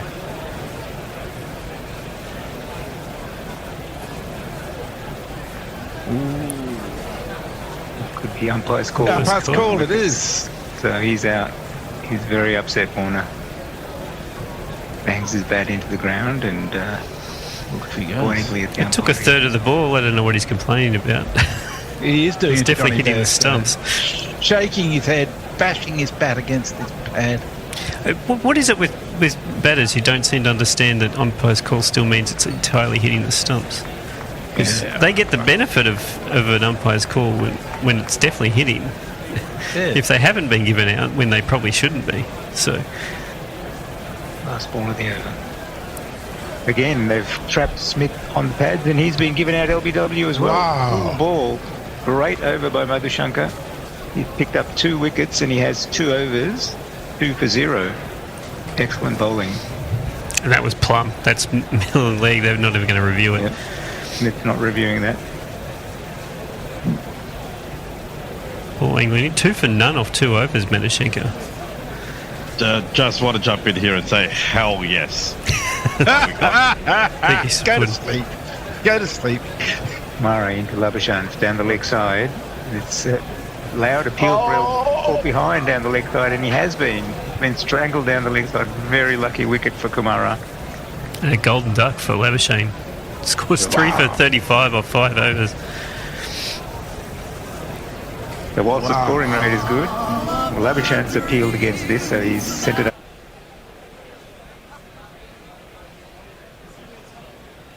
Hello, are we on? Oh, you are there, Forthy. You've reappeared. Yes, we are.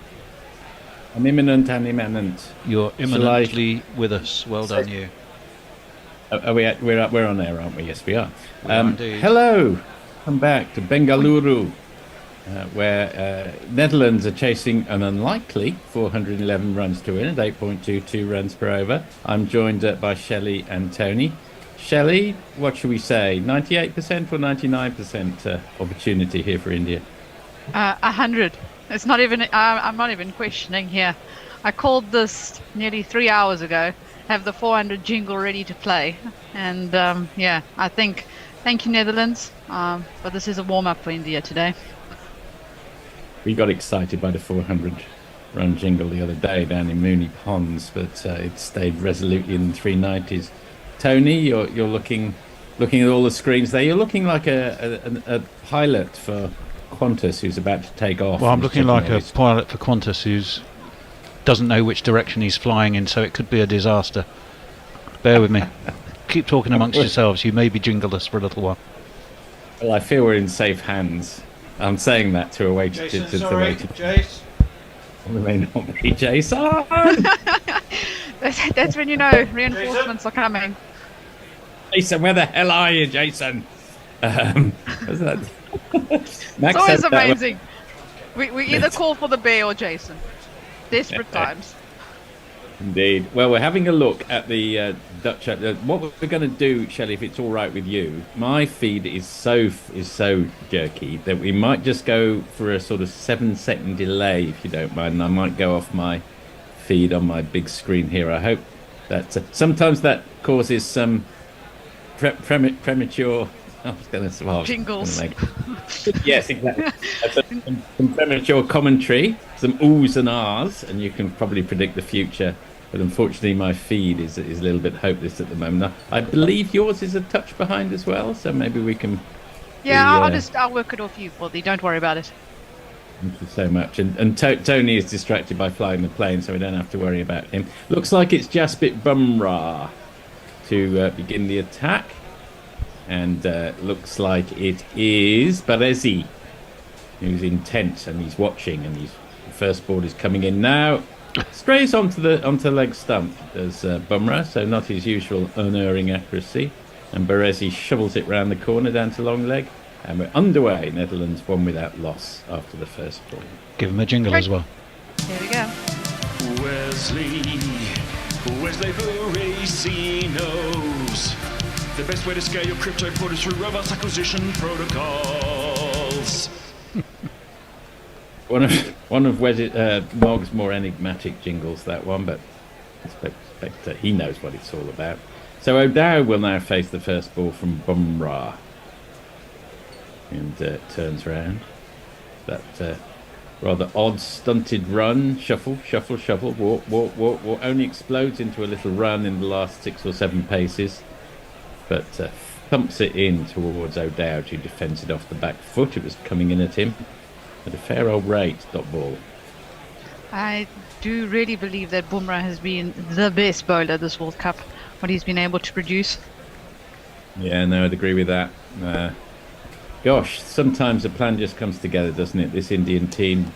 Any weaknesses at all? In fact, when Pandya was injured in the third game, I think it was, it served only really to strengthen the side when Siraj came in. Oh, and that's zeroed in. It's thumped O'Dowd on the pad. Was it going down leg side? Yes, it probably was. And on mature reflection after a few seconds, despite the fact that it was a very full ball, which often means that obviously means it's got less far to travel, but probably going down leg side. Do you think, Shelley? Absolutely. The swing that Bumrah is getting, it was moving too much. Prodigious. Wasn't missing by much though, but yeah, enough.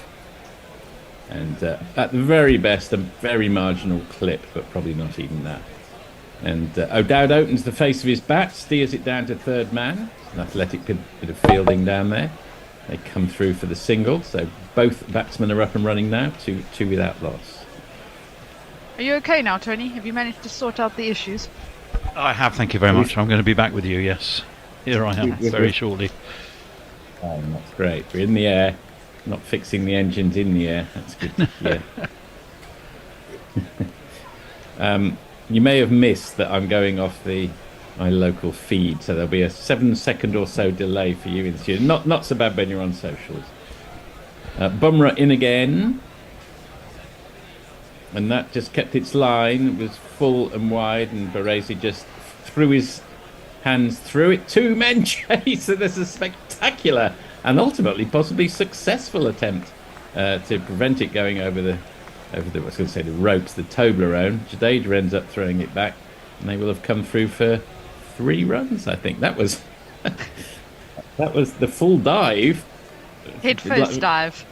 Jürgen Klinsmann style after he scored a goal. It was Surakumar Yadav and Jadeja, wasn't it, between them? Very good. Jadeja, they both went for it, so Jadeja ended up the wrong side of the Toblerone as well, and he had to hop back over the fence, the metaphorical fence. Last ball of the over. Bumrah in again to O'Dowd. There's 2 slips, waiting, and it's full and it's wide-ish, but not wide enough, so it ends with a dot. 5 runs up to first over, and we will head over to Tony to see if anybody's awake out there. They are indeed. Jay Grover is saying, I've never been a nervous flyer, but Tony's voice over the tannoy would induce the proper fear. I think I'd be quite relaxed. I think I'd make a very good airline pilot. Well, voice-wise, I don't think I would, technically speaking. You wouldn't really want me behind anything too technical, would you? Muttley says, woof. But you're good at the rotors, so you definitely would do very well. Woof afternoon primates. How long will it take for India to wrap this up, and how many wickets is Shelley going to take? Love and sausages. Well, the new man is going to be bowling. I don't think we jingled up the bowler the first time, but I'll wait for this delivery and then jingle him up. Well, you're going to be waiting a little while because I'm going off to the local field. Oh, I forgot. Yeah, you're back in the different century. Hang on. Hold on. Yeah, well, 7 seconds behind anyway. I can't find him. He's disappeared. Oh, here he is. Okay, well, don't do it now. Oh, okay. Siraj is in, defended by Baresi. Dot ball. You do it now. All right. Well, I'll wait. I'm already half through now. You can't stop him mid-flight. It's like last. I can't take off and then untake off. Once you're up, mate. But here we go. We'll have a second attempt. Oh no, it's the wrong Hamid. Oh, what's going on? It's all going feet on. This is a spectacularly amateur. It was in fact just clipping the very edge, that previous Bumrah delivery. So a little closer than perhaps even they thought it was. Siraj, and that was straightish, defended by Baresi. This is the bowler. Oh, now I've triple chucked. This is why we'll never win an Emmy or whatever you win for podcast. Lord above. Yep. Well, there you go, Fourthie. Thank you. Excitement coming your way.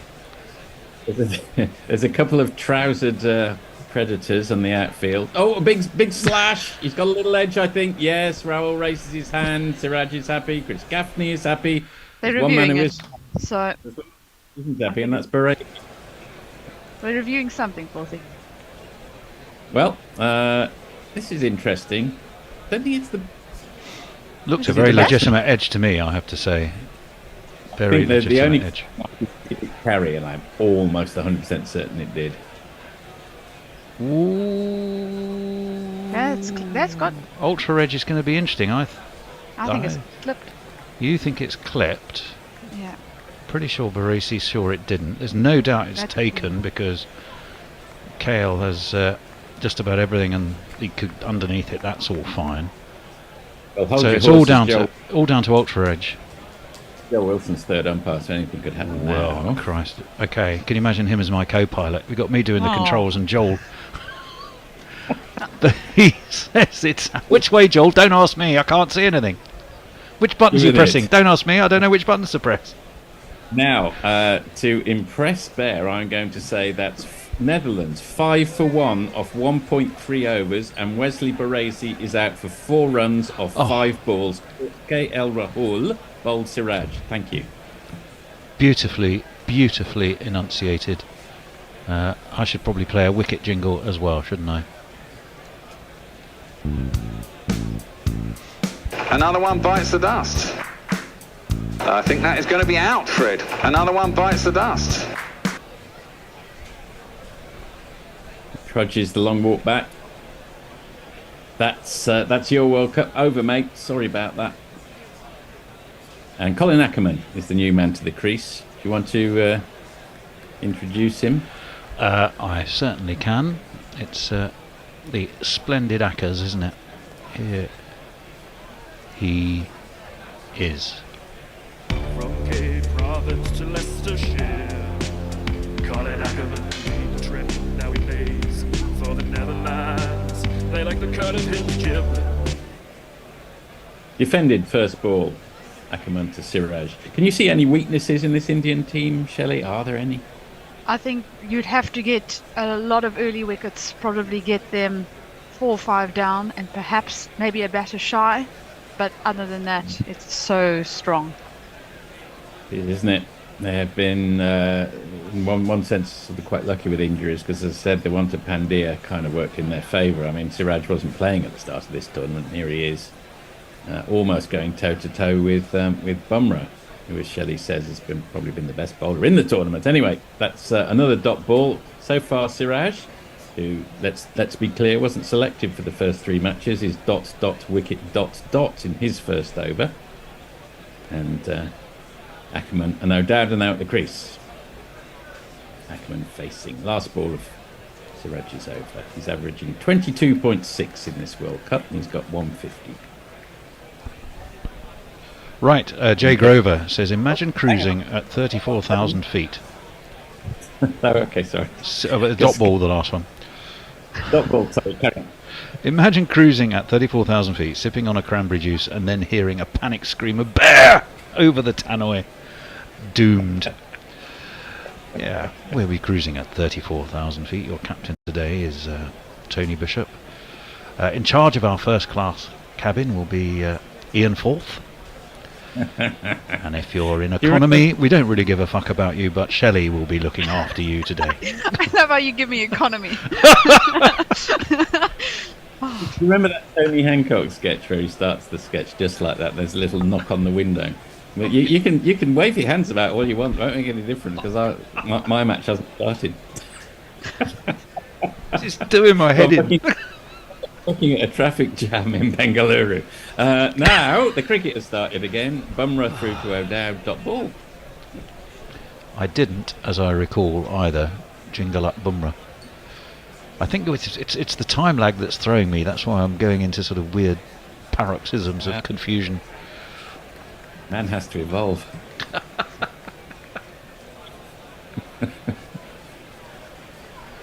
Siraj is wiping his nose on the boundary edge, I can reveal. Possibly sweat. And in comes Bumrah. Hasn't he got a handkerchief? Apparently not. The second ball of the over. Ooh, and that one just leaves O'Dowd. He plays at it and he misses it. He did. I was once coming into land. Oh, sorry. Oh, you're bowling again, aren't you? Oh, I thought as much. Presumably it was a one-engine biplane, like a Sopwith Camel or something, was it? In whatever age you're currently in, 40. Midland flight from Edinburgh to London. Oh, right. Anyway, again. Oh, he plays at that one again and he misses it. And the pilot said, hello there, my name's Chris Clark, and I'm your pilot, and we're just coming in to land at Heathrow. I'm going to throw over the controls to my co-pilot because I'm not very good at landing. Wow. God almighty. We assure you there's no reason to panic. Ripples around the cabin at that comment. Well, after this delivery, I'll tell you a funny one.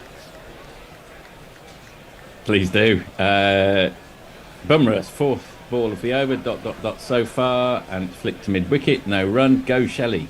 So, as all of you would know, Port Elizabeth is an extremely windy city, and many times the co-pilots who actually grow up in the area land the planes because there's crosswinds, and really tough. So East London, Port Elizabeth is horrendous, very seldom. Yeah, if you haven't flown in that area, do you ever land the plane? Oh God, yes. My wife used to be a very good flyer till she got caught above a cyclone coming into land in India. She's not been great since then. O'Dowd is facing Bumrah. Fifth ball of the... Oh, well, that was the one that zeroes in on the pads like an aircraft inexorably coming towards you. A Sopwith Camel, Messerschmitt. Take your pick. Anyway, well defended by O'Dowd. A 1109 or a 110? Author, you better ask. I really hadn't realised that they upgraded them. I was just sort of familiar with the old Sopwith Camels. Oh no, I was talking about the Messerschmitts. That was wide of the stump and taken behind no run. The old Keith Miller thing, isn't it? I'll tell you what pressure is, a Messerschmitt up your arse. Indeed it was. Indeed it was. Hattie the Mad Old Bat says, I've tried to put Shelley's power in reverse and let's have some mighty runs, not wickets. Damn. Not enough Eye of Newt.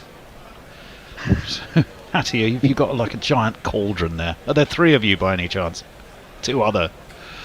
tweeters with a giant cauldron trying to stoke up some spell that will help Netherlands here. It's going to be one heck of a spell if it does.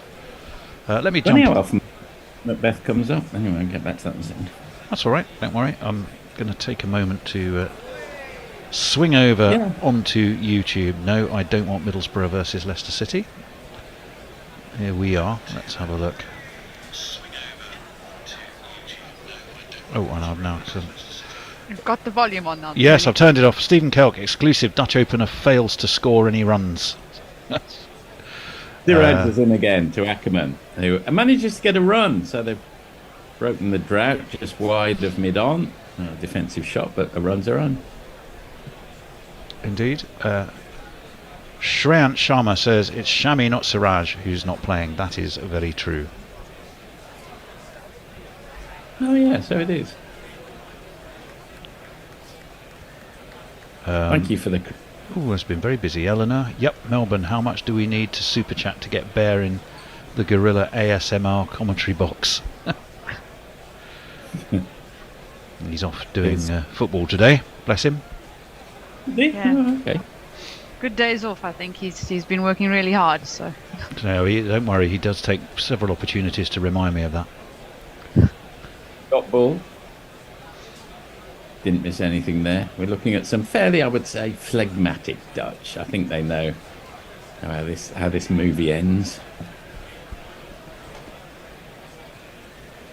They're 6 for 1. And O'Dowd, the unmistakable, be Lockett.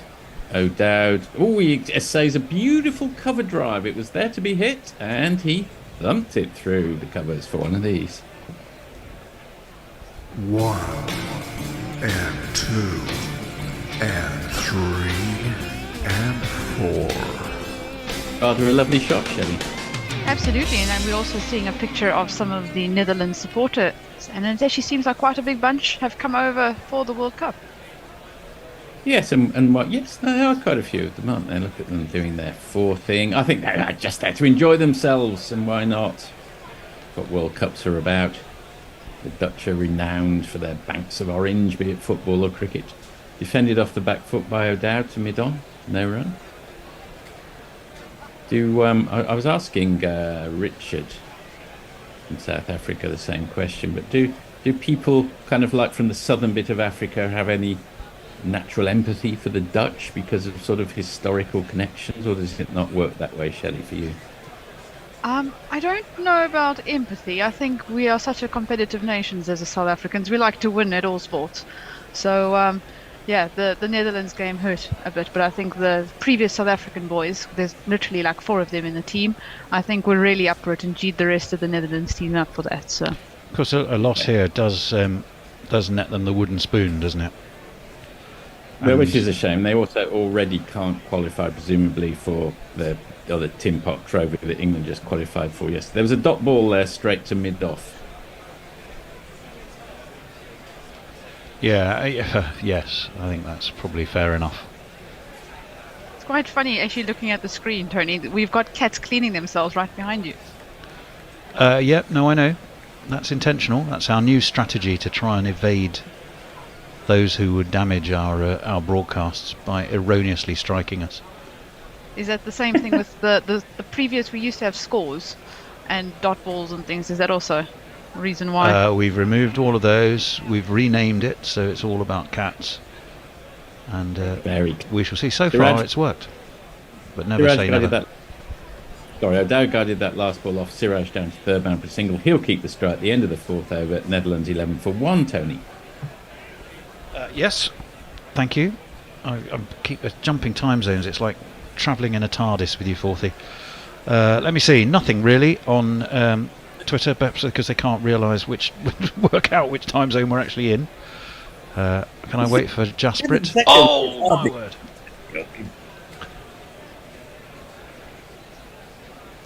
And Q Forthy. Oh, right. Was that a jingle? No, that was me. It was we sing something and you're about to see it. Yes. Okay, so Bumrah to O'Dowd, left well alone, dot ball. That's what I saw. Left well alone? What? I saw him flying at the ball. Not only is it happening in a totally different time zone, it's gone through some kind of weird black hole in space and become a completely different delivery. You know, you get the gist. There's some very odd looking. What on earth is that Dutch supporter wearing in the crowd? Goodness gracious! I mean, it's very ebullient. It's very. Back to Bumrah, who's he's not. Well, to be fair, he's not getting much extravagant movement. That's a dot ball defended by O'Dowd, as we have seen in previous matches. But, you know, you still wouldn't fancy playing him. He's probably the least person that you would choose to ever play a super over or anything. He's been really just incredible. Yeah, that's a good point, isn't it? Even if, and it's extremely unlikely we were to get something like a super over, we've got Bumrah up our sleeve. Away you go. Exactly. And he comes. Oh, and that's it's well up on the leg stump, and actually O'Dowd does well not to get fooled by that one, because it was a much fuller ball, but effectively a low full toss, and he squeezes it out on the leg side for a double. Muttley wants to know, is Forth even watching the same game, or is he doing a bishop and watching a replay? I'm definitely watching the same game. I got distracted and had to have a guess at what happened at the ball by you waving at me, so I assumed he'd played and missed.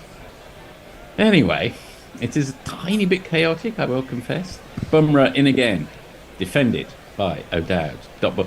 Fortunately, there's not a lot happening in the cricket here. I don't really know what the Dutch strategy is, because there's been an awful lot of dot balls. They're trying to slow everything down so you can try and catch up, Forthy. I think that's the plan. They don't want to be dashing around doing things in a hurry and confusing you. Blame Foxtel, the local Foxtel supplier. I don't know why we have to have this delay. What's the point of it? Anyway, that's what we've got.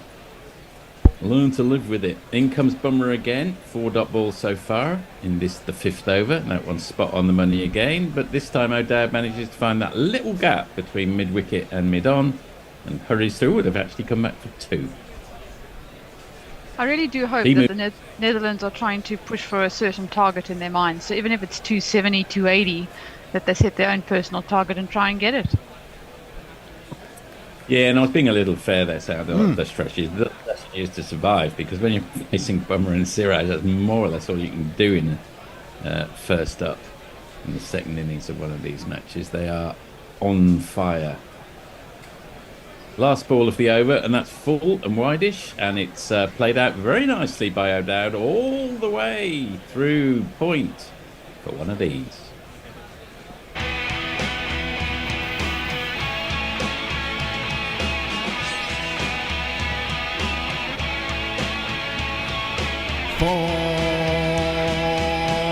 I mean, surely it's a 4 when we see it. Do you think it actually might appreciate in value by the time it gets over to 40 and sort of... Yeah, it's charging interest. The value of your runs could go up and or down over time by the time it gets as far as Melbourne. Could be a 5 or a 3, depending on the state of the markets in the Australian Stock Exchange. Don't forget, we're the ones who dodged a bullet during the GFC. You're the ones who had egg all over your faces. Well, true. Congratulations. At the end of the 5th over, Netherlands 17 for 1. Stay at Home is watching us and joined, so we're delighted you have. Stay at Home Jabronis, welcome to you. Let me leap back onto YouTube. Samantha G, good day all. Hello Samantha. Good day Samantha, says Stephen Kelk. Goodbye Sam, hello Samantha. Good day Samantha. Oh, you've got a different song in your mind. I had Cliff Richard in mind, but I think yours had to be better. Goodbye Samantha's Cliff Richard. It was entry for 1975 Eurovision Song Contest. Lord, well remembered. It's a terrible song. Yes, it was. It certainly was. Was Cliff Richard big in South Africa at all, Shelley? I'm sure he was, however, not in my era. So let's just leave it there. That's very true. Although he was a bachelor boy, so to speak, for many, many years, but not that many. Leg stump half volley clipped beautifully actually by Ackerman, and he's found the gap just wide of the man at mid-on, and it's a beautiful shot. 4 straight off the bat. 1, 2, 3, 4. If Shelley had just added "you pair of old farts" to the end of that sentence, Clearly too sweet. she managed to convey it with just by tone of voice. I think it was in. Yes. Oh, the implied South African, really. He was the bad boy of rock and roll in the late 50s in England, which tells you everything you need to know about the state of English rock and roll. That's defended down to mid-off by Ackerman for a dot ball. You see, I strongly remember all the pop groups of the time, because I was very much with the Spice Girls and the Backstreet Boys and Westlife and you name that. And so, yeah, so is Tony. Pardon? You're a big fan of S Club 5, weren't you? Oh, I've got all of their 45s. Then you moved into a sort of One Direction phase after a bit. Sage through to Ackerman. Clipped off his legs. Down to long leg, and he'll just come through for a single. 4.1 so far, so Raj is much better for the Dutch. Oh, hang on, it's gone all the way. Yes. Disappeared off. One of these. Now on screen. I told you, it was a single in your world, it was 4 here. Absolute collapse of the value of your runs by the time it reached the Melbourne Stock Exchange. That's shocking. You don't even have a what an awful exchange rate for runs if it goes from 1 to 4 or 4 to 1. Oh, yes, indeed. Now, they're checking the ball, of course they are. What are they doing to it? Oh, no, they're not really checking it. There's a small stone or something that's lodged itself in the ball, which you would have thought would be a bit of an advantage to the bowling team. They're going to take it out. So that's 12 runs off the last 4 balls. That's 4, yeah. Just doing my maths, that's right. Anyway, we're back with the action. It's Siraj. Full ball. It's a half volley. Ackerman flows through with the shot. It's wide of the man at cover point, and it's gone for one of these. Oh, Lord. Well done.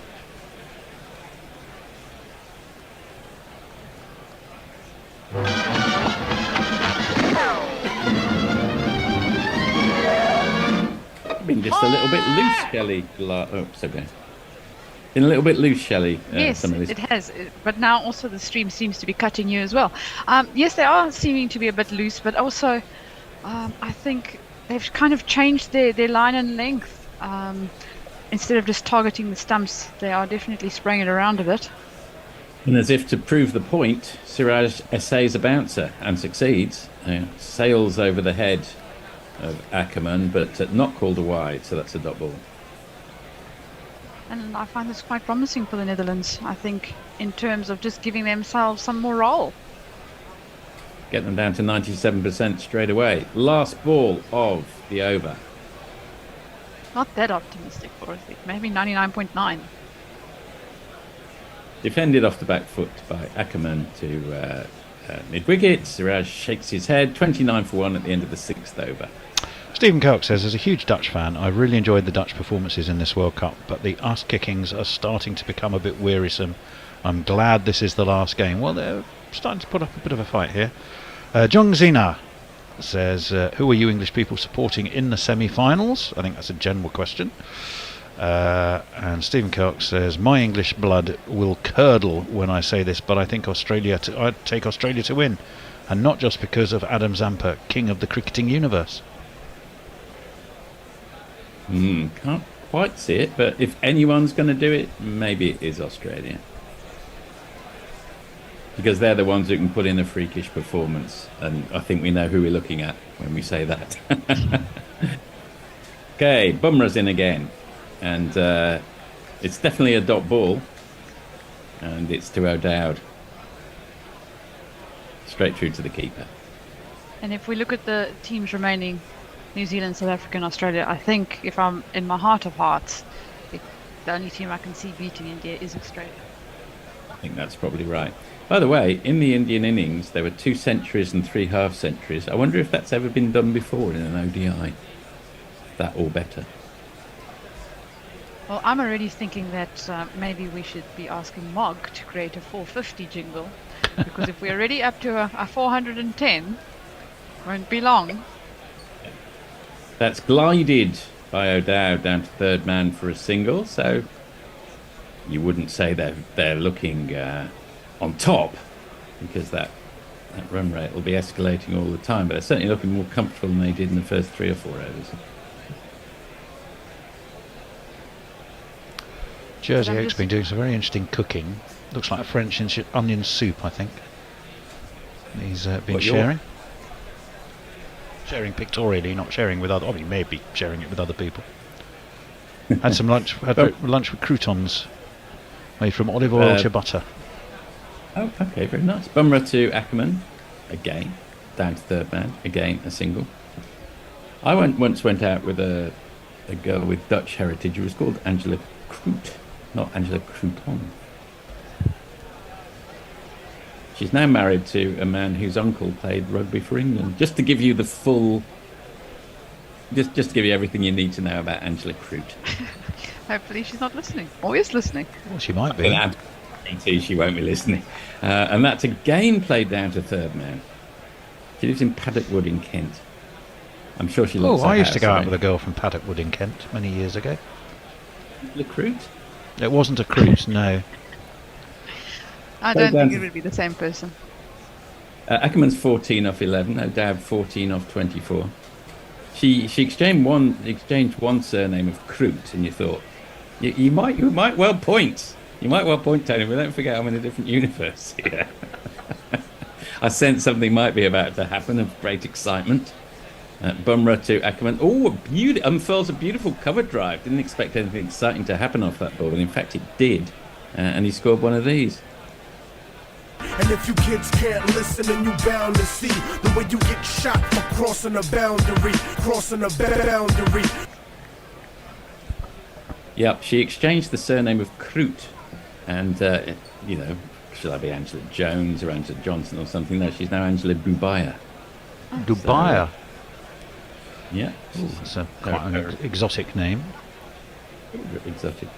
Bumrah, last ball of the over into Ackerman, plays it into mid-wicket, but just wide of the man at mid-wicket, hurries through for the single. He'll keep the stride. End of the 7th over, Netherlands 37 for 1. Right. Let's see. Muttley's about to tuck into loads of sausages. I'm counting them up, I can tell you. Crikey, it looks like sausages and burgers. 1, 2, 3, but look at about 6 burgers and about 9 sausages. You aren't really going to eat all of that, are you, Mutters? You'll explode. But that's what he sent a picture of, unless he's got lots of people to share it with, which he may have. Ooh, I predict through my teleportation device. I was about to say crystal ball. I also have a wooden leg and a glass eye. It's Mohammed Shami time. ICC ranking of 10, so it's not much relief for the Dutch.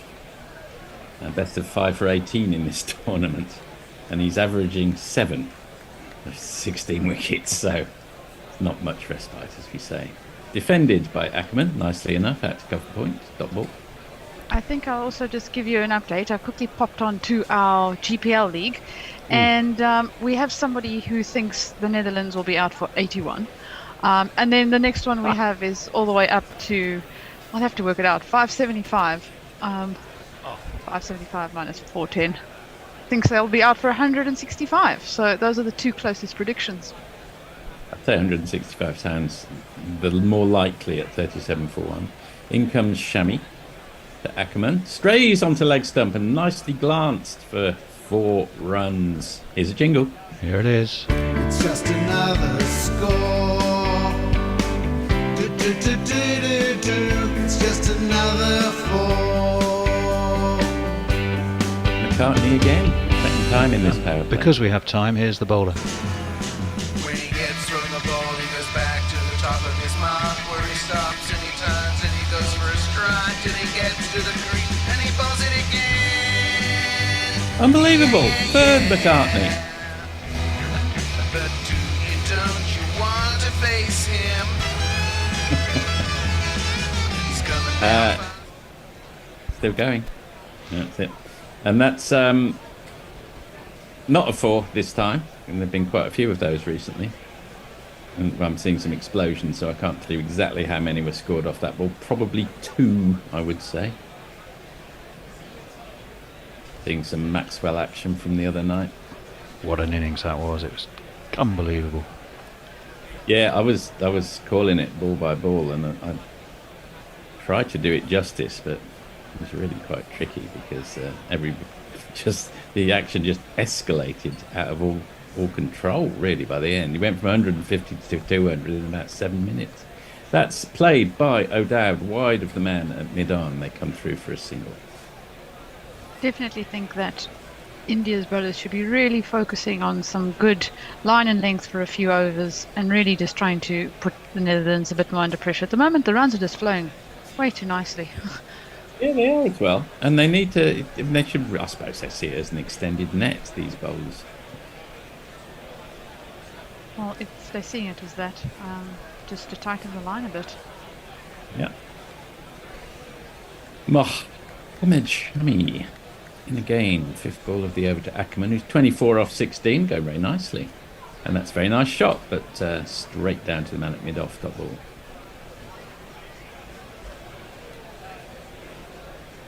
I will say, Halsey, just with your delay, I actually don't know where you are sometimes, because... I'm in Melbourne. not just there, but I'm saying, where are you now seeing it? If you are up on the top of the run-up or where? So, taking my lead from you. I understand. I'm watching the run-up now. I'm watching Ackerman brace himself now. I'm watching Shami bowl, and I'm watching a beautiful shot just wide of the man at point. And will it go all the way? We're asking ourselves. No, it won't. Another of those spectacular dives, almost missed up. Back to Jadeja, who this time knows his role and just follows on. Virat Kohli sees the funny side. It's gone for 3. Ackerman's 27, O'Dowd's 15 at the end of the 8th over. Netherlands 46 for 1. 4th is seeing a large gentleman with a big beard and a stovepipe hat jogging after the ball. Well, I do live in Victoria, so this is Victorian cricket for me. Yeah. I was thinking of WG. Right, Mutley says he's got 8 sausages and 8 black pudding slices. Oh my word! You're not Mutters. You're not eating all of those, surely? Not yourself. Please tell me you're sharing them. I'm concerned for your health, man. That was a fantastic piece of fielding. It was actually like swimming. He was almost doing the front crawl. Was Sirikumar Yadav. He's got it like a sliding technique on the stomach. That's how I'd explain it. The sliding technique. Well, it was effective. Got to give it that. You wouldn't want to do that on a very, perhaps, dry or abrasive surface. You must be able to trust a certain dampness beneath, so to speak. Don't get the porn box started. So, the 9th over begins. Now, don't get excited, Charlie. All I'm seeing is an Indian fielder chewing at the moment, so I'm not seeing any actual action. I'm You're watching about to get some. Ready. Oh, that's a beautiful on drive. Straight as a die, except it was slightly on the onside, so not that straight, I suppose. And well done, Colin Ackerman is playing really well here. There's 4 of these.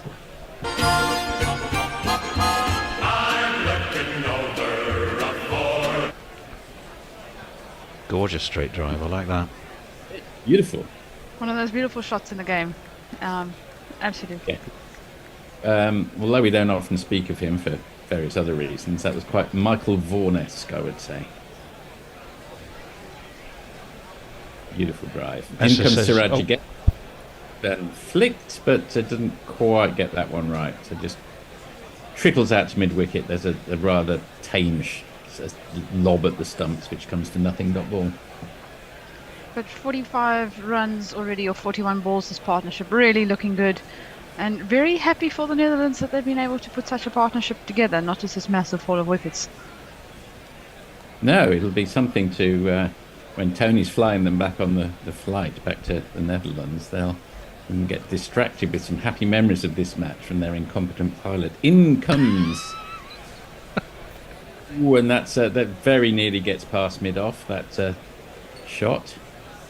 Defended well by, I think that's Rowett out there. Score ticks over to 46, the partnership off 42. Ackerman's on 32, O'Dowd's on 14. Both face 21 balls.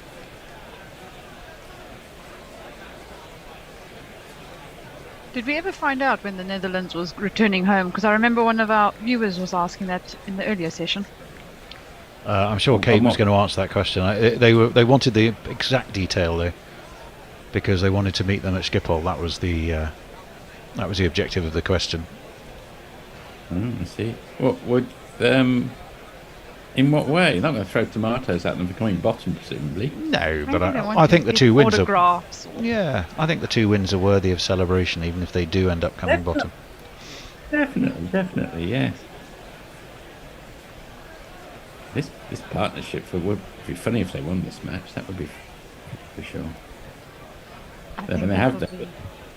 Well, they've been literally life-changing for all these Netherlands players if they win it from here. That would cap Maxwell winning the other night, I think, is a turn-up. They'd all get IPL contracts tomorrow. What are the Dutch equivalents of OBEs, I wonder? That was a dot ball, by the way. I'm sure they must have something similar, because they have a king, don't they? Yes, he says, slightly hesitantly, but I'm pretty sure they do.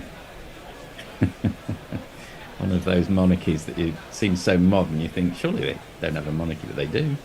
Anyway, Siraj in for the last ball of the over to O'Dowd, and he's mistimed that one. He talked to him, he's just got away with it, just goes over the head of square leg, and they'll scootle back for a single. O'Dowd will keep the strike. The end of the ninth over, Netherlands 52 for 1. Leah says, don't mention the cursed one, Forthy. I was promised by a jingle that this broadcast would be Vaughan free.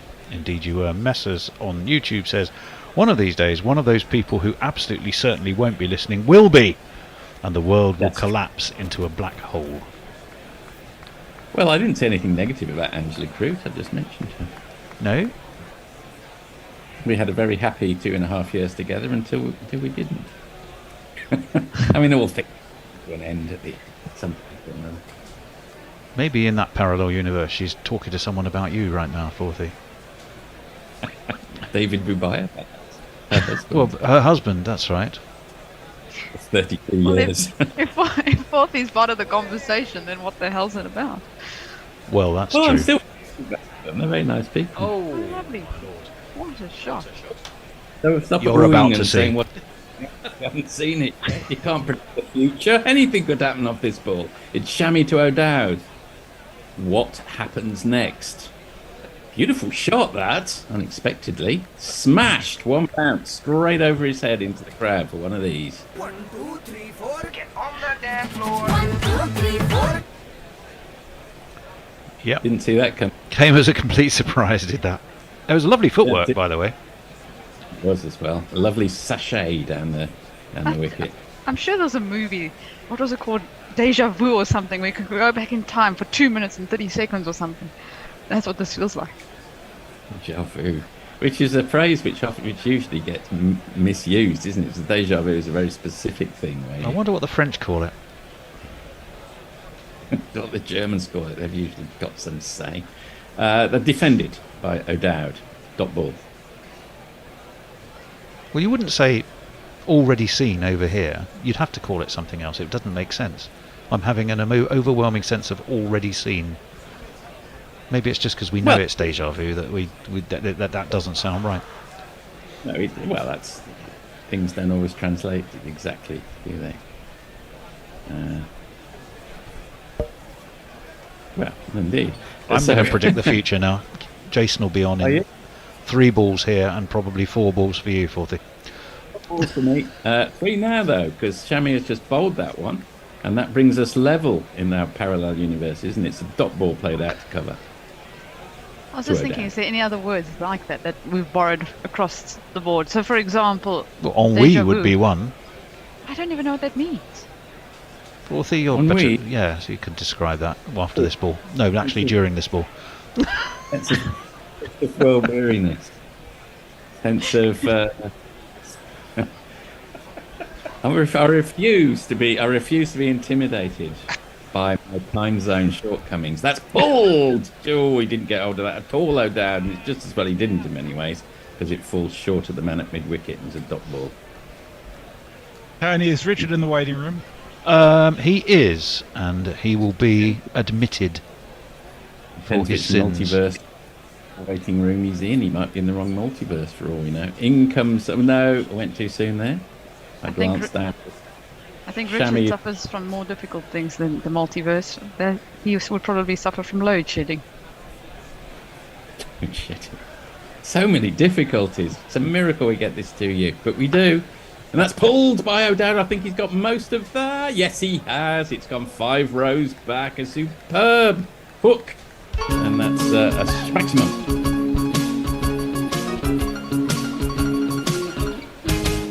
You came out of your hand and into my zone. Now it's up in the stands. It's a 6. It's beautiful and it's mine.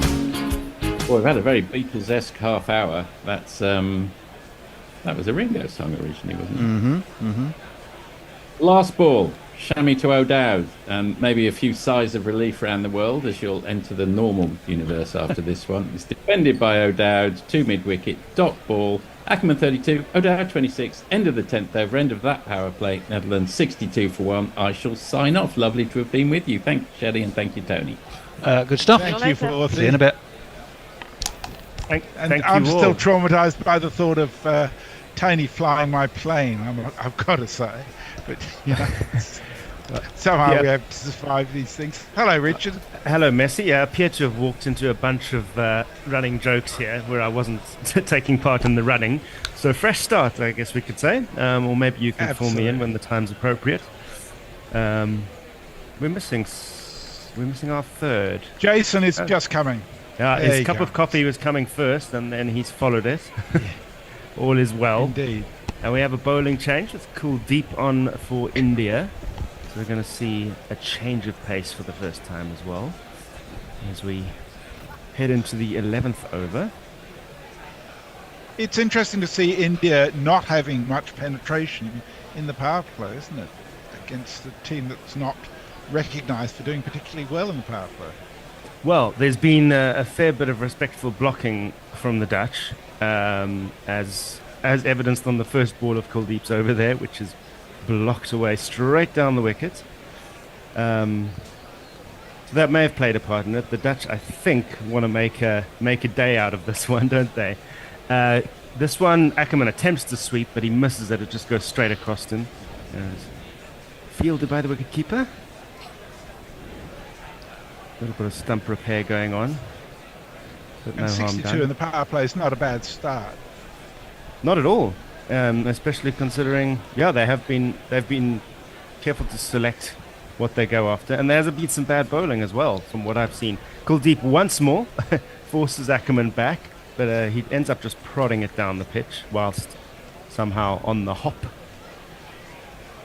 There was a lot of leg side stuff from Siraj earlier, wasn't there? A fair few giveaway balls. He was trying to bowl magic balls, and the ball wasn't really doing it for him for the first time in a while. Oh, this one tires Ackerman up a little bit. It's going to go down in the book as a dot ball. Yeah. Ackerman looks a little jumpy after the last 2 balls. From Yeah, Kuldeep. I thought he was the overspinner. No, It's it's just not been hurried. not a googly, but it's just gone on with the line. Wrapped him on the back leg, that one done. Here's the next ball. It's still a tight line, very, very straight, and it's just played out into the onside. So 1 ball away from a maiden to start for Kuldeep.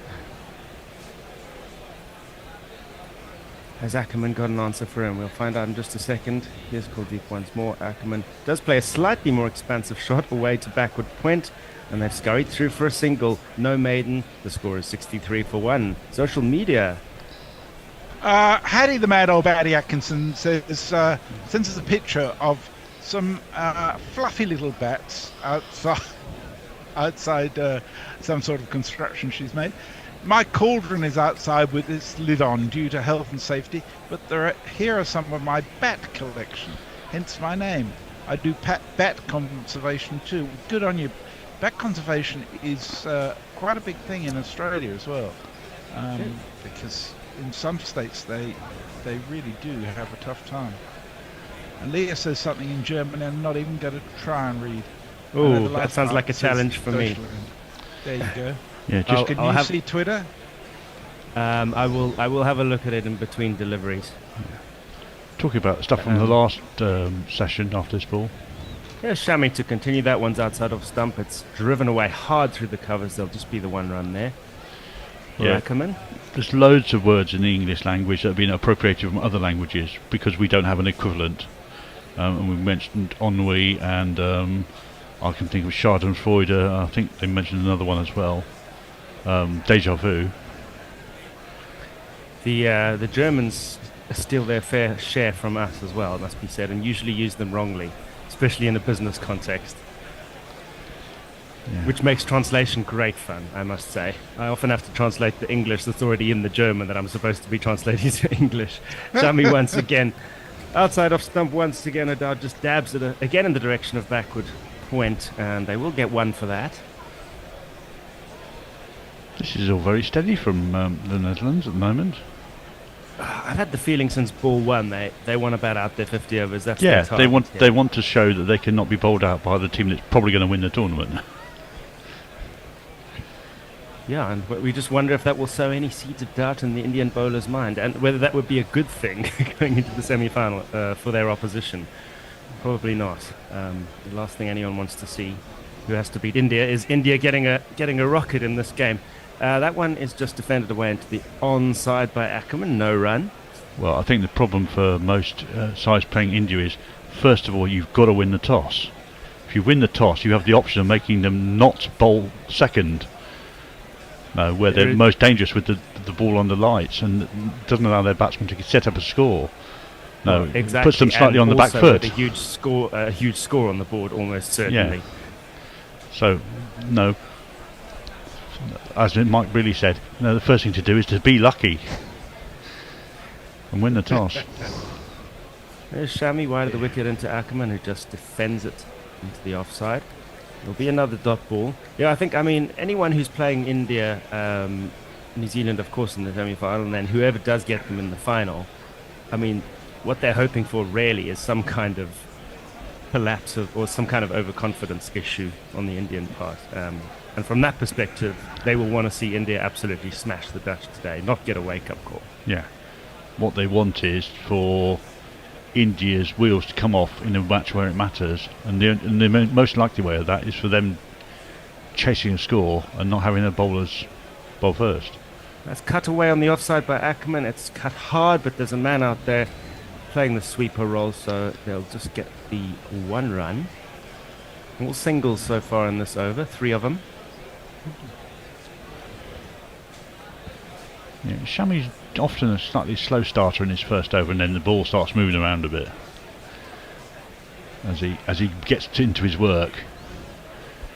So I wouldn't be surprised if things start happening in subsequent overs, but he's looking fairly consistent. I mean, that was a slow ball. It was 126 compared to 135 to 140 for the rest of his deliveries in this over. Here he is again. It's foolish, a little bit floaty, driven out to short cover, who does the fielding. So there's just the 3 off that over, 66 for 1 after 12. Leah says, I have noticed that native English speakers have a great fondness for military terms found in the German language, like Blitzkrieg and Panzerkampfwagen and Sturmgeschütz, etc. Well, there might be some historical explanations for that, but we won't go there. Indeed.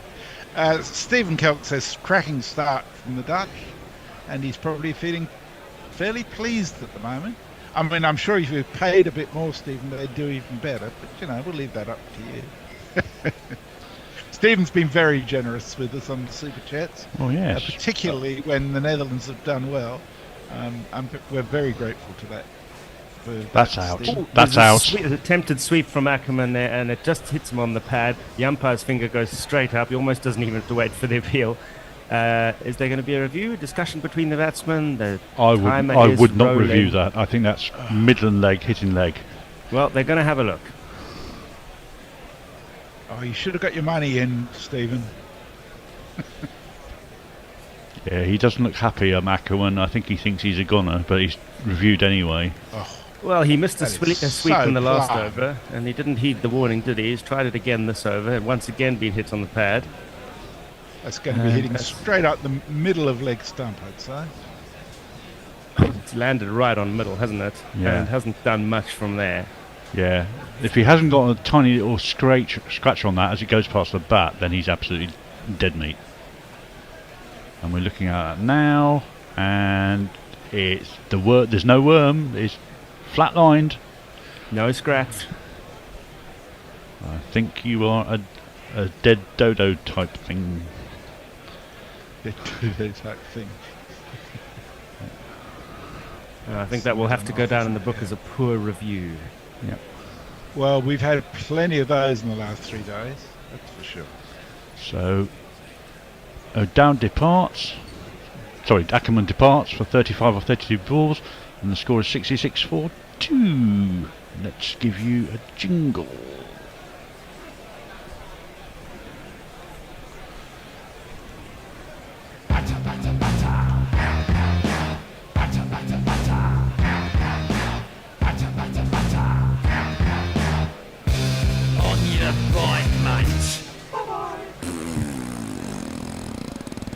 Russ was saying last night one of the tragedies of losing the Robert Linda YouTube channel is that we won't be able to see a compilation of the worst DRS calls during the World Cup.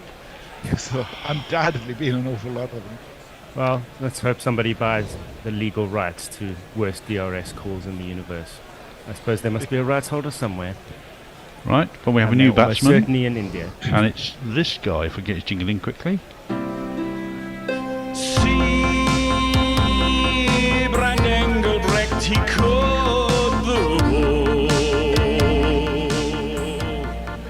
and didn't let go. Engelbrecht is ready to face up to Kuldeep. He tries to block that, but it's pretty edgy. Fielded it slip. There's a hint of a smile from the batsman. Yeah, I think he played that off the pitch late, just as it was. I think that's again, it's the overspinner stroke googly, and that's he's just about got something on that just in time. A tiny little scratch off the outside edge. Like Ackerman before his dismissal, looking a little bit rushed by that overspinner, and here he comes around the wicket, and there's an attempted reverse sweep. All sorts of drama going on, hands on heads, hands on hips. And we're looking at the wicket again, and there's no need really, because once in real time was enough to know that was hitting middle. Yeah, I mean, for that second reverse sweep of Engelbrecht, I think one of my captain would have said, "Oh, that's bold."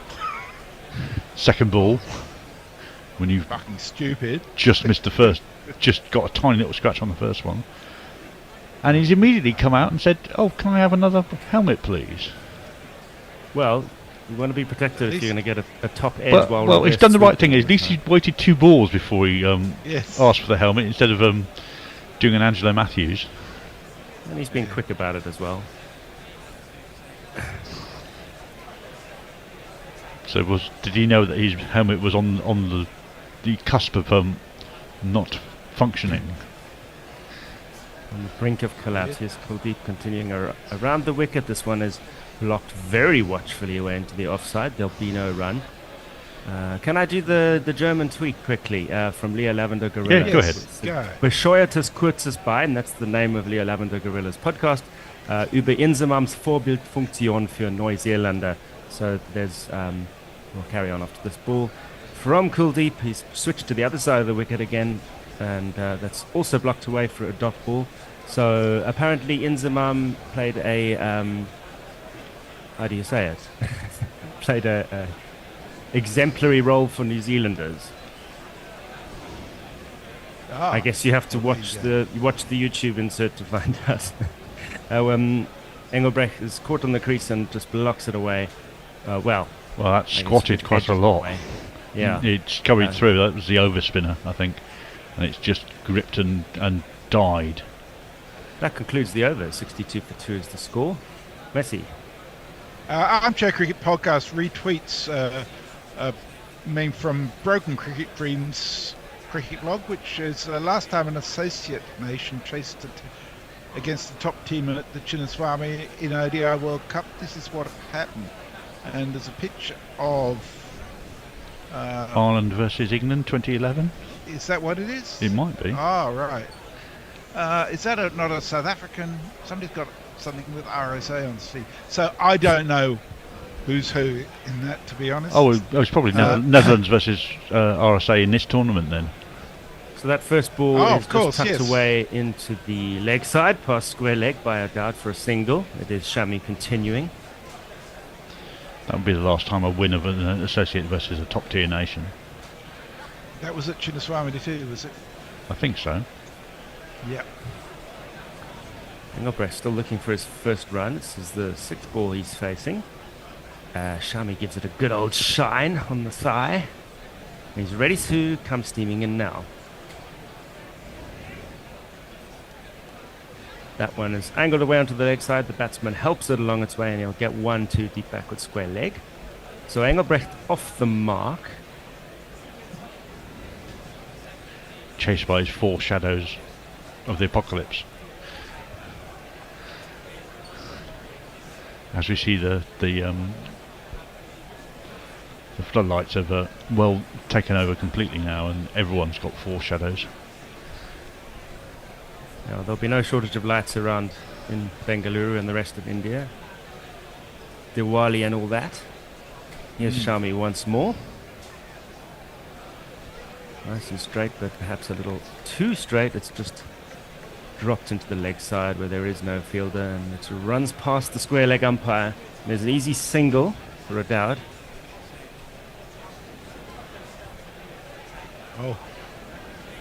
Oh, Leah's come back at you. She said that's the wrong tweet, Richard.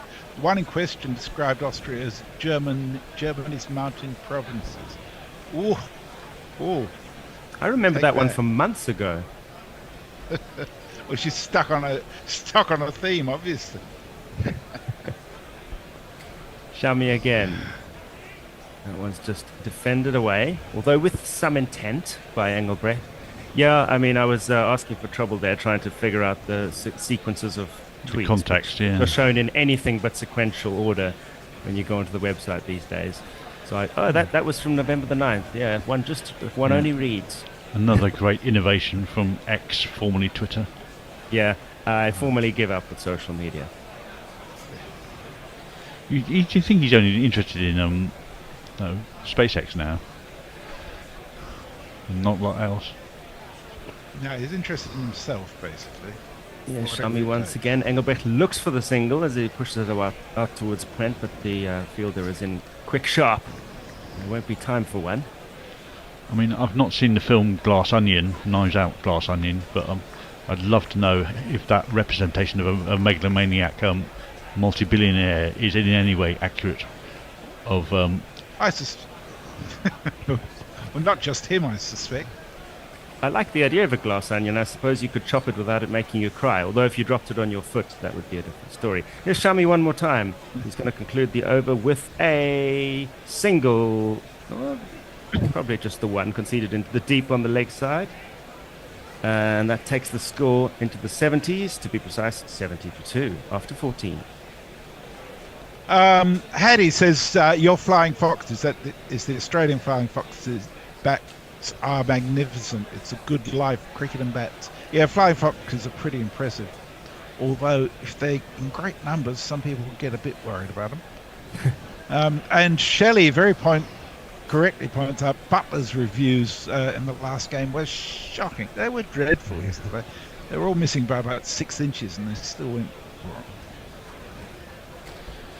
Well, yeah, I remember when I lived in Sydney, I used to go past the old SCG into the Centennial Parklands and watch the bats take off at night. I don't know if they're still there, but at sunset they used to go steaming out into the city. Yeah, and you got the cute little sugar gliders as well. The sugar gliders are a lot cuter than Flying Foxes, that's for sure.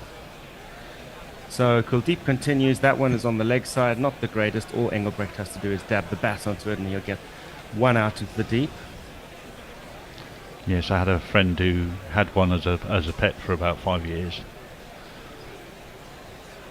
And they are very, very cute indeed.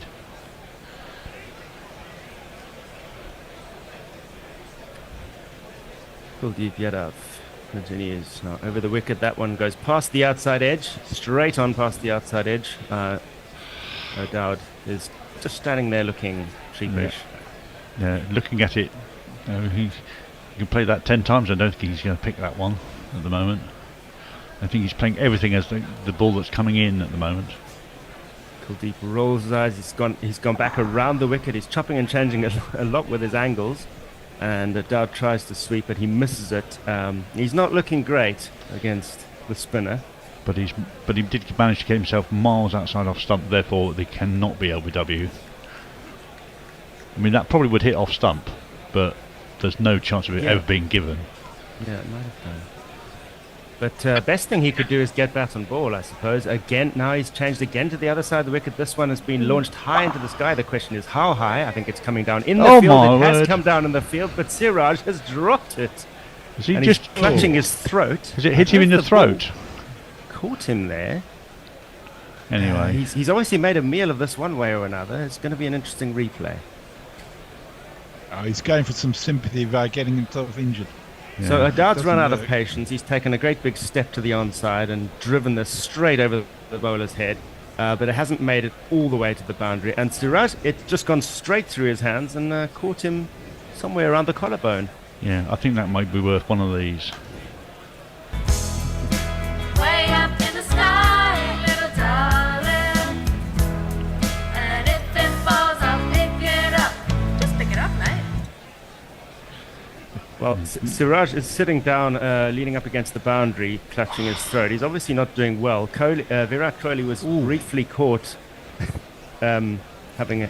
I don't know, looked like he was at the end of having a smile about the situation. I mean, it is the kind of thing you'll get ribbed in the change room about. Meantime, there must be a substitute fielder on because play has continued, but it's just going to be a dot ball. Well, the other thing that immediately springs to mind is who's the sixth bowler if he can't continue? I mean, I imagine he will be able to continue, but what's the contingency plan if he has to go off and get some treatment for a while?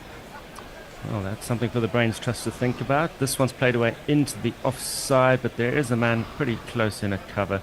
So there'll be no run for Engelbrecht. 72 for 2 after 15.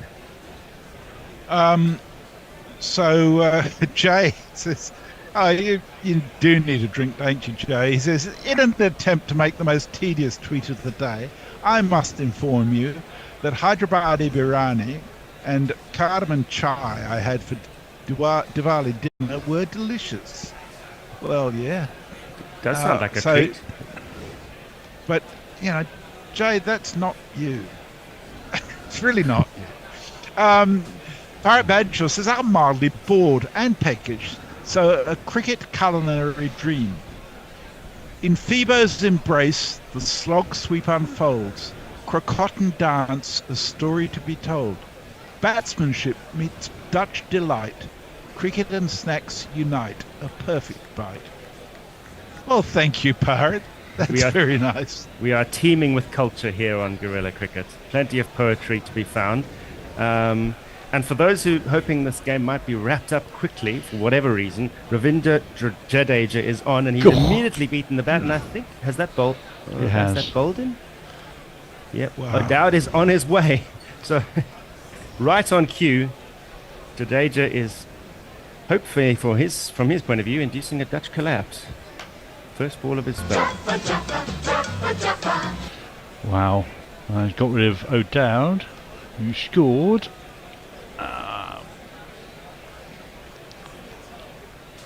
Oh, lovely ball. 30 or 42 balls. And scores 72 for 3 now. Yeah, it did just really enough to had beat a bit the of pace in it, didn't it, too? That is the Jadeja way, but I mean, it would have been interesting to see if O'Dowd had come forward to that. He might have got something on it, but caught on the crease. That's a pretty good nut to get first ball. I mean, it's absolutely on the spot. It's just zipped through because you can't pick his pace up off the first ball. And he's done him with a bit of extra pace. That's the trouble with Jadeja. He just bowls an awful lot of good nuts, doesn't he? Yeah. I love seeing that. I really love to see a nice leg break. It just turns me on. Sorry. I'm weird, I know, but Yeah, my that's point. what cricket does to us. My point remains about Siraj because I can't see a sixth bowler in that side. No, it's a good point. I mean, he was looking in some real discomfort. I mean, he might be the first bowler ever to have to stop bowling due to an injured throat. Yeah, well, it did round straight in his Adam's apple, didn't it? I mean, that definitely is no fun.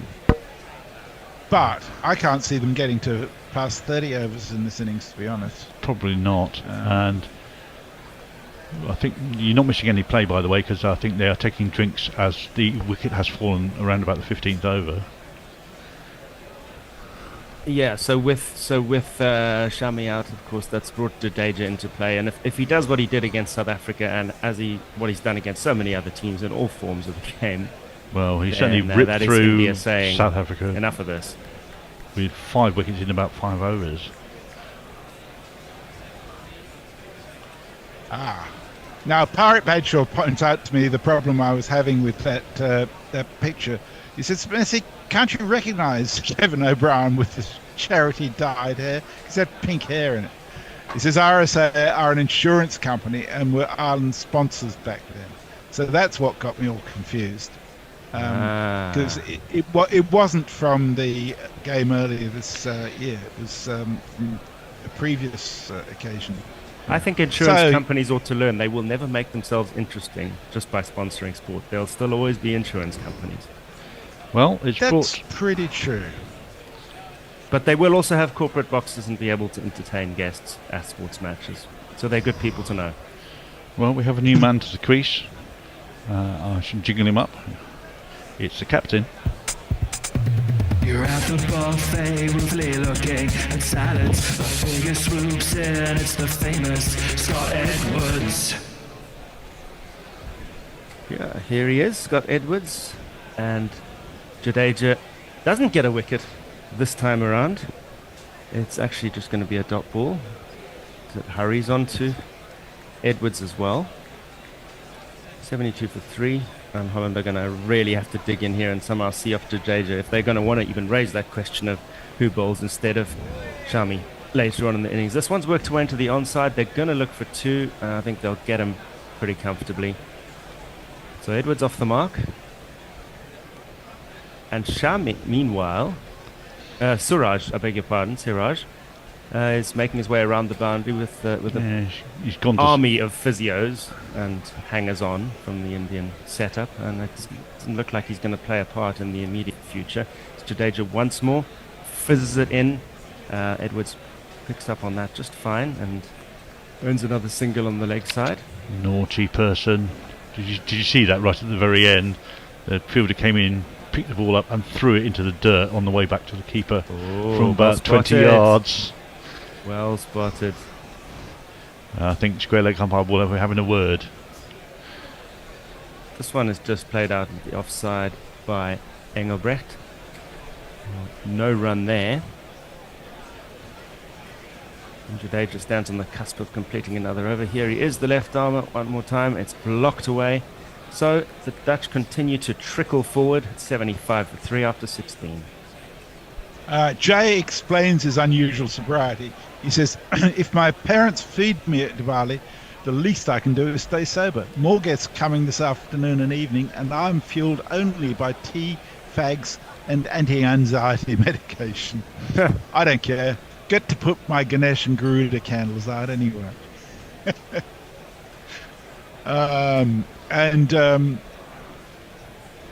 Martley says if the drinks take longer than 2 minutes, does it get timed out? Sadly not. Sadly not. They are allowed something stupid like 4 minutes for drinks. The drinks interval itself is meant to be take no longer than 4 minutes. Well, how many ads can you fit in? That's the question. Yeah. Although Australian television has been appalling when it's been on free-to-air. There's only about 15 matches in the World Cup on free-to-air, sorry. This one is very floaty, tossed up, lands very full, but Edwards can't do anything with it. Well, that was nearly a drag on off his pinky finger there. You have to say, Siraj was just seeing a replay again of the bungled catch. He was in very good position for that one, as there's going to be just one 2 square leg, which is pretty vacant in terms of men stopping the one. If you could say he overran it, but if he did, it was a matter of inches, and his hands were just off to his side as he took it.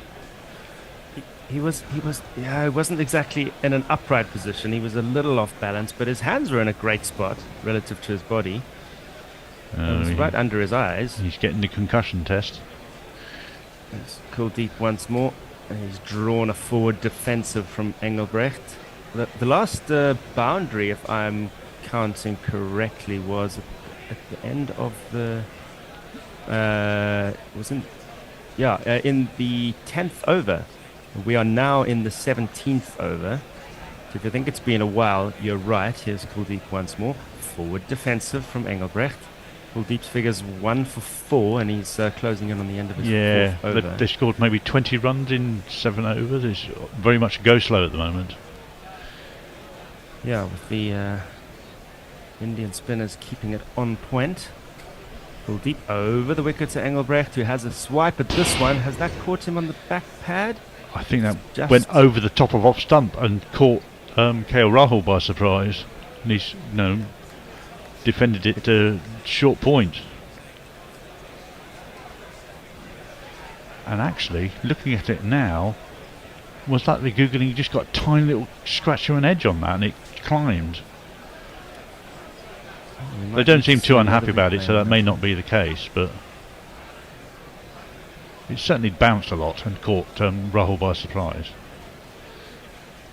All concentration is Engelbrecht as he faces up to Kuldeep, and he takes a good old swipe at this one. He is finally going to break the shackles, because that's a boundary for the Holland team.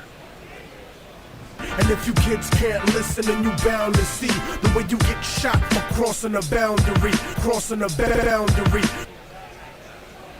Ever so slightly short, that one, and he's just heaved it away. Yeah. Good shot. Needed to be hit. Because if it wasn't, it was crashing into the top of middle. Yeah, especially when you've been so respectful and you're not really playing aggressively as a batting side. When that bad ball does come along, you've got to get take at least 4. So here's Jadeja once more. He's toying with his field. It'll be Edwards on strike. Yeah. The required run rate has just gone over 10 runs and over. Back goes Edwards and blocks it straight down the wicket. No run. Yeah, well, Engelbrecht is really struggling at the moment. He's 7 off 18, which I think is the main reason for the go slow. This one is more on a leg stump line. There's going to be one. Oh, well, Edwards thought there was going to be one. Edwards ran one, but in 2 halves, halfway down and halfway back. There was time to sort out the mix-up, and the net result is going to be a dot ball. Jadeja once more is just prodded away into the leg side. No run there. Well, looking at this, I think you've got one guy who wants to get on with it and one guy who's a bit stuck in the mud, and I can see a run out happening soon. Right, and Edwards is caught on the crease that time as it stays a little low, but no damage done. It's played away onto the leg side. Slower one this time from Jadeja. It's just bunted down to mid-on. Dot ball again. There have been 5 of them in this over. Yeah, it's going to be... Make that... Oh! The bowler wasn't able to do the fielding off his own bowling, so there will be 1 to mid-off. And the maiden doesn't happen. 81 for 3 after 18 overs. The Netherlands. Arjit, our friend from Archer Cricket Podcast, is very optimistic. He says if these two can take Netherlands to about 200 around 32nd over, they would give themselves a decent chance of a final big assault. Yes, well, good luck with that, Arjit. I know you're an optimist always. Well, we've still got 2 guys who can knock the ball around a bit in Logan van Beek and Bas de Leder. So, yeah, they've still got plenty of time to build a decent score here. Messi, so Shelley says, Messi, your love of legs, breaks, and Excel sheets is legendary. Kuldeep is swept. It's top edgy there. There's going to be one. It's top edge to the vacant short fine leg area. Yeah, and by I think Edwards. the appropriate word there is vacant. That was a low risk shot, provided he got enough bat on it. You just would need to work it into the right area, and that was an easy single.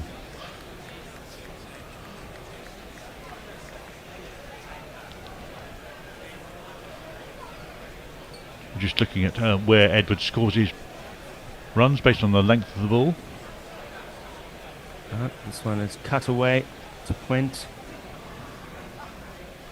and there'll be no run. Which I think said that no, the further up the pitch it is, the better his strike rate, because he then gets the opportunity to sweep more.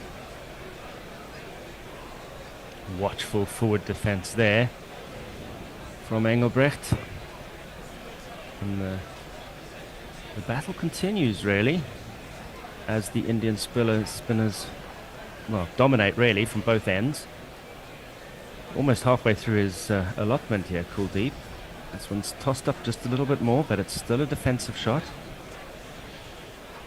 Yeah, I mean, 1 for 9 or 4.4 overs. He's been allowed to bowl in the rhythm and and put it on a spot and just make them do something different, trying to score runs. Indeed. Will someone have a go at this one? Not really. Engelbrecht just leans on it. It emerges into space on the offside, whether by accident or design, and they will get one run for that.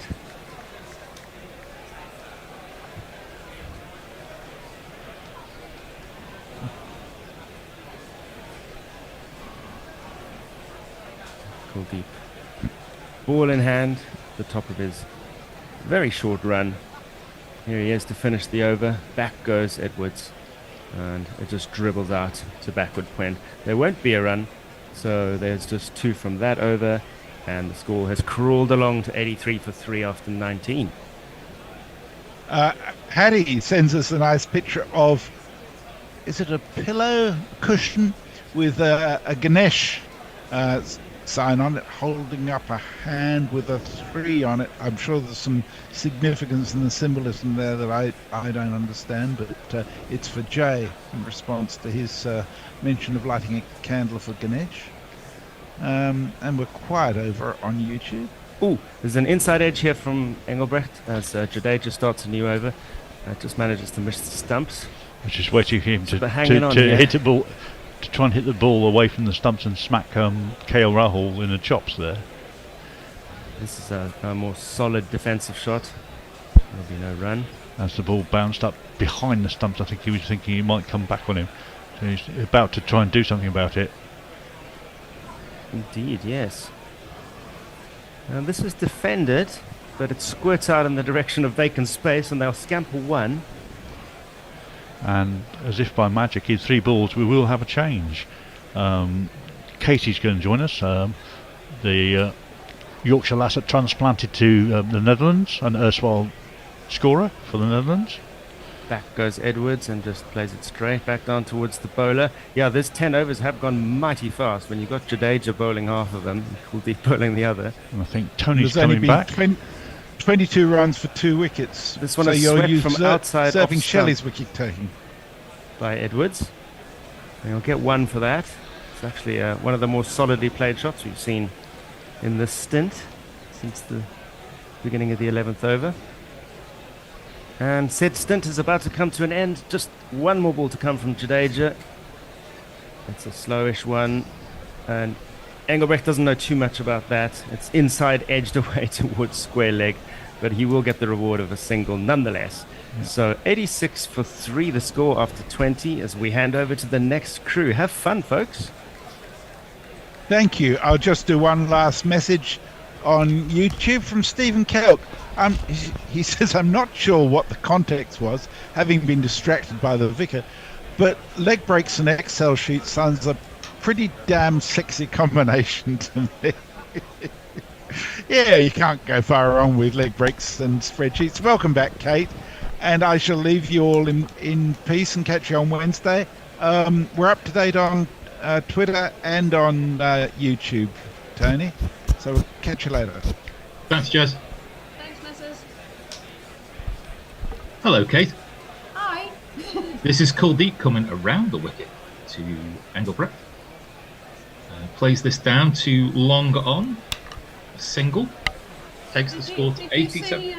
Did you see Engelbrecht in that previous over? That if he'd actually touched the ball, he would have been out.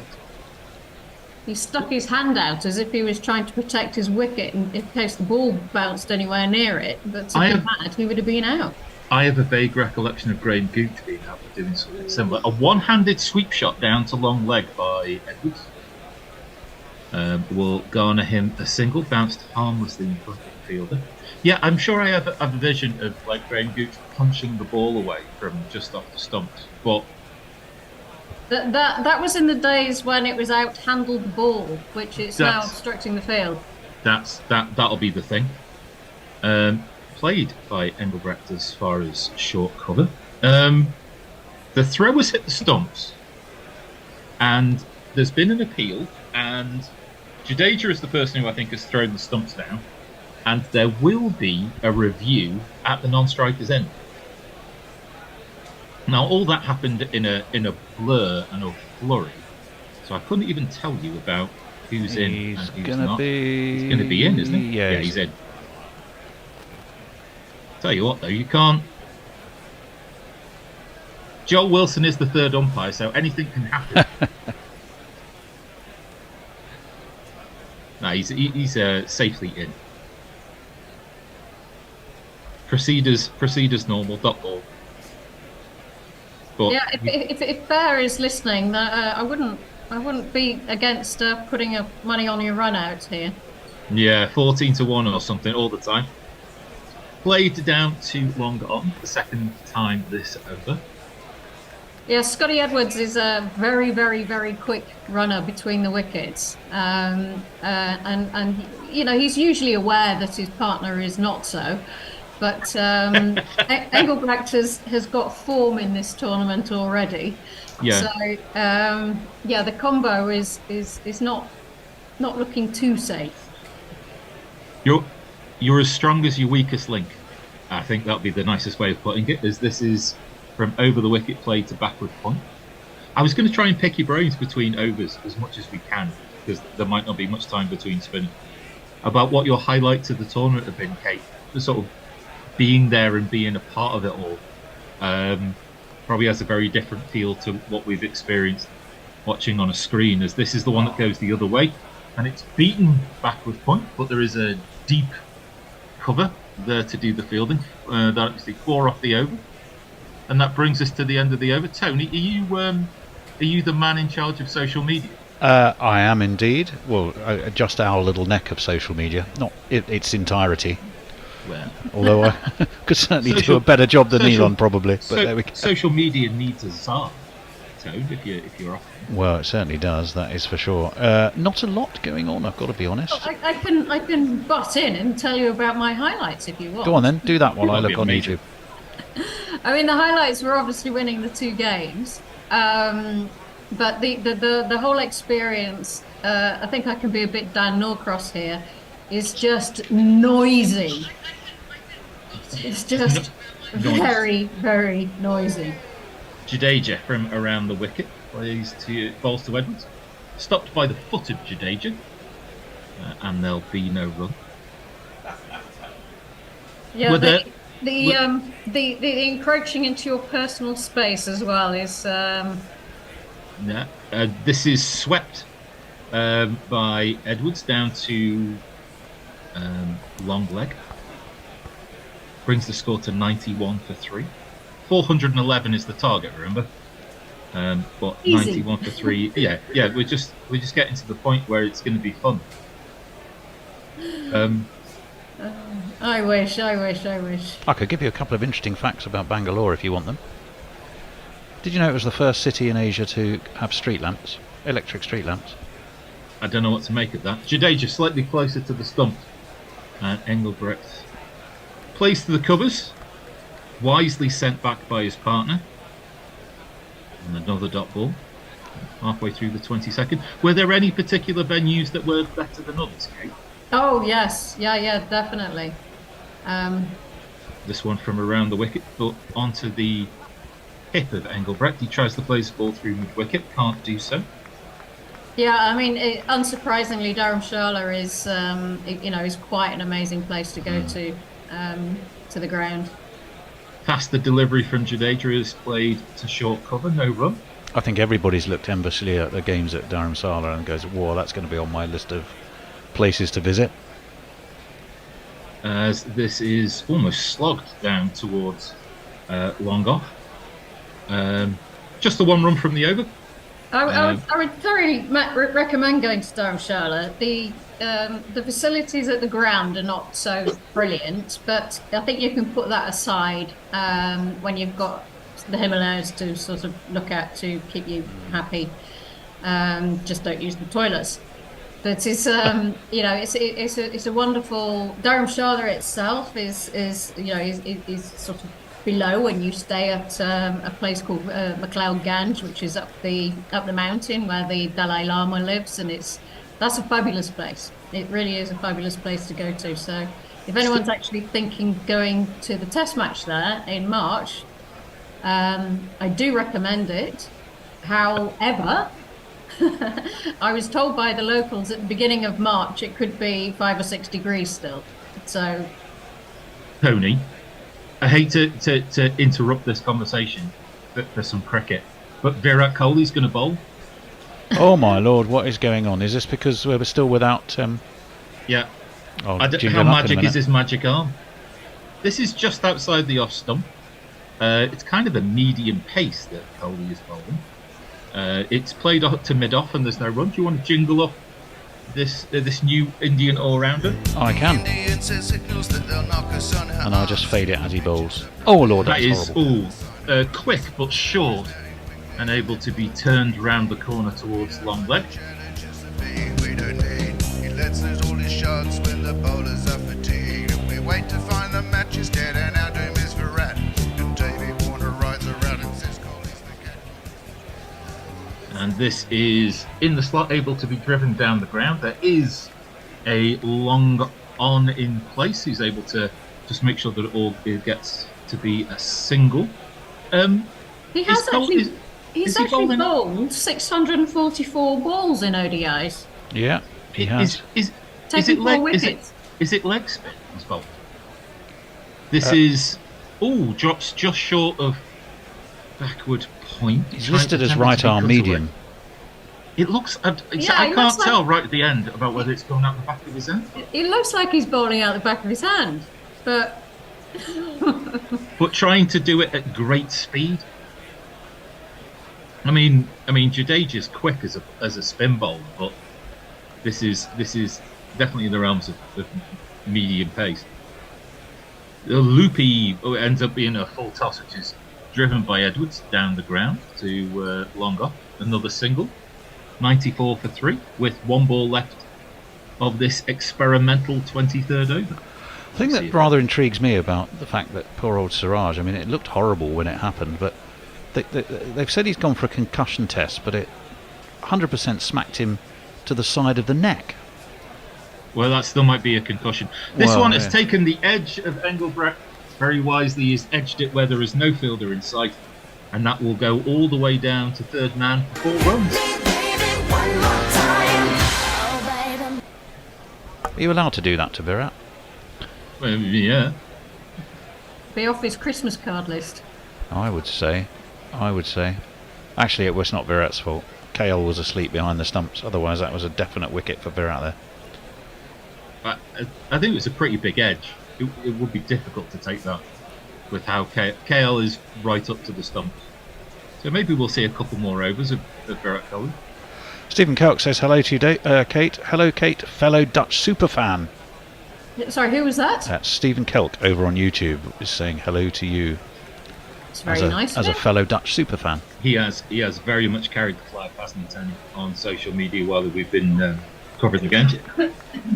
Jadeja in, bowling his 5th over, defended by Edwards on the back foot to short cover. If he's gone into a concussion protocol, as Jadeja is in, and that's all filth down the leg side, I think that's going to be 5 wides. Let's wait for signals. I thought he got some bat on that. I think he got that on it. Yeah, giving us 4. He's given us 4, but we haven't seen the. Would he give the 4 signal before the wide? It's 4 leg buys, giving us leg buys. Oh, well, there you go. 4 leg buys. I'll give it a jingle anyway. Yeah, 4 leg buys. Definite fill.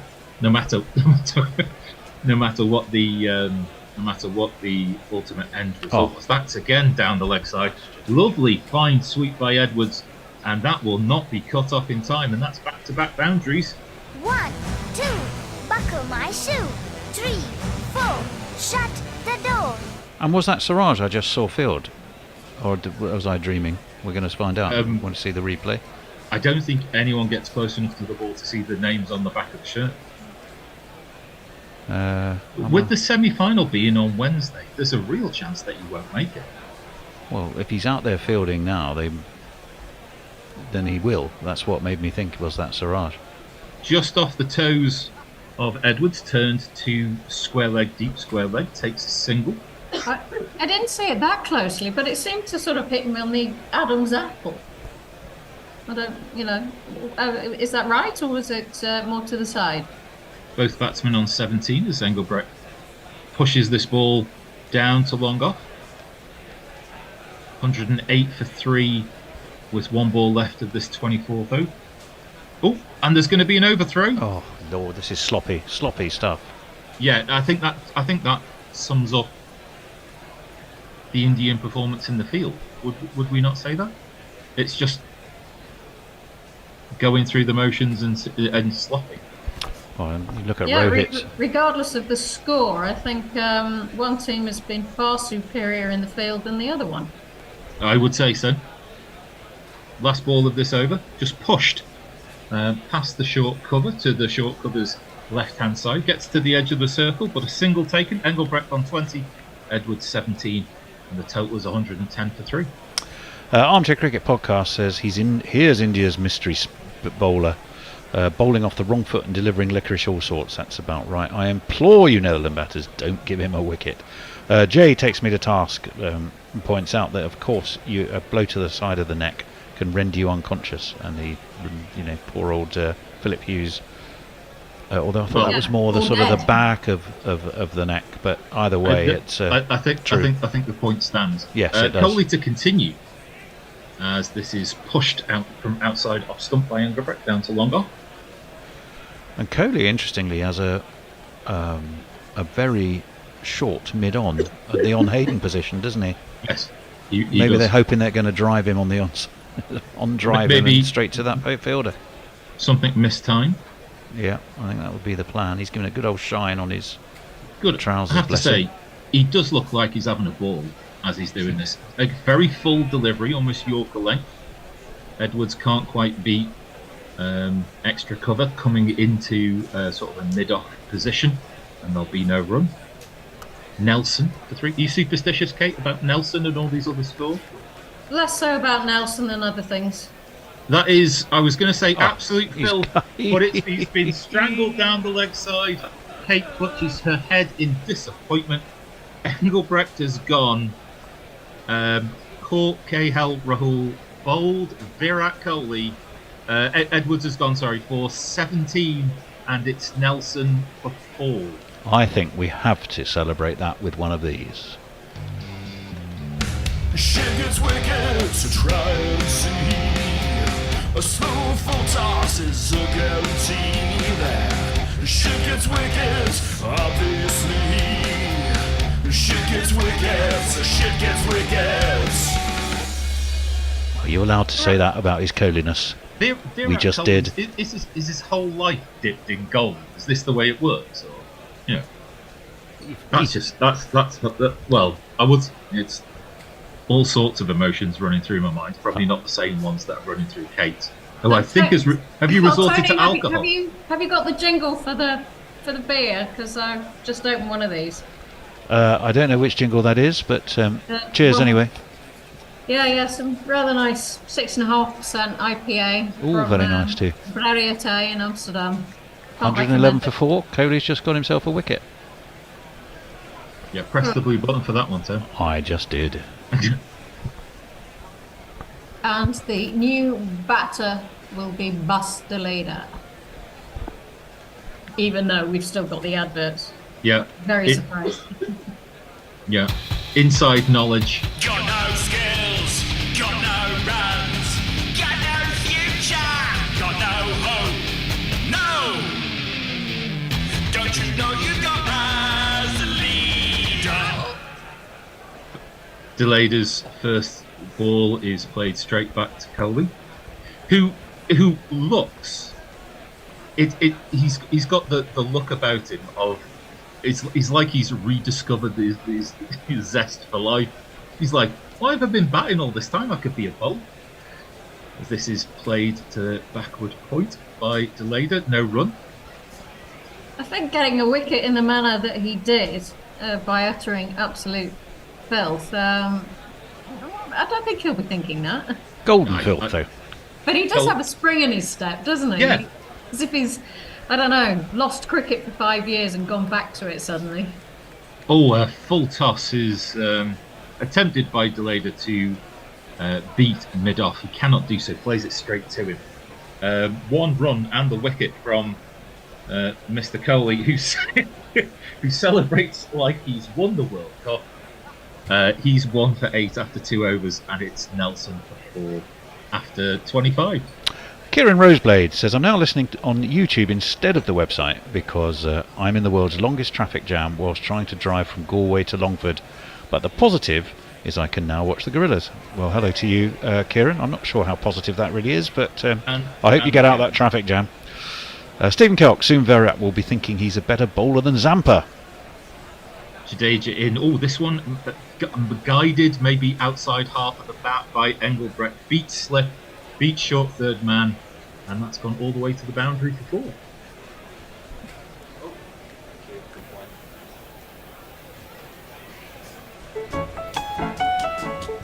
115 for 4 the total. Third boundary from Engelbrecht.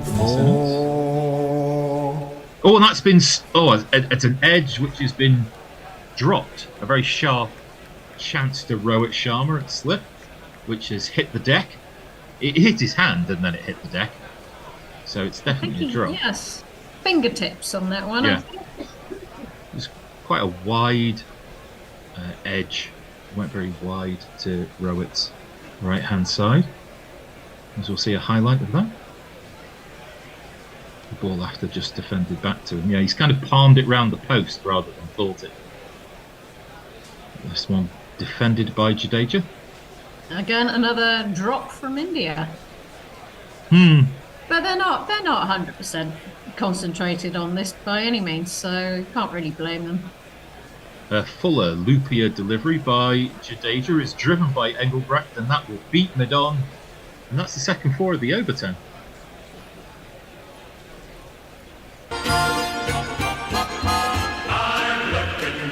I have no idea when jingles are starting, finishing, anything. You should, I don't know, do some kind of sign. I do normally. Sometimes if I'm feeling in the groove, I dance around a bit so people know I'm not quite feeling in the groove today. Tony is reason? out of the groove. Last ball defended to point, no run. End of the over. Tony, any reason why you're not in the groove? Probably marginally jet lagged and feeling a tad. I did go out last night for quite a heavy drinking dinner as well. So combine those two things. We got Virat back though.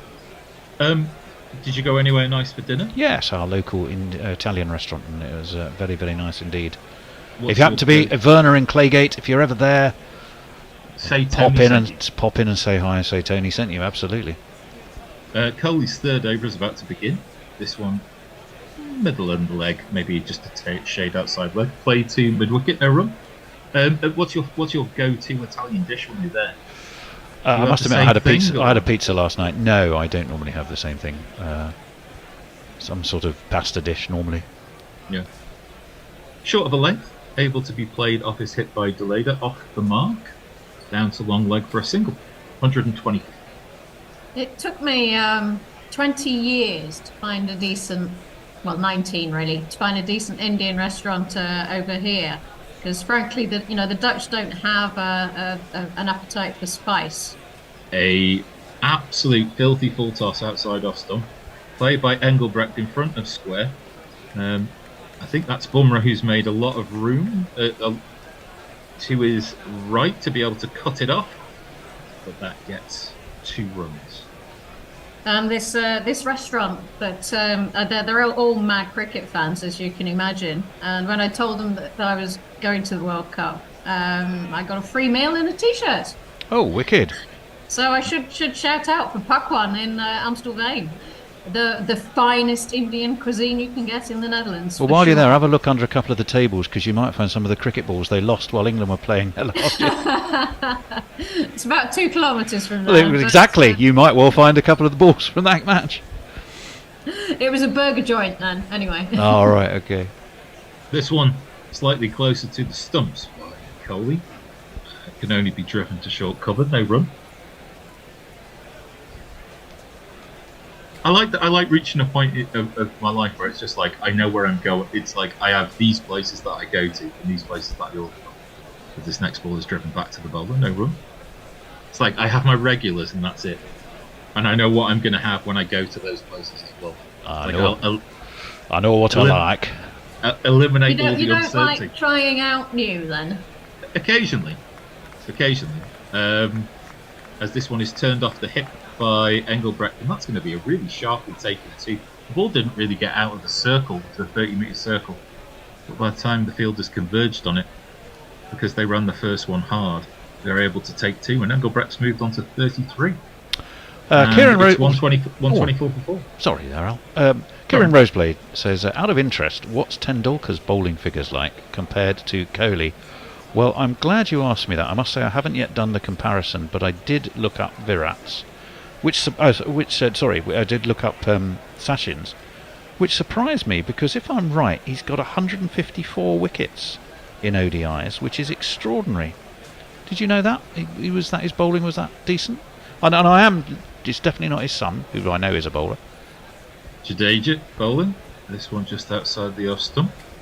Can't beat short cover. I thought it was about half of that, but so that surprises me. But And he got 46 Test wickets, but 154 ODI wickets and 1 T20 wicket. Well, this ball I would imagine nearly that's turns- more than Virat. This ball nearly turns Deleda inside out. He manages to play it to a very wide long off and take a single. 125 for 4. Yeah, Messers the backs me up. 28th over. Sachin 154 ODI wickets at 44. Virat 5 at 136. I think we know who's winning that debate. This one speared down the leg side, and that will be a wide. Lord, I forgot I'm doing jingles as well. Yes. Here we go. He's about to bowl again, it's alright. Wide. More on off stump this time, played down to long off. I think it's still one of the best jingles.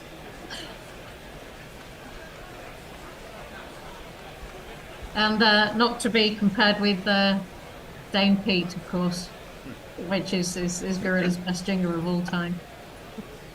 This one defended. Jadeja moves across, gently helps the leader out the way, and then fields. You're going to get about 100 tweets disagreeing with me, of course, about that one. It is slightly tongue-in-cheek. No Around doubt. the wicket is Jadeja on a leg stump, played back to the bowler. My one of current active players is Hardik Pandya in breaking news. Oh! The leader comes down the track and tries to completely eliminate Jadeja from the face of the planet. It's a half stopped, and it'll be a single as it's fielded on the edge of the circle behind Jadeja. Difficult to know about whether that was a chance or whether he's just stopped it. It's a drop catch. It's a drop catch. It would have been heck of a catch. It would have been one of the great Corton bowls if he'd have held on to it. So maybe more in the realm of half chance rather than chance. Is that the end of Four the over? including the wide. 4 including the wide off it. Yep.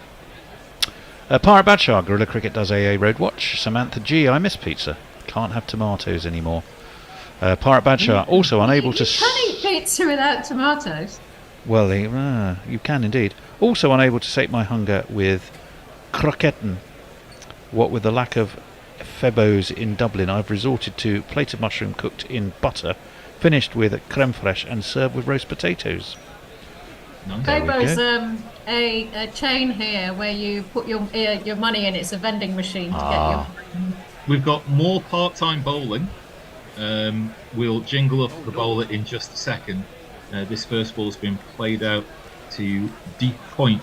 It's this man, Tony, who's going to be bowling this over. It is indeed.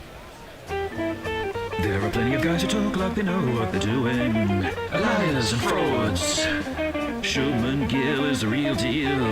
He doesn't talk, he does it and shows them how. Back of a length, outside the off stump. Easy single out to deep cover by Engelbrecht. He's on 35, Delayder's on 4. I don't know how I'd take this if I was the Netherlands. I'd be marginally insulted by India's approach here. Defended, back to the bowler, no run. I don't think they'll give a shit, really. But it's situations like this that do make me laugh a little bit, because on Cricinfo, Kohli's still bowling. He really I love isn't. it when they get it wrong. What a shot this is by Delayder, in between extra cover and mid-off. Rocks back in his crease, and that's gone like a rocket to fall. 4, 4,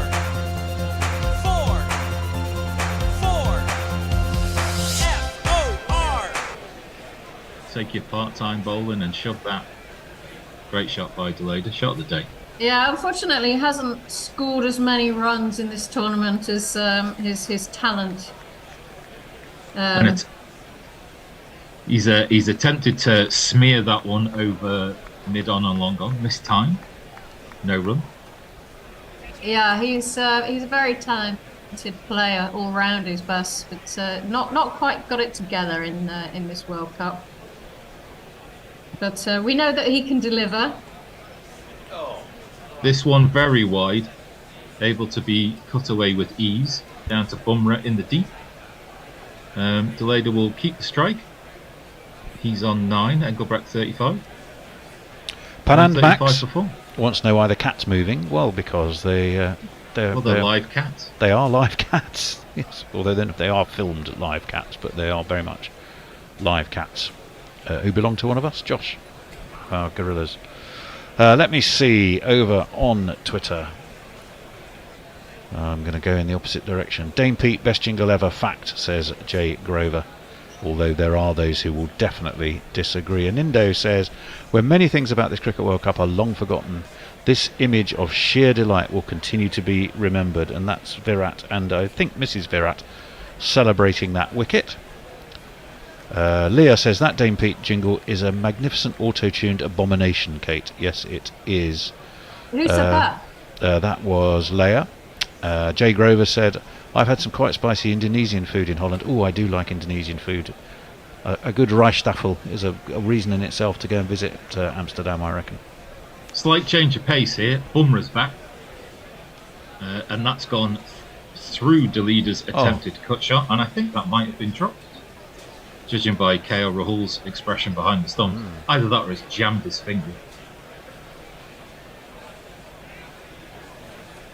Has it dropped just in front of him, or it's definitely come out of the glove and gone onto the ground? Yeah, just dropped in front of him. But he looked in deep despair. This Bumrah is in again. Outside the off stump, cut away by Delayder, backward a square, but it's called deep in the deep. Make a jingle of that if you want. Called deep in the deep. Is that Adele? Yeah. Rolling in Kuldeep.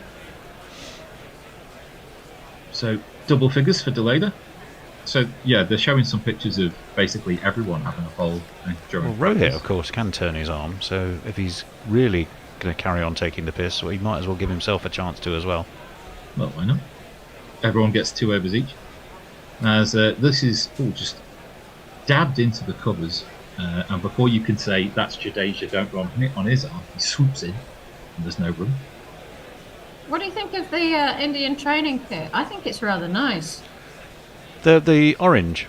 stuff. Yeah. I think it is as well. It's and an excellent opportunity to make more money by having it as a completely different colour to the blue. Yeah, never saw anybody in an Indian training kit when I was out there at all. Bumrah in just outside the off stump, defended to short cover.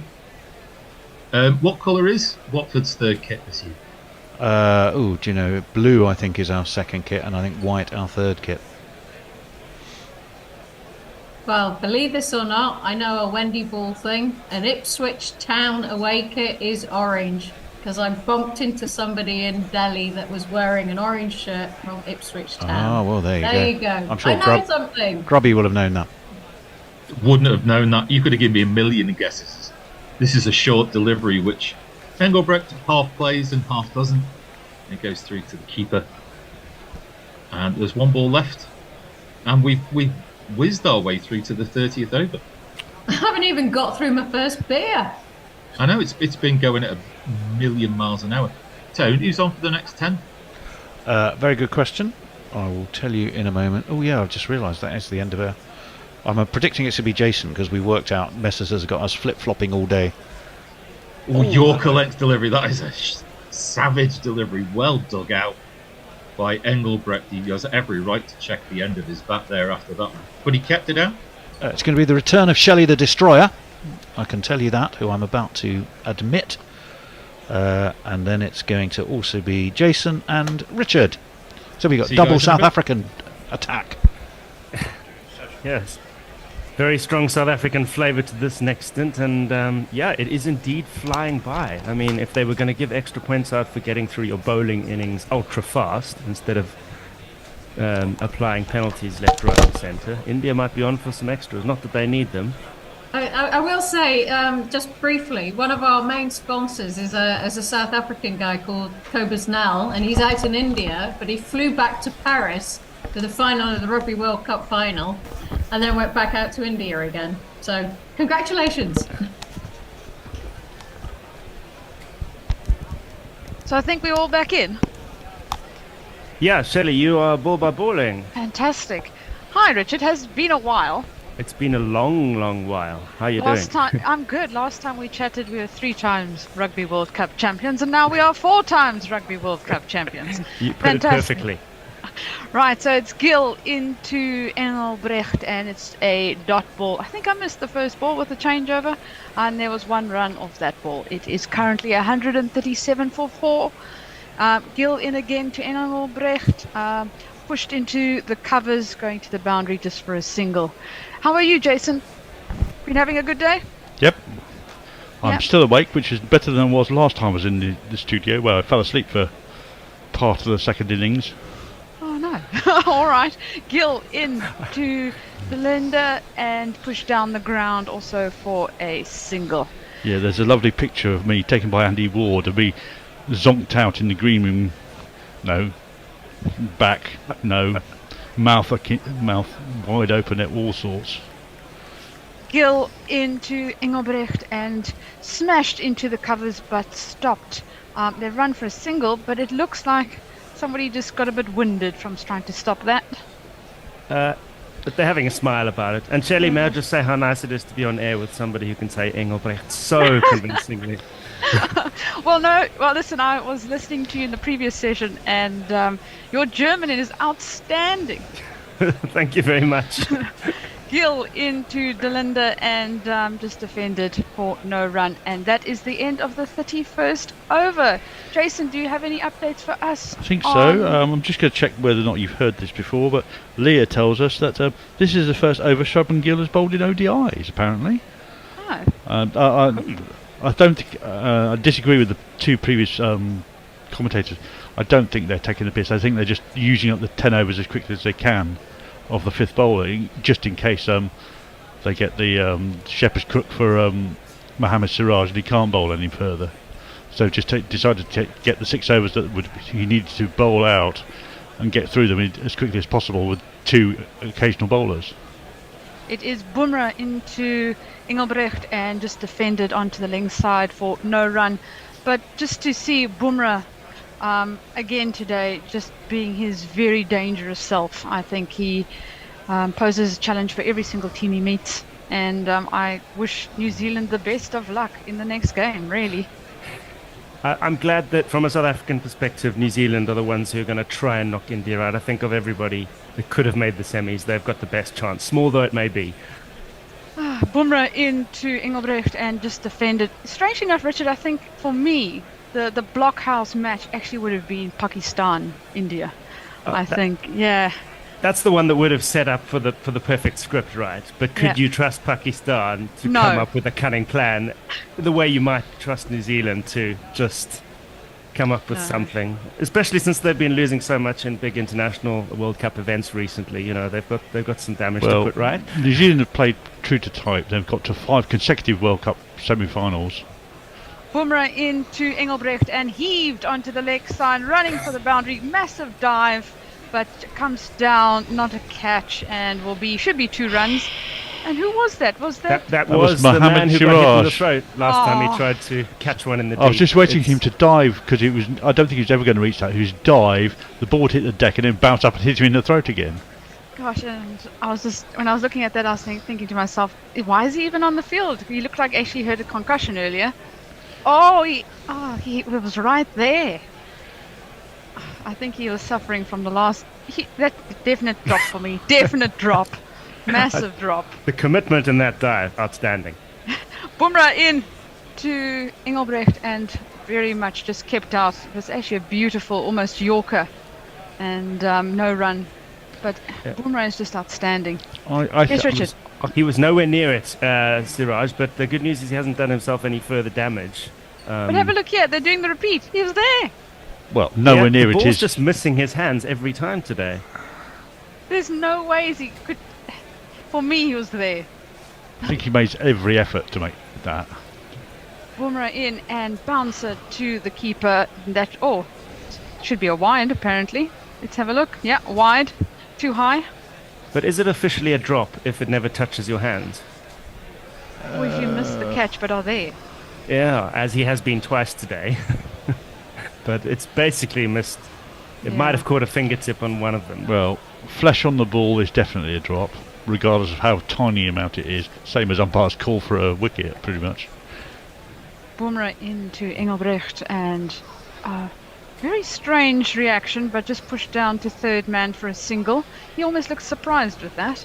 Well, I think that might just have jumped on him just a tiny bit, but I think it was played out of proportion with the amount of lift that the ball actually got.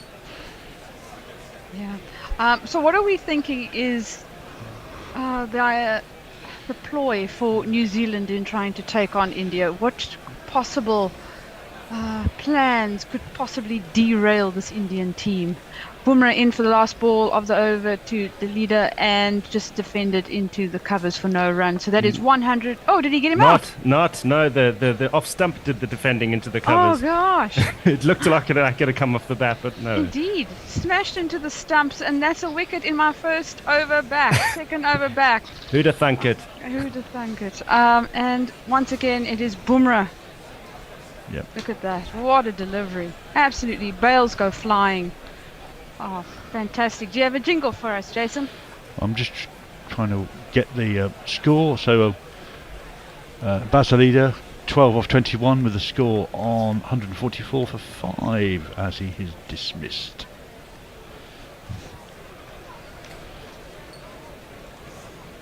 The crowd says, the crowd says, the crowd says you're out.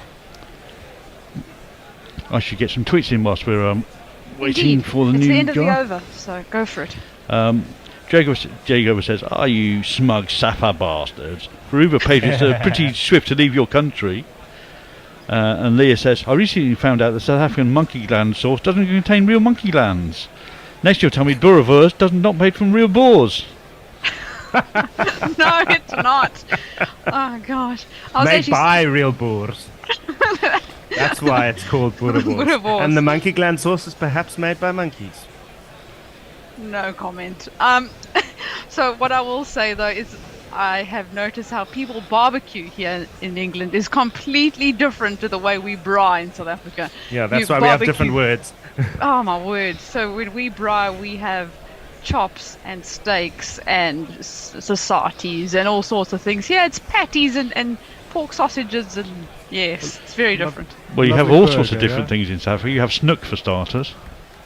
See, yeah, it depends. I quite like the red meat variety. Yeah. Wow, they really are bringing changes in the bowlers. Indeed. Well, Do you want to hit him up with a Well, I'm jingle? going to do the batsman first because this man's come out to the crease. Okay. What will you do when faced with Tasia Nida Manuru? And that ball is swept to the boundary on the leg side, and that will be a single to Engelbrecht. And no, given he only had one ball in the first innings, they've decided to throw the ball to this man. Surya Kumar. Surya. Now I know the others might have let you down. It's not too late to play Surya.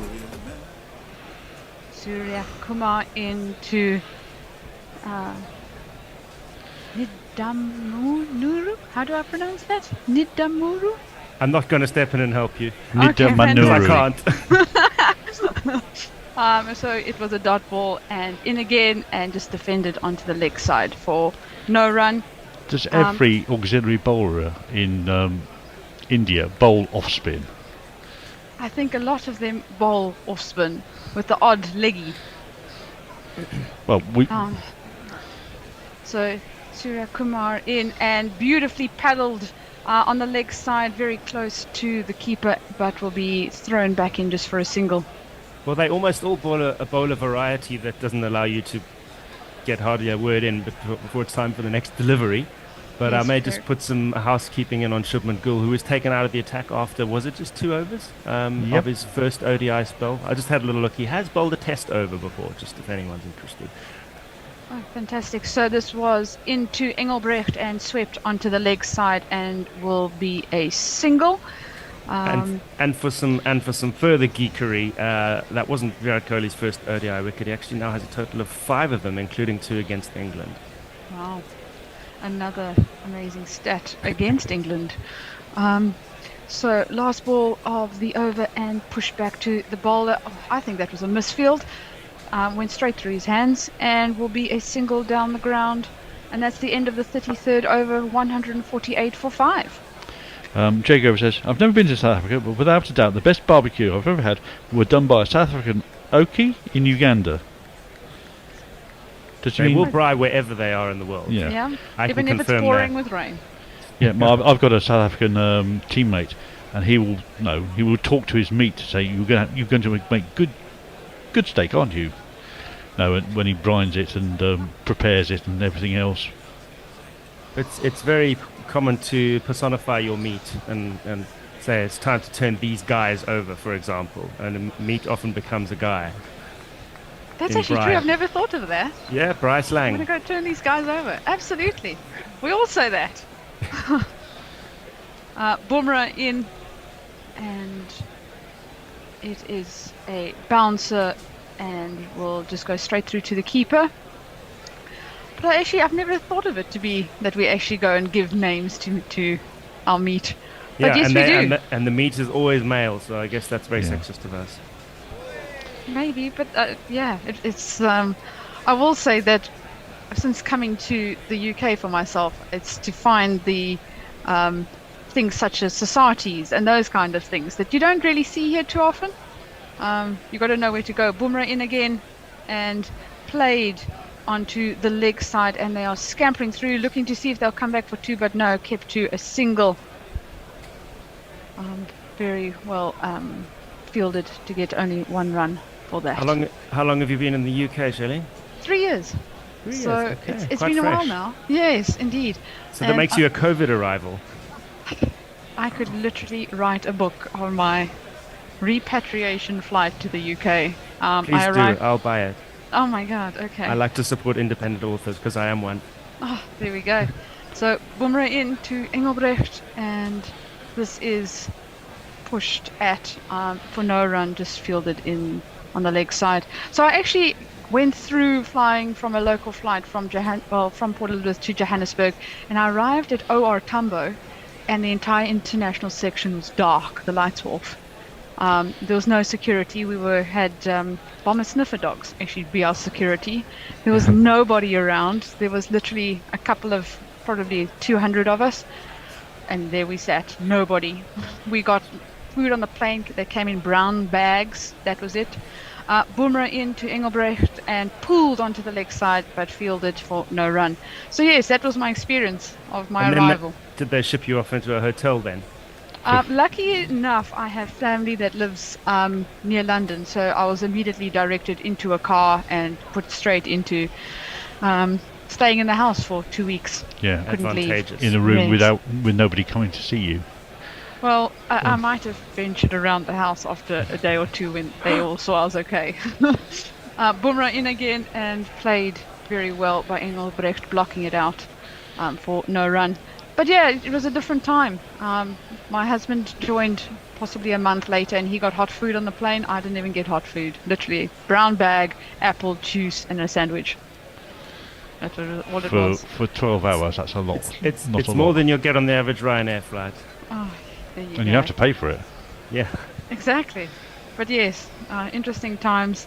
But I'm glad that's all over. I think we all lost about 2 years of our lives during that period. Boomerang in and again defended into the covers by Engelbrecht for no run. And that's the end of the 34th over. Jason, any updates? Lots of talk about Bryce. Pirate Badshaw on YouTube, on X says, Bryce sounds a lot like cannibalism, if you're going to talk about eating male and female parts. Talk about Biltong then. Yeah. And Drive Wars. There we go. And Samantha G on YouTube says, I had an ex who did some work in South Africa and he raved about the grilled meats he had. I've only ever had biltong in terms of cuisine. Well, biltong's good, especially when it's done properly and by people who know what they're doing, and the varieties are endless. And I introduced Omar rusks to everybody in the office, and now I've got quite a few of them hooked onto them. So a few of the South African shops here in the UK are doing rather well, just with my local word of mouth. Well, So, unfortunately, as well as getting all the meat stuff, I got introduced to springbokkies as well. Oh wow. Surya Kumar in and smashed over the head for 6 runs by Nid. I think, who was that? The one we can't pronounce. Nidan Manuru. There we go. Jason, you should say it.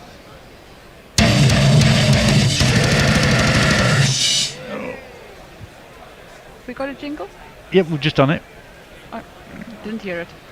Fantastic shot. Beautifully played. Well timed. And that brought up the 155. That brought up 150 as well. Fantastic. And in again, and this time smashed again over the head. Looks like it's going, and another 6. What a shot.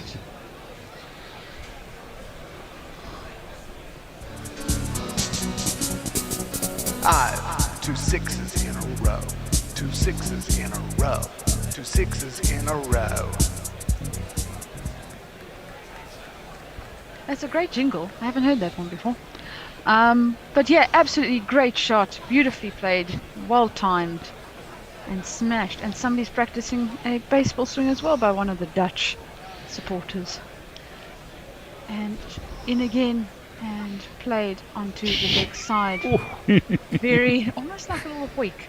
It was a chip, wasn't it? It was a chip. It was a chip between 2 fielders, and it would have been, if there had been someone there, it would have been an insult to fielding practice, that catch. It's not quite. It's not quite a pitchy wedge. It's a sand wedge, that one. Yeah. Yeah, we'll go with the sandwich. I think it's a great definition of that shot because it was very unorthodox. In again, and this time played straight back to the bowler for no run. Is it just me, or does Surya Kumar look a better bowler than Virat does? Absolutely, but it was actually very nice to see Virat bowl. I haven't seen him bowl before. In again and defended with a forward defensive, beautifully played for no run. I hadn't seen that either, and that's one of the things you need to save a game like this, where you know the result. Well, I have seen him bowl before because he did bowl quite a lot at the very start of his international career, and so I've seen the off foot. Blocks that back. He's off foot, Mike Proctor-esque with about a third of the pace deliveries.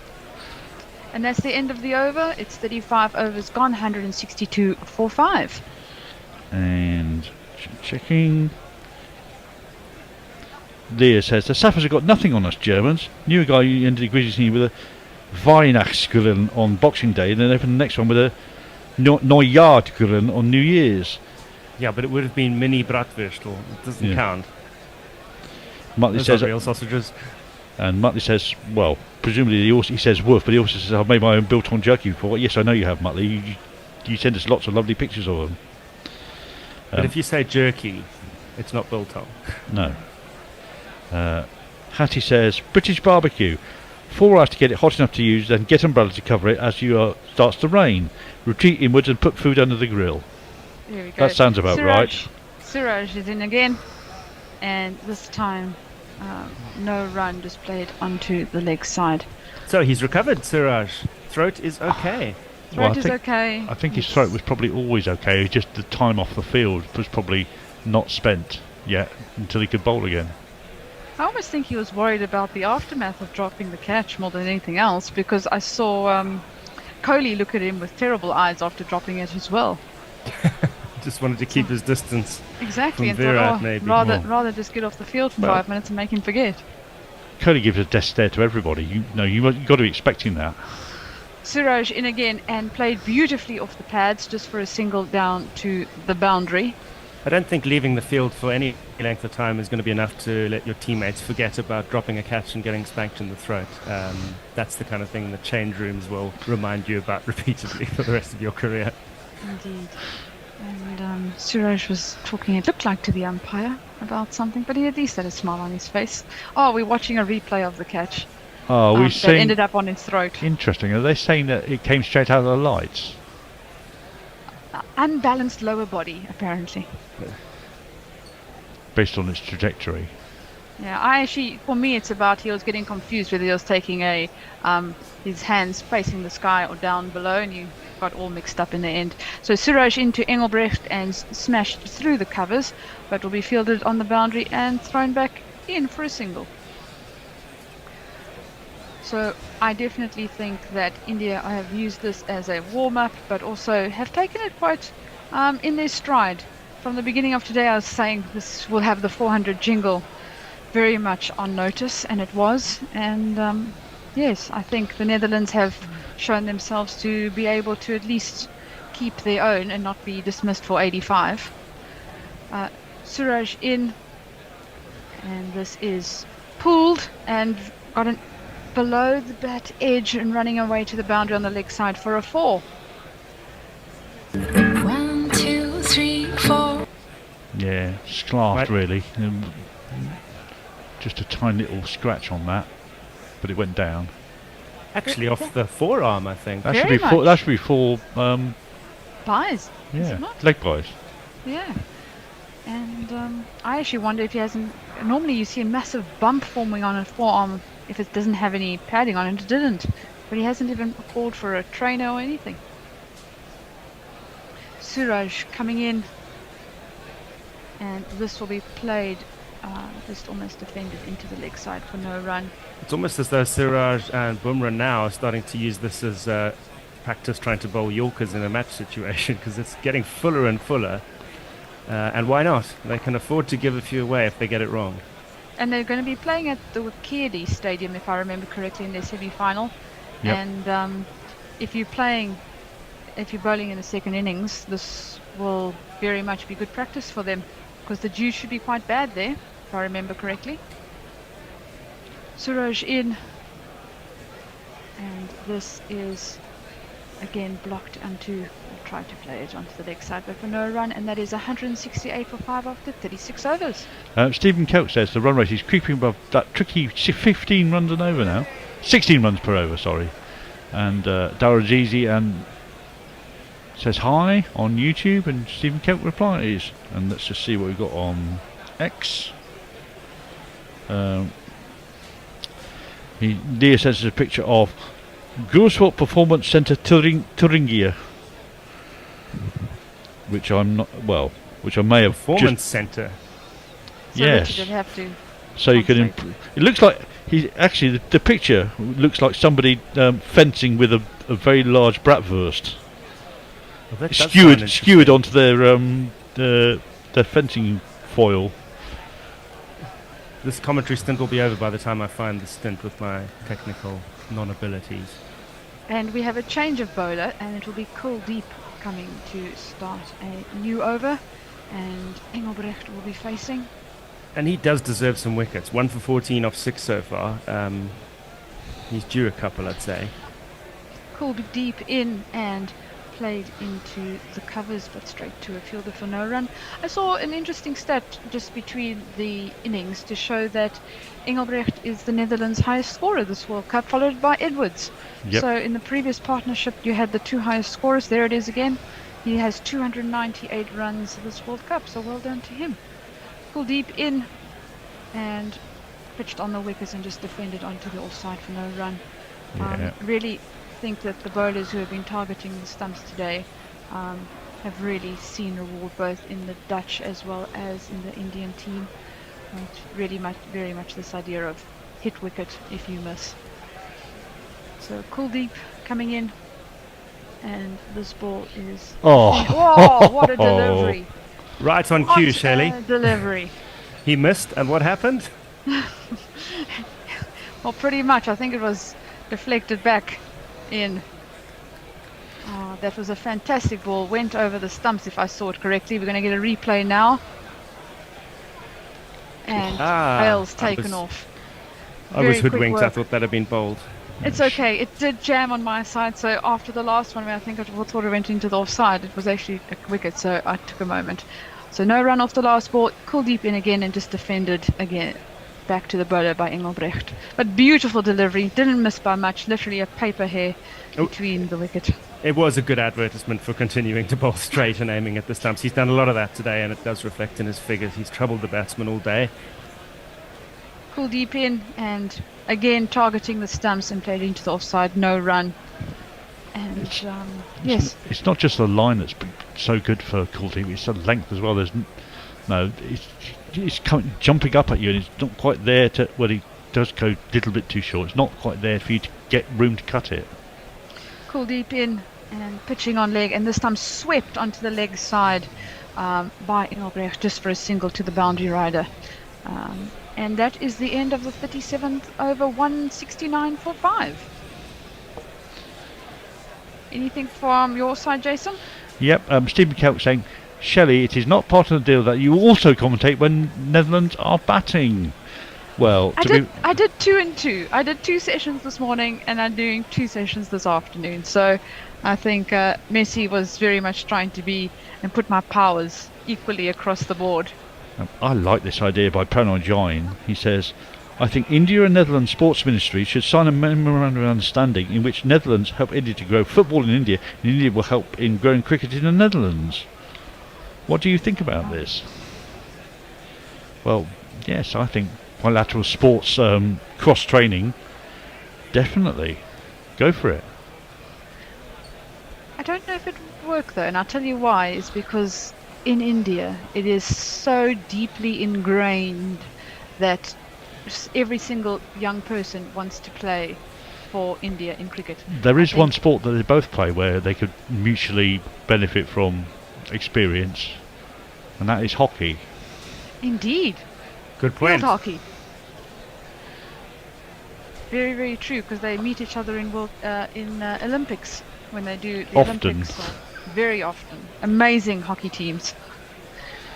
Richard, what have you thought of today? What have you thought of the performance by the Netherlands in very much this David versus Goliath match? Well, I didn't see much of the first innings. I think they are doing what they set out to do really in this reply, which is not exactly make a game of it, but make a good evening out of it. They're certainly going to post something respectable. I think almost like looking at their World Cup as a whole, they've been impressive. I think gone are the days when you can talk about minnows at the World Cup, and that is the advantage of the 10-team format. They've shown they belong there.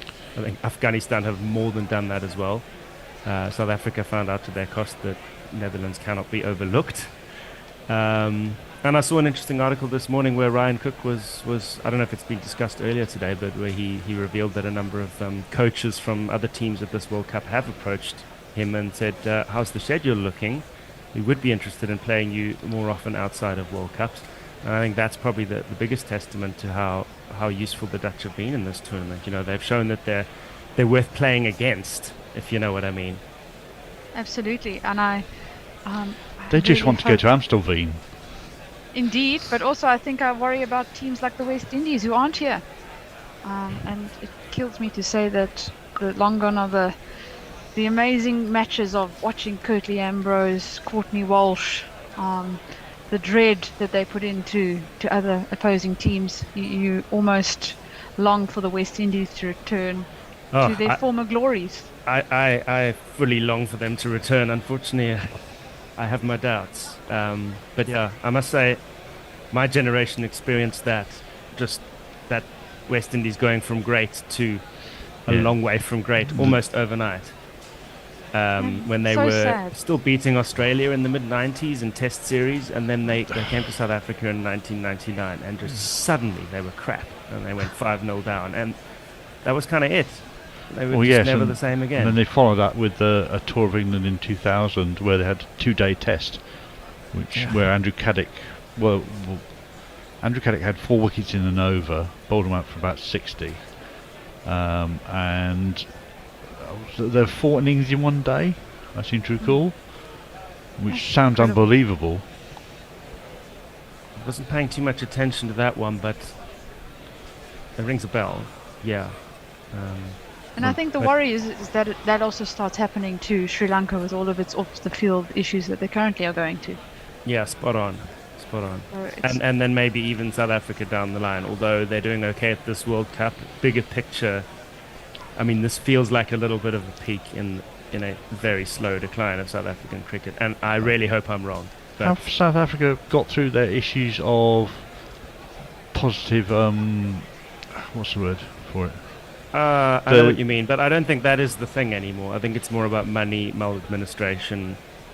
Because they were threatened with the ICC of having tournaments removed from them that they were to be allocated unless improvements in administration and were made, and governance, I think, more than anything else. And I think it is trending in the right direction, but there's so much damage to undo on that front. And then at the same time, you've just got this trend that is affecting all the smaller nations, which is India has all the money, and maybe England don't want to play degree, you, yeah. And you're not getting any fixtures. So this looks like should have looked like Engelbrecht from here, but they didn't show who was facing at the time, and pushed to the offside boundary just for a single. Yeah, was Engelbrecht, but he has 300 runs this World Cup. Yep, nicely caught up with that one, because that was very wide on the across him, ball from around the wicket, and he just managed to get a bat on it as it hit the blue wide line. Indeed, but I will say I'm very impressed with the way that the Netherlands has gone about this today. Again, but wide of the crease, and a massive swish, but should be no run. I don't think it was called. Oh, it was called a wide. I think you even have a jingle for wide for us. Wide. Siraj was a bit surprised at that. I wasn't particularly surprised. I thought, no, that was the first one was marginal and it survived because he kind of got a bat on it. That one was no.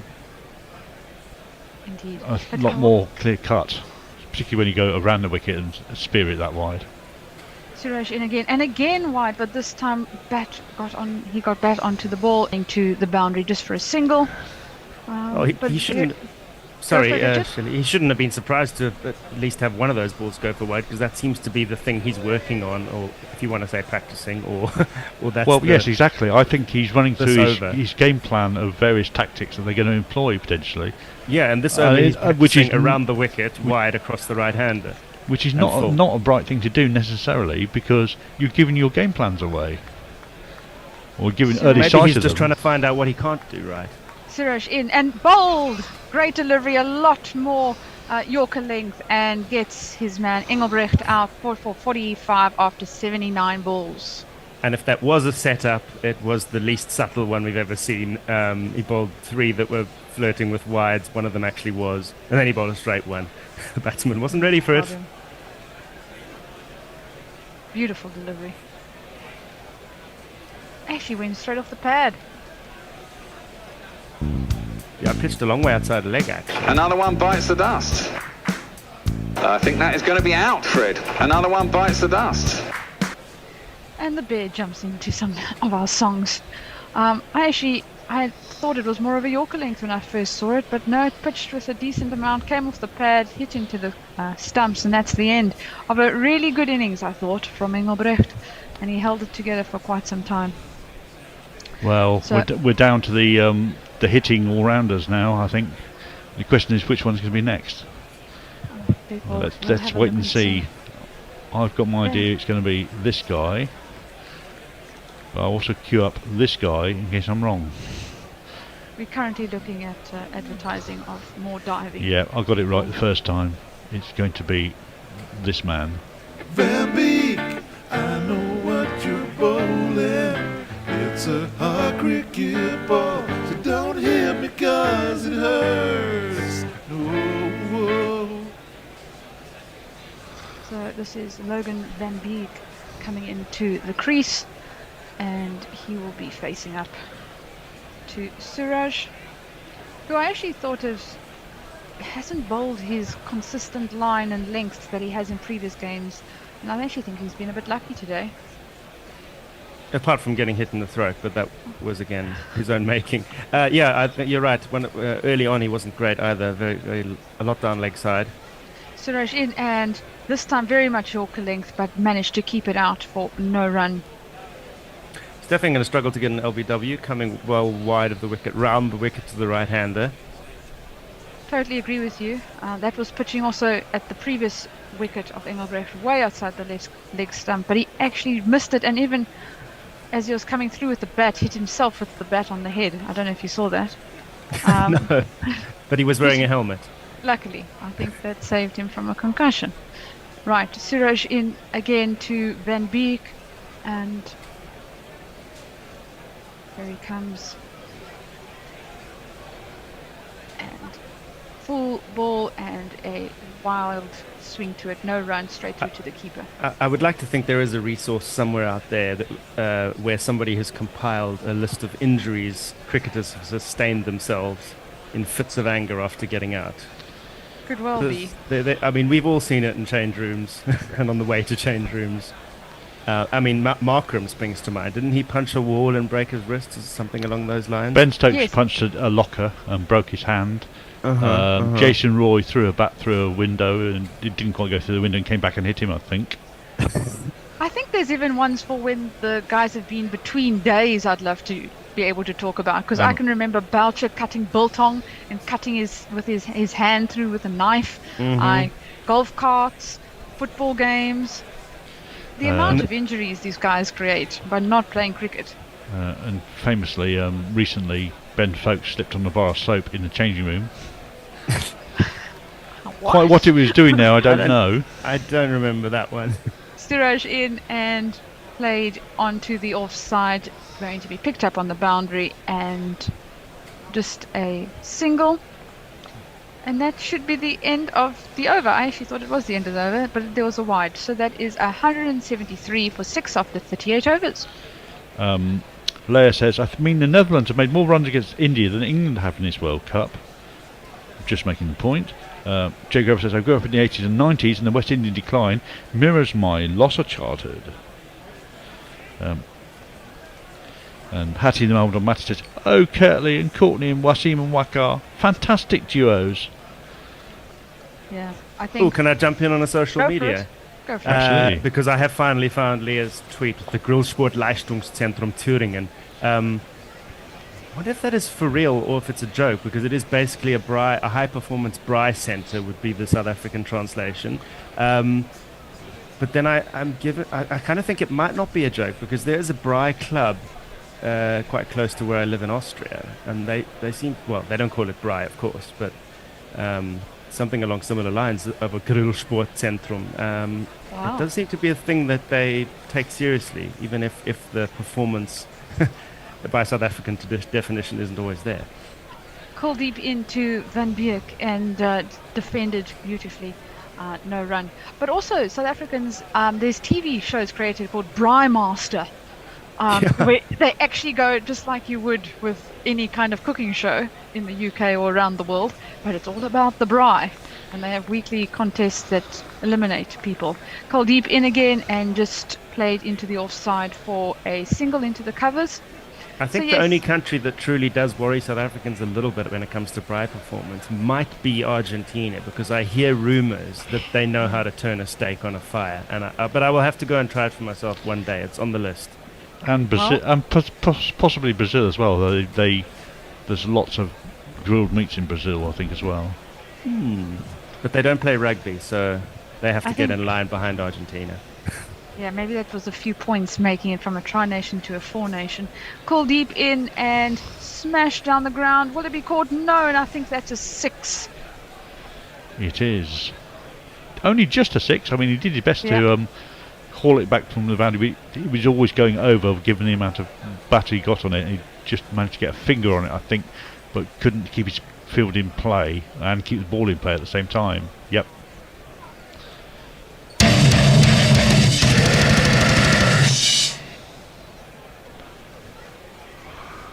I was just having a quick look now at the GPL scores, but Kuldeep in and it is just put on the leg side, the offside for 2 runs. And yes, we are getting closer to some of the GPL targets that were put in. They need about 200 odd for some of the GPL targets that some of our listeners have gone and put in. Yeah, that last ball was pretty much that shows the mystery of Kuldeep after this one. Kuldeep in again and just played onto the offside. No run, no gap was found this time. It looked pretty much identical to the ball before that went for 6, but yet no, it was the ball that went on across the batsman and nicked the outside edge and flew in almost a diametrically opposite direction. Kuldeep in again, reverse sweeped, and this will run up for a single. And that should be the end of the 39th over. 183 for 6.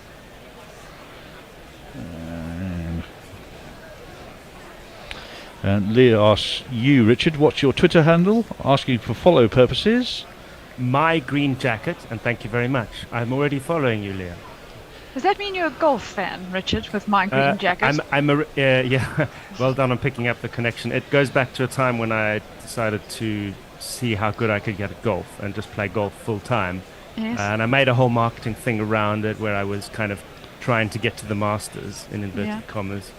And got a bit of media out of actually having a school blazer from Cape Town High School repurposed, because it was exactly the right color of green, into the My Green jacket.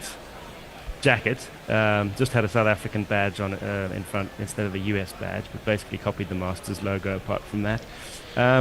So yeah, golf fan and former golfer. That was about 12, 13 years ago. I found out how good I could get at golf if I played full time. And on the basis of my results, I stopped playing golf. Wow.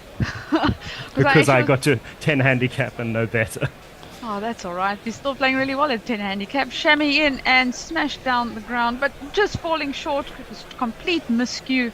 No run. But I was watching in the break that I had between the slots that I had, and I saw that the Nedbank Open was on, so Africa's Major this weekend. And so you could have got one of those green jackets.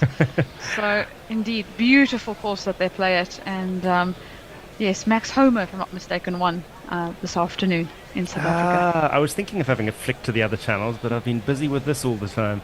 Chamois in and just beautifully played again, running away to the third man region for a single.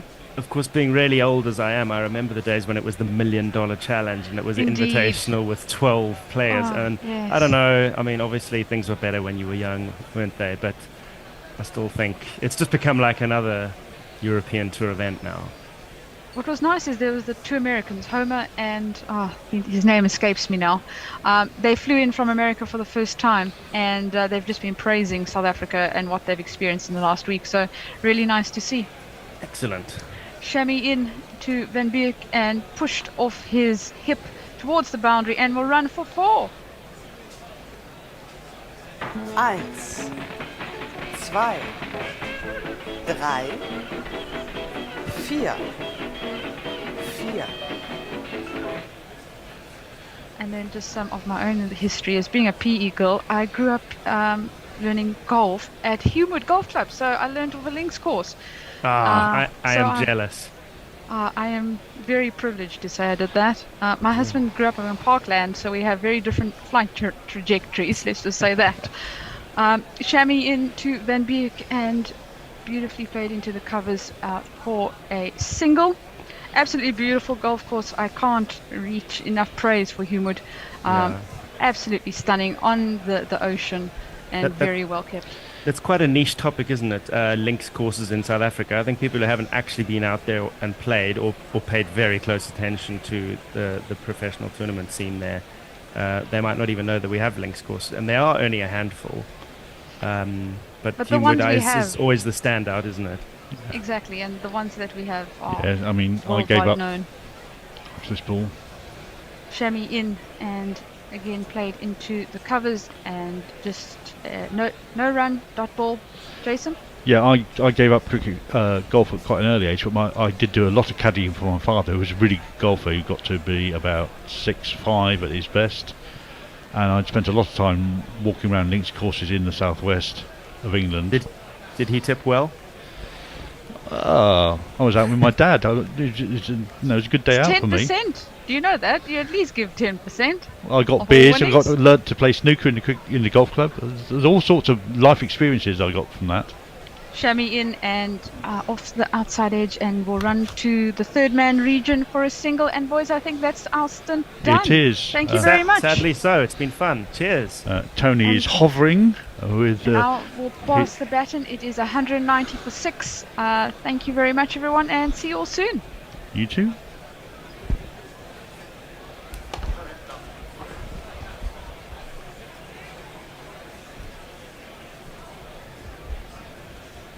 One Tony Bishop, there's only one Tony Bishop. One Tony Bishop, there's only one Tony Bishop. 10 overs left to go. I am hovering because Tony is putting on his headphones, getting himself into position. I am all geared up, ready for the exciting last 10.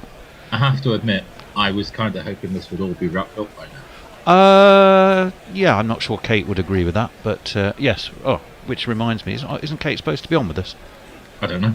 Kuldeep is in, and he forces Nidmanaru onto the back foot, who defends in front of his off stump. And there is no run. Jason, are you making a run? No, you may need to come and well, we can do this. Step in. It confuses me.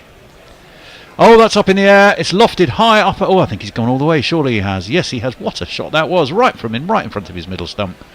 Nidmanaru just stepped back and shoveled it, really, up over extra cover, and it went all the way for one of these. 2, 4, 6. What a fascinating shot that was, Al. It was lovely. Just nothing more than a helpful shove over extra cover and kind of the lovely aesthetic inside-out shot. Kuldeep, this one's pulled away to leg. It might go all the way as well. Oh no, there's a man down there. Jadeja, by the looks of it. He did. He Jadeja'd his way into the picture. Messers, are you going to step in and be Kate? I'll be Kate until she turns up. She has had this this one, I know. But, yeah, I'm happy to be here. The key thing that we're looking for at the moment is for 213, I think. 213. Yeah, 213 is the magic GPL number. Rohit is at slip, as this one is pulled away around the corner by Van Beek, and he'll get a single. Messi Jez is there. Do you want to make a runner, Jace, or do you want to stay? He is doing. He's subbing in. He is now Messi Van Jez. Yes, possibly. Sure. You just have to put on a bit of a Dutch accent from time to time. Danke, Jason. Oh. Kuldeep. Full and defended out to the offside by Logan, who, contrary to the name of the film, doesn't get a run. And it's 199 for 6. Van Beek is 33 years old, so he's yeah. He would have already gone. Wouldn't he? That's 31 in Logan's run. Swept. Yes, I think it was Michael York, wasn't it? Logan's run. Michael York, am I right? I think it might. Well, that's going back a while. Yeah, I think it is. I do. Well, Messrs, as you well know, Apologies. I have the benefit of going she back is. a while. Oh, she's I'll here. see you later. It's the late Kate. Great. I was watching on my totally illegal stream and it's a bit behind. And yeah, no excuses actually, just all my fault. I'll tell you what, it's not going to be as far behind as Forthy's stream. He was literally in a different century. It was extraordinary. They're not giving this up easy, are they? They're not giving it up easy. They're not rolling over, mind you. Do you think India have helped them a little bit with some entertaining part-time bowling? Yeah, of course. But I've also been looking at Taja. Taja's just out there saying to Logan, just enjoy it, mate. Mate, enjoy it. So I don't blame them. Well, I've just thrown my phone away. And Indo's still very much watching because he's very conscious that 213 is the magic number and he wins the GPL if it comes in for him.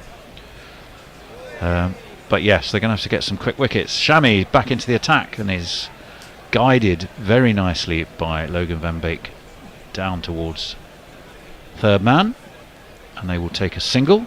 And the 200 has been up. It's actually 201 for 6, but I'm going to press the boo button anyway, just because the bear will be upset if we don't. And there it goes.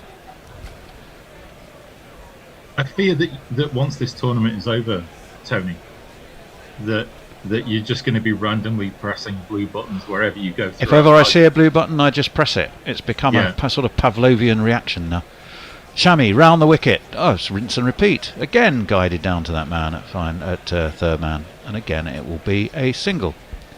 Are you saying this to me just in case I'm called as a witness to a trial? You never know. Because of the random pressing of a blue button. Yep. He was conditioned in the Guerilla workhouse to blue button pressing. And so, no, I didn't. I knew that. I was just about to cough. That was. Shami. Around the wicket he comes. Oh, it's a full toss. And Van Beek can't really. Oh, hello. Yes, he can. It's gone through. Oh, man, it's extra cover. And it's gone for 4 runs. Who is that?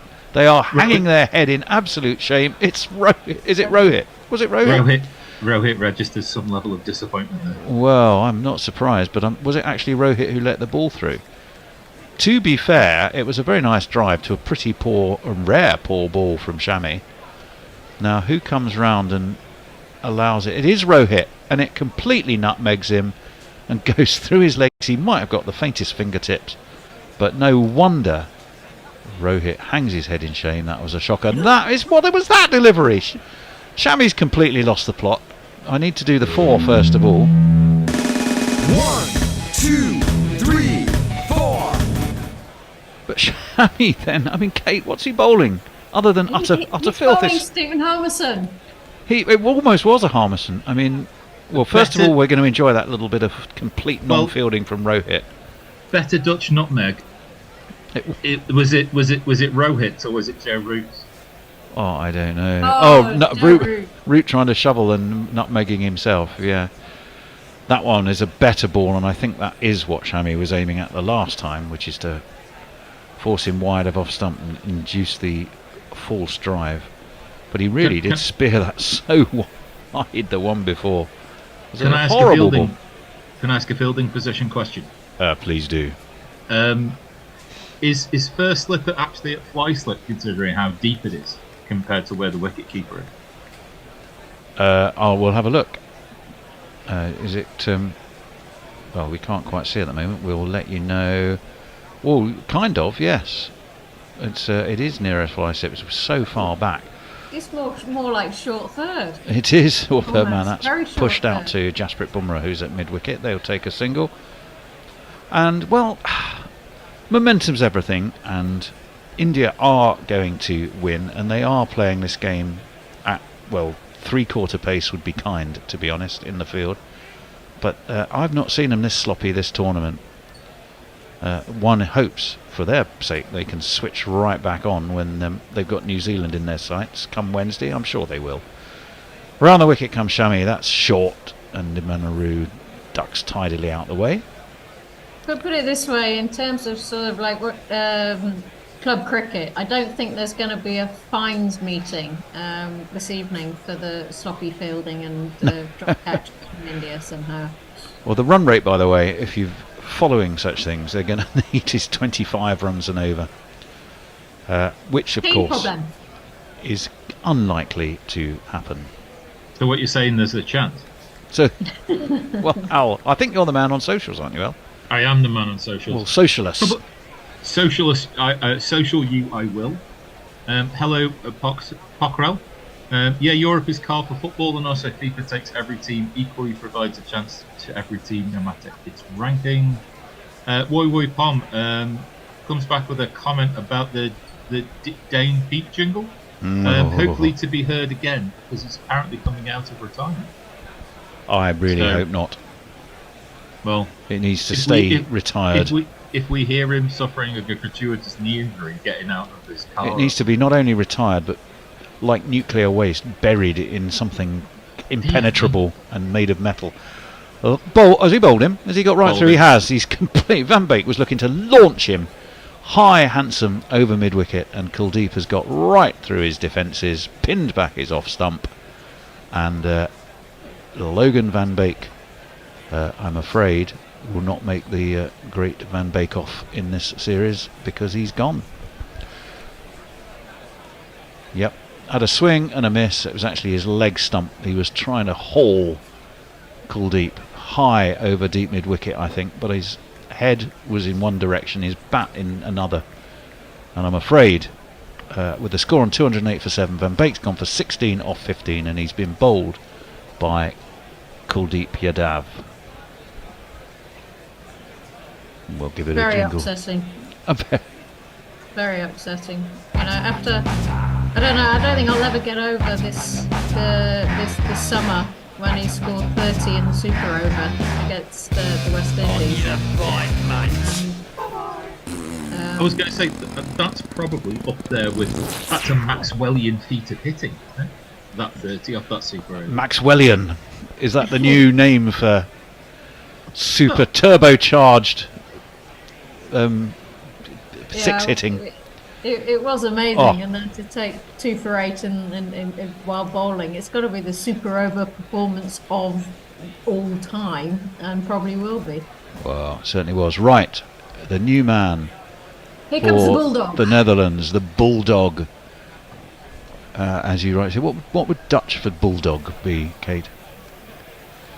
Oh, that was a terrific delivery by Kuldeep, and poor old. I think that was the wrong one, wasn't it? It was the wrong one, and it foxed Roloff completely. Here's Roloff.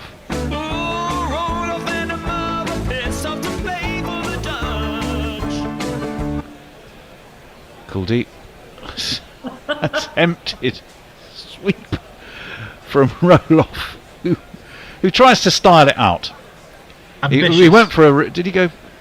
Oh no! No, that's the shot before. I was about to say. I don't know why I feel like your butler. That's a replay, sir. That's. You are Jeeves to my Bertie Wooster, as this one is defended back towards Kuldeep, who is bowling quite beautifully. I don't know which one of us is more typecast in that pairing, Tony. What does that make Kate then? If I'm Bertie Wooster and you're Jeeves. Oh, that's full. That's up in the air. Roloff's absolutely murdered that. Roloff Vandermurdered it, and he's Vandermurdered it all the way over deep mid wicket for a huge 6. Scored 214. And breaks the heart of an cricket author in Singapore who will be sobbing into his beer that his chance of a lifetime glory as a GPL winner has evaded him. In comes Kuldeep, and it's defended to the manner born by the stout Roloff. This is probably the last game for quite a few of these Netherlands guys that are ODIs against full member nations that they're going to have. Well, yes, because obviously they won't make the Champions Trophy. It's 4 years for a World Cup. They don't appear in the bilateral games that often. Yeah. So yes, you're right, Kate. There is nothing until the next World Cup, and then it's done on rankings, and we could easily be buggered with that because the ICC will find a way for us not to qualify. But Roloff is 38, Wes is 39, Siebrand is 35. So Jadeja is in, and that turns away from the right-handed Nimanaru, who steers him out to the offside. They take one. They thought about two. They don't risk that. We're in the 44th over. It's being bowled by Ravindra Jadeja. It's 215 for 7. And I didn't bring the 200 up either, I don't think, so that's going to be getting me more. You did. You did I? You pressed the blue button at 201. Oh, I did. You're absolutely right. Well, thank Lord for that. That's launched again by Van der Merwe. He's done the same result. He's not messing about his roll-off. My word, he's hammered that. Jadeja. Well, I don't know what Jadeja's... The only question Jadeja can be asking is, was that in the top tier or the lower tier of the stand? Not quite sure what he thought else was going to be different. What a mighty shot from Roloff that was. This is what Roloff did in Charlotte.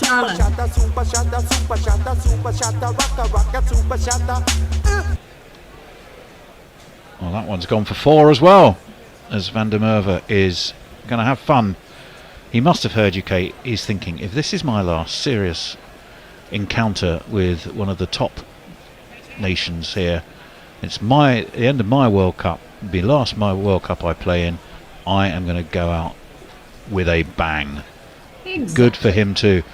And he's launched that high. I'm not sure he's got that far enough, has he? Oh, no, he hasn't. He's been taken at long on by Mohammed Shami, I think. Jadeja has his man, and Roloff Van der Merwe, he came for a good time, not a long time, has gone for 16 off 8. He's been caught by Shami off the bowling of Jadeja, but you'll travel a long way before you see a more entertaining 16 than that little cameo from Roloff. Very well taken it was too, I have to say. So he goes, does Van der Merwe, caught by Shami, bowled Jadeja for 16 off 8. The score 225 for 8. And now we'll see Aryan Duck come in, and against South Africa he scored 23 off 9 balls. He did. Same approach, just keep hitting and going hard. Yeah, 3 sixes, 1 out the ground. It's quite funny. He plays at my club, and he bats usually around about 6, 7, 8. But he believes that he should be opening in 50 over cricket. This is. That's true of a lot of bowlers. And his dad is a massive advocate for him opening the bowling and the batting. And is his dad just being a dad, or is there a justification for the argument? There's no justification for the argument whatsoever. Well, there we go then. You heard it here first, folks. Aryan Dutt, the wannabe opener, is... we'll jingle him up in a minute. And he defends, saying that's how an opener would deal with that ball. And he just pushes it back past Jadeja, but there is no run. But he won't hang around, I know this. For sure. You know it for sure. Well, let's see what happens. Jadeja, well, he's had a funny mixed bag of an over. He's gone for 11, but also taken the key wicket. Dutt, bristily and quite effectively, slaps that down to deep backward point and will take a single. Here he is. We'll give him a jingle, even though he's not the man on strike. Coming from the depths of Amsterdam, it's Aryan Dutt. It's Arian Dot. It's also 226 for 8. 44 overs completed. And he doesn't live in Amsterdam either. Well, he does in the mind of Mog, I think. We've got a couple of messages going backwards and forwards between Shelley and Jez on YouTube about, are we going to get some more cat video footage? Jay Grover asks, what is the quintessential Dutch animal? Quintessential Dutch animal? Animal? Yep, that's right. They're really not that much different to over the pond in the UK. No, I think what animal would be typically Dutch, I think isn't that the question, rather than anything else. The quintessential Dutch animal. Does the Netherlands have a national animal in the way that, I think a lion or the 3 lions, for example, would be English? Well, with the lion is the emblem, but they. Oh, well, there we go. Yeah.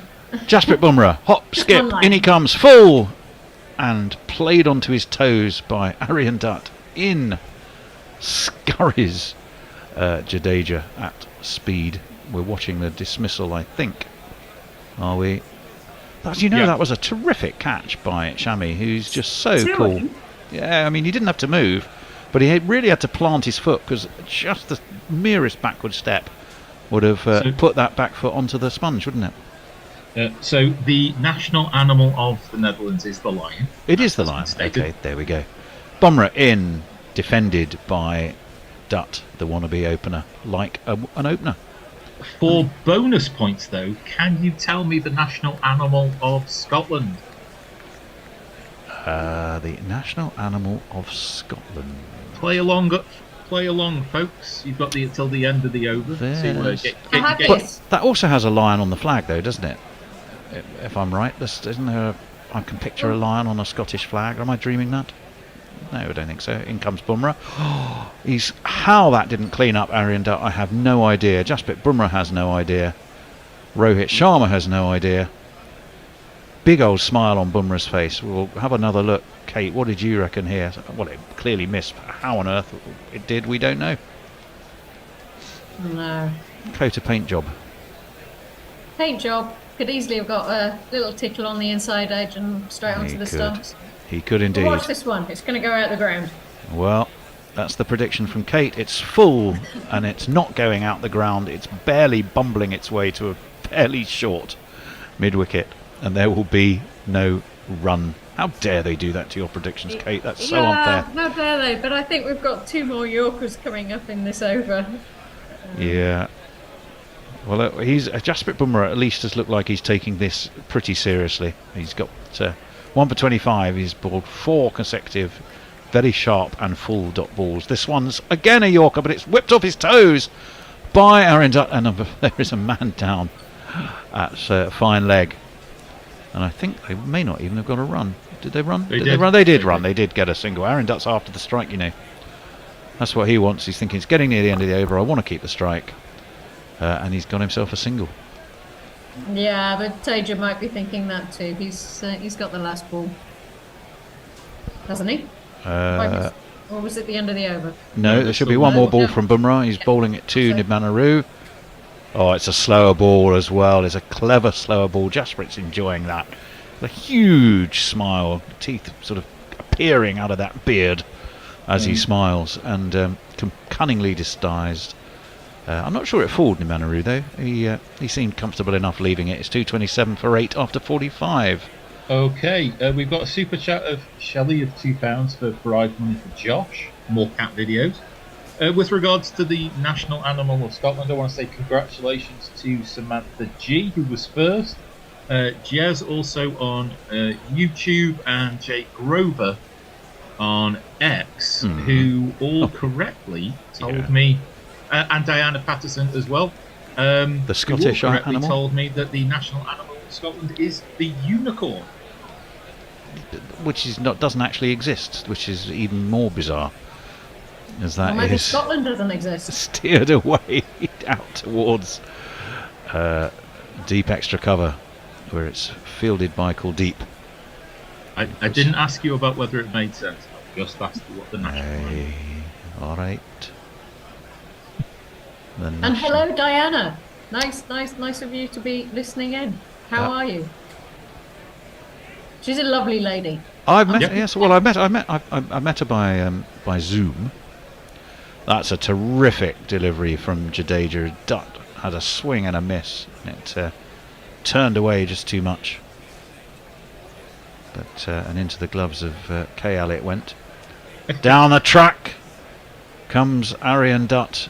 He's launched it, but it's again doesn't quite get hold of it, and it's only going to make its way to a wideish long off, and we'll get him a single.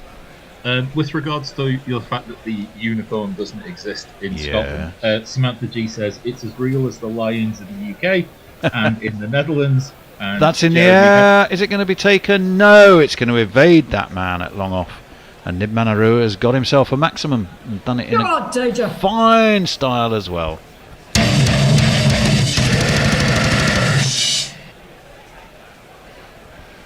Lovely get through the ball. Did that beautifully. That'll bring the run rate down under 36. So there is still hope. Kate, there's still hope. There's still hope, yeah.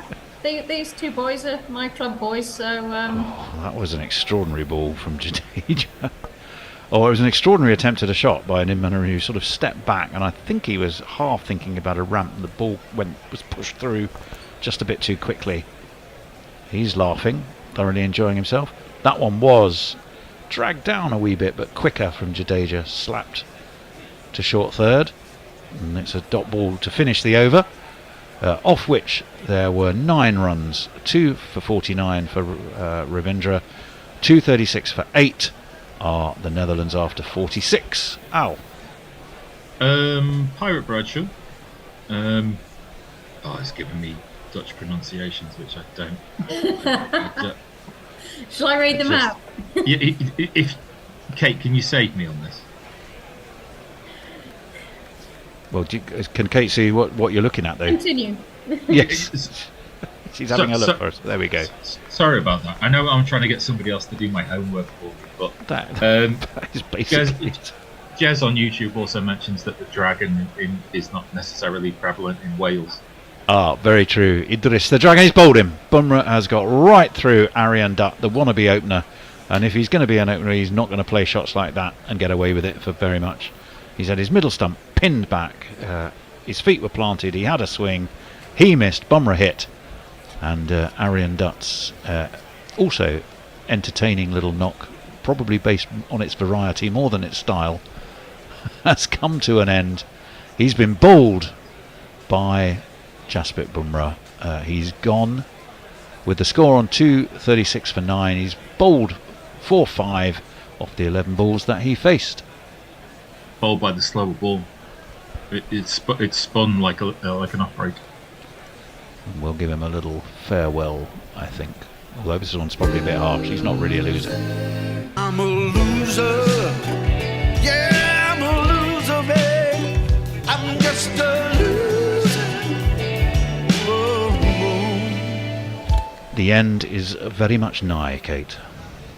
Yeah, we've got Paul Van Meekeren coming in now, and I know he's going to just try and do something sexy, which he's got full right to do so. There's nothing to play for, but I'd just like them to bat out 50 overs for some sort of, I don't know, for some weird reason. I just want them to bat out 50 overs. Well, they've only got, 3.5 to go, haven't they? So, let's see. Bumrah, full!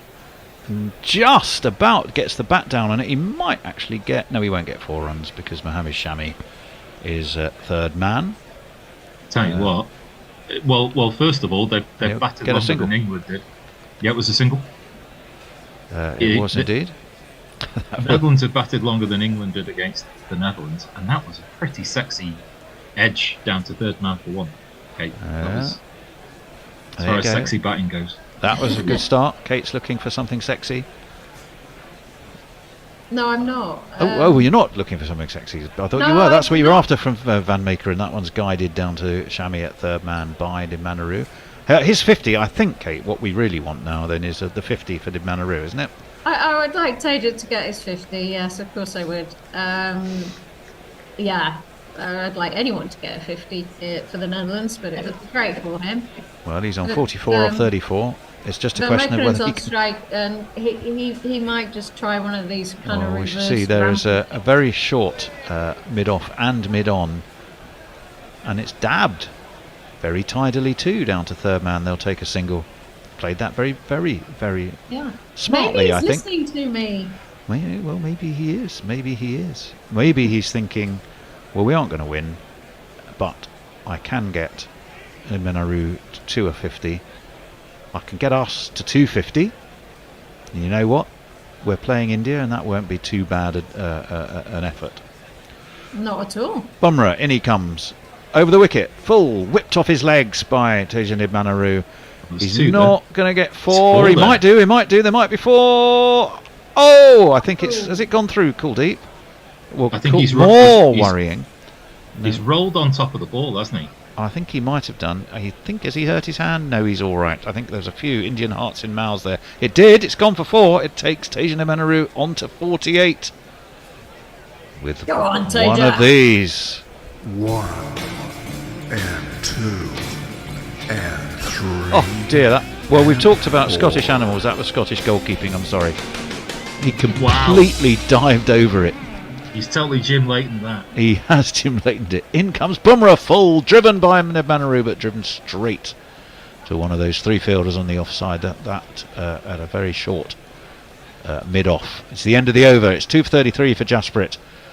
7 off the over, 2:43 for 9. The Netherlands, 3 overs left. And we can go to Al. Oh, sorry. If India had actually fielded like the Netherlands, then the Netherlands would have been all out for about 163. Well, I think their answer to that would be just look in the scorebook. It doesn't show you how the other team fielded. It does show you what our score ends up at the end of our World Cup, and possibly at the end of our World Cup careers for many of the players. So, Tony, that is so Australian. Just look at the score. Just look at the scoreboard. Look How at many this. times have I heard that in my life? look at the score. Look at the scoreboard, mate. Mate. Doesn't have the drops on it, mate. Oh, hello. It's Rohit bowling time. Where's the Rohit about to bowl Claxon? Not sure we have one of those, but we can jingle him.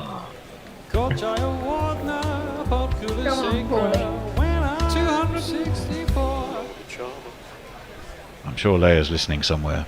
She's a big fan. He's going to bowl a bit of his off spin, which I think he's bowled a reasonable amount of. He's bowling to Van Meekeren, who defends. They shall not pass. Not until Teja's got his way to his 50. And there's no run. I'm surprised at the 3 balls he's faced. There's a slip in.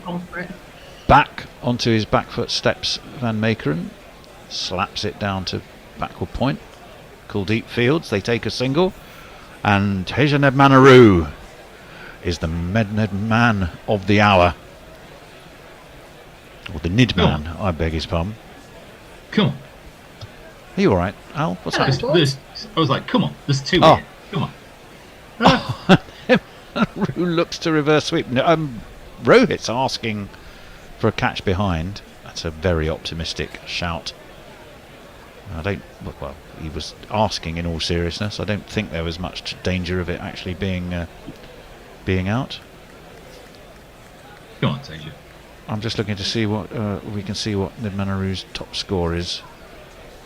That's launched. He's going to get that in the grand manner. He is, I think. It has Fantastic. been Nice one, absolutely climbed into. The 250 is up for the Netherlands. They're 250 for 9. The 50 has been struck by Tejan Manaru with a maximum over deep mid wicket. Roger has been it's being Rohit, thank you, has been utterly clobbered, and it's all happening. But well played, Teja Nidmanaru. He has his 50. His girlfriend was just in that shot as well, and that's lovely. She's Portuguese. Oh right, okay. He's launched this one again. I'm not so sure he's got quite as much this time. He hasn't. He's holed out, I'm afraid. The very next ball, he gets a pat from Rohit on the shoulder. 250 is where they got to. They won't get any further because the Netherlands have been all out. Shami takes another catch, rather easier than the last one he took. And so Nemanaru is 6 out, but with a 50 to his name. India have won by 160 runs, but the Netherlands, well, that's not at all a bad effort from them. They did take some hammer with the bat, as you would expect, but they came back pretty strongly and with some pride as well. We'll just watch that dismissal. Yeah, he didn't get just a little bit of inside edge, wasn't it? He just didn't get as much of it as he did with the previous ball. Rohit's celebration is possibly a little over the top, but good enough. Game over, 160, but well played Netherlands, Kate. Well, I mean, it's almost sort of what I expected. I thought they'd put up something and not crumble to 80-something or 86, I think it was, that we scored against Australia. I'm about to be corrected, I know. But, you know, India weren't totally there today. I think we can all admit that. They bowled fairly sloppily at times. Their fielding wasn't great. I think they just here for the bit of the party, really, for Diwali. Yeah, why not? But you know, I'm very proud of the guys from the Netherlands. Yeah, I can't. I think, you know, I tried to get through to people how small a sport it is here in the Netherlands, and when you're actually beating countries like South Africa and then Bangladesh in the same tournament, it's absolutely huge. It is bigger than the Faroe Islands beating the Netherlands in football. It's just you know, it is massive. We have a turnover of less than what one player. I mean, I was discussing this against the for the England game, is that what Joss Butler earns in 1 year is more than the entire turnover for the KNCB, which is funding youth cricket, women's cricket, men's cricket. That's how little money these guys have. 3 of them are employed full time. Paul van Meekeren's out of a contract now, so I don't know if he's having to go back to delivering for Uber Eats. I mean, it really is that ridiculous, the gap between of the absolutely don't haves and the next tier up. So, well, those 2 wins are they're going to have to cling on to, and those 2 wins were, well, the South Africa game certainly was a magnificent performance. Yes. And that's one you'll hang on to, I have no doubt. But both of them I'm going to hang on to for the rest of my life. I really will do. Well, you absolutely should. I don't know where 50 over cricket's going from here. Well, that's a discussion for another day, but it's one that we continue to have, I can assure you. 250 is what the Netherlands were all out for. They've lost to India by 160 runs. India remain unbeaten. They're 9 from 9 as they head into Wednesday's semi-final to play New Zealand. Hundreds for Shreyas Iyer and KL Rahul. 50s for Rohit Sharma, Shubman Gill and Virat Kohli. That took them to 410. Was never really a realistic target for the Netherlands, who have been bowled out for that 250. Commendable efforts from Max O'Dowd with 30, Ackerman with 35, Simon Engelbrecht, who's the top Netherlands scorer, I think, for the tournament, with 45. 54, a splendid 54, 2 off 39 from Tejan Nidmanaru. The not-out batsman in the end was Paul van Meekeren.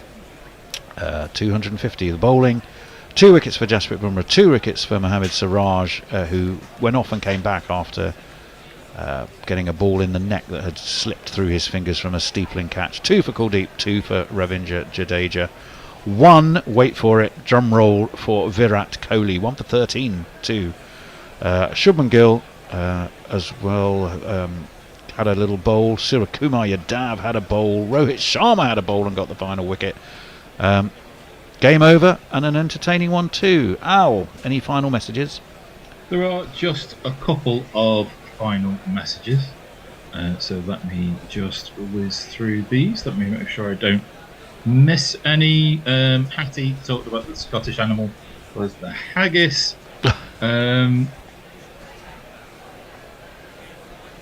Ravi Jura. It would be nice if Indian Cricket Board gives some assistance to the Dutch team, just like they did to the Afghans. Leia said, I am indeed listening, Tony, and I will have you know Rohit has an IPL hat-trick. He's no slouch. That's what I thought. Yes. About is over. Jay Grover, thank you all very much. Happy Diwali. I'm off to drink chai and stare willingly at your liquor cabinet. And that's it. You are completely up to date with just the semi-finals and the final to come to. Wednesday's the first one. We are looking forward to that. Kate, it's been a delight to have your company today. Come back to us another time as well, even if it's not the Netherlands. Feel free to come back. Okay, thank you. Thanks to everyone else, of course. Thanks to Jason, thanks to Shelley, thanks to Al, thanks to Richard. I can't remember everybody who's been on today, but it's been thanks to you, Tone.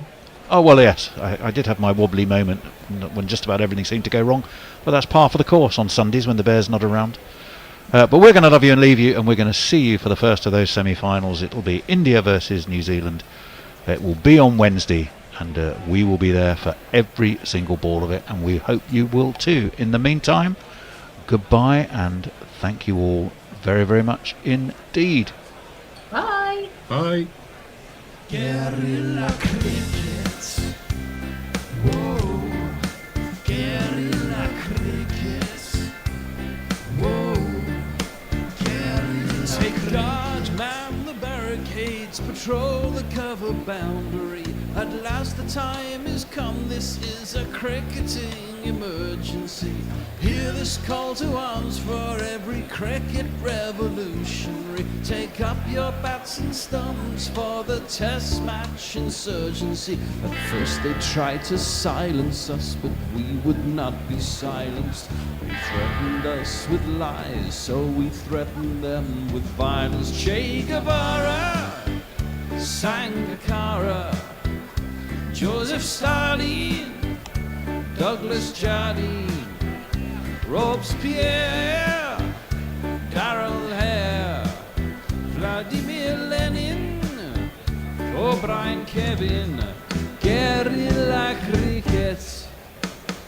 It's not about the winning, it's about how many rules you break. Even in cricket commentary, this is the best advice to take. Pick guerrilla cricket, it's the finest choice you'll